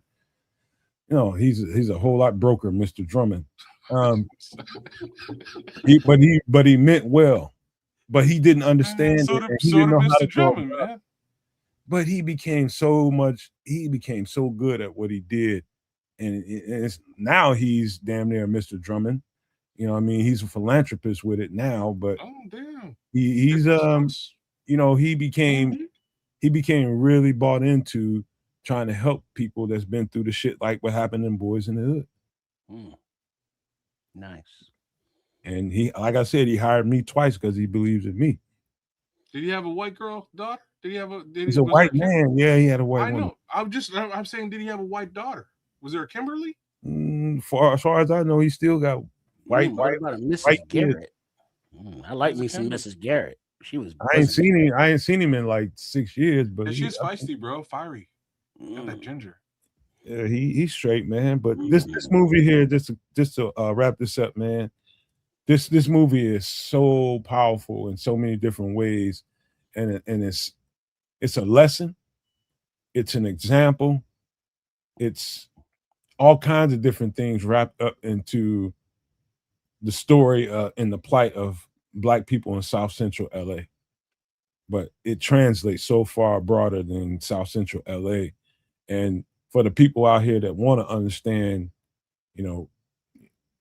Black people in this country that come from these kinds of environments, this is a teaching tool for you, because it didn't just stop in South Central LA in the 90s.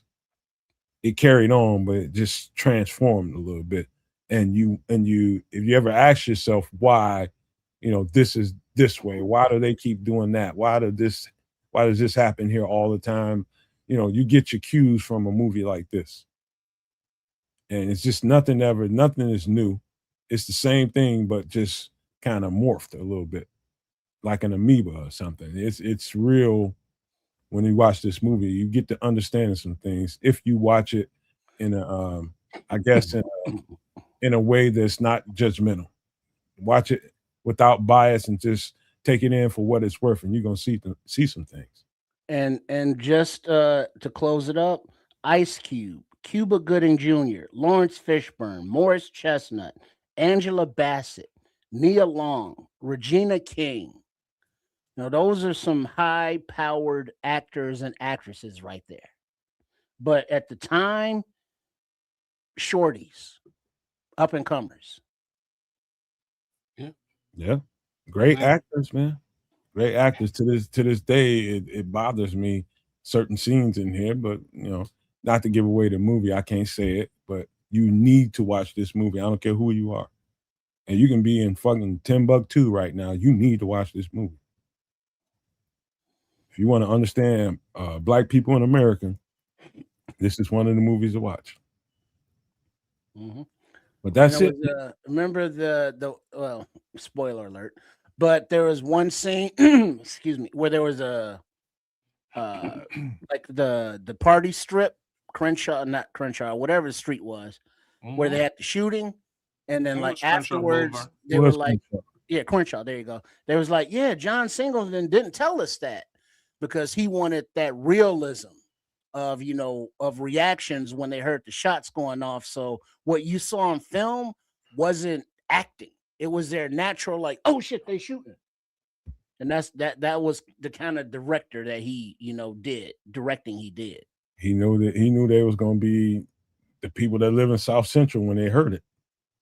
And it's like your natural reaction, get your ass down, man, because it's going on.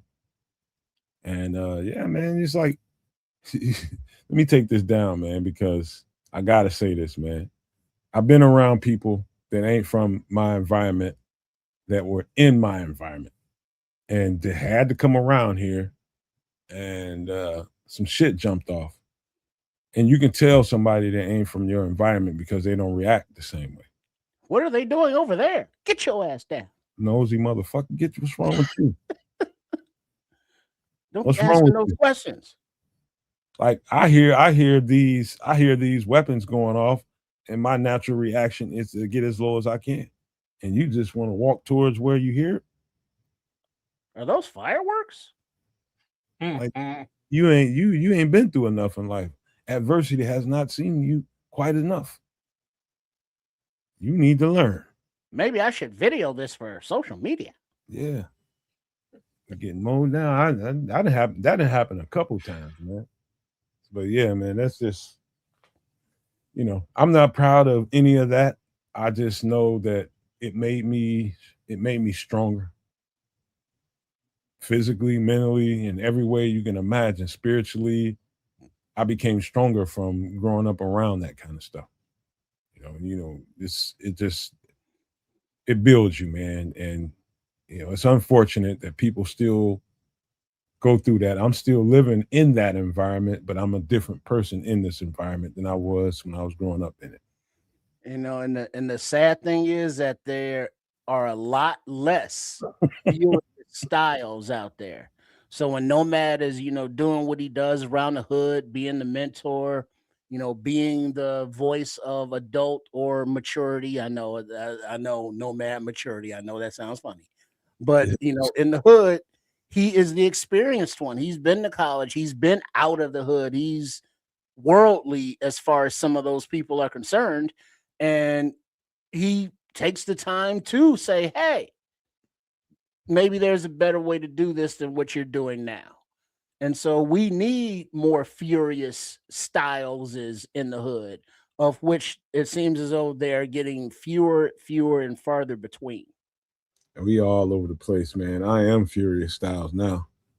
Me I too. mean, I'm definitely furious, and I ain't scared. The thing is, people say, "Oh, I ain't scared to go walking through my hood. I'll walk up anywhere in the hood, man." Listen, don't. You ain't, it's one thing not to be scared, but don't be no fucking fool, man.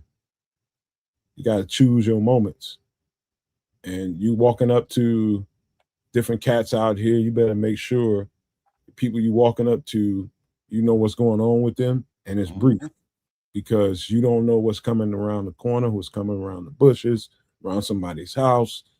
It's dangerous just to go out there and do interventions. People in around here in Chicago, Detroit, and people that are really out there trying to change the neighborhoods by being active in the neighborhoods, trying to change it, person by person, house by house, block by block, can get caught in the crossfire of something that wasn't meant for them. That's the danger. I can walk up to anybody right now and talk to them, but I can't control what's coming around the corner because of some shit they did. Right. And so you got to be careful. And so I learned how to set the situation up so that whenever that from this point on interaction needs to happen, it's in an environment that I can control. And like Red Baron is saying, when like you grow up, you know what the trigger words are. And he's saying now, if he hears words like on blood or dead homies, he starts his car and he's Audi 5000. You better be. You know what I mean? You grew up, it's like, you know what they're saying, what they're referring to. And it's like, yo, that beef ain't mine. And when that that's going comes back around looking for you, I ain't trying to be no place near your ass. It's almost 95% chance that that's going downhill fast. As soon as those words come out. Hmm. And the jacked up part is I don't know where it started exactly, but it has taken way too much hold. But during the gang wars, when rivals would be unalived and they would have a funeral, the rival gangs would now drive up and shoot up the funeral and Okay, all of choose the your words. mourners that were there. Be a little more, be a little bit more colorful with your words, Trip. We monetize this time. Uh, Bang bang them or something. Smoke them. There you go. That'll work. All right, and so that their friends, family, mourners, fellow gang members are all there. So it's like, oh, we got it, fish in a barrel. And so the disrespect, the of life in general, just that don't care and don't have any thought about repercussions or innocent bystanders or all of that was Boys in the Hood, and it's still to this day. Yeah. I mean, when I tell you Trip and kids, and I ain't gonna say kids wouldn't know it any better than Trips, but as Black people, I think we can all relate to how profound a movie like that can be on people like us that at least experience some of this. You know, it's very profound, and to this day, just talking about it makes me reflect on so many different things that help grow me. You know what I mean? And growth I'm always after every single day. And I look back at that movie, and I could be going in a certain way for a couple months. Let's just say that movie pops up on my YouTube feed. I'll sit there and watch it because I need Boys in to. the Hood. Yeah, I'll sit there and I'll watch it because I need to remind myself what I've been through. Things that people that I love and care for, what they've been through and why they're a certain way. The ones that didn't break that chain, didn't break that cycle, that still are in that way. It's a lot of people out here that's like that, and they've spawned children that are like that. You know what I mean? So it's deep, man. It ain't just a movie to me. It's more. And so, a lot of people can relate to it that way. That movie for me would be Half Baked, unfortunately, or Spaceballs. But I'll just put that out there. They're a little lighter. Well, hey, A lot of people in the graveyard, man. there are, man. I just don't want to. I don't want to trivialize the shit, man. No, it's not trivialized. I can't spend large swaths of time thinking about others in a graveyard or in a jail cell, man. It's real though. The reality is that they're there, and I'm here, and I got to progress and live a life. So he's not there. You know what I mean? That's half the reason why I don't. Half the reason, but like real talk, this movie, South Central and New Jack City, I think every kid should have the opportunity. Every teenager should check out those three films, basically back to back, to gain an understanding of what the '90s really actually were. I think it's those three movies put together, really good synopsis. Hey, Scrolls, I hear you, bro. I'm gonna try to squeeze that in next week instead of a movie or a breakdown. I'll try to squeeze it in. You're right, man. I do need to get on that. There's a lot going on in the world right now, and I'm just choosing Bears right now over everything. But yeah, you're right. I do need to do that, and I'm gonna try to squeeze it in next week.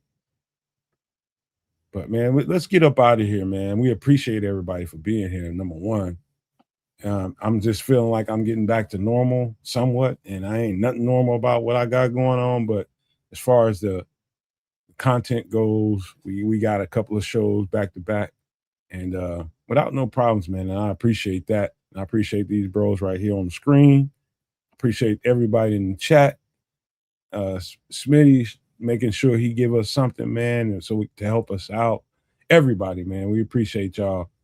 It's so special to be able to do this sometimes, man. I just need it right about now. I'll just tell you that. But without getting sappy about it, let me go ahead and pass this rock on over to kids for some closing thoughts before we get out of here.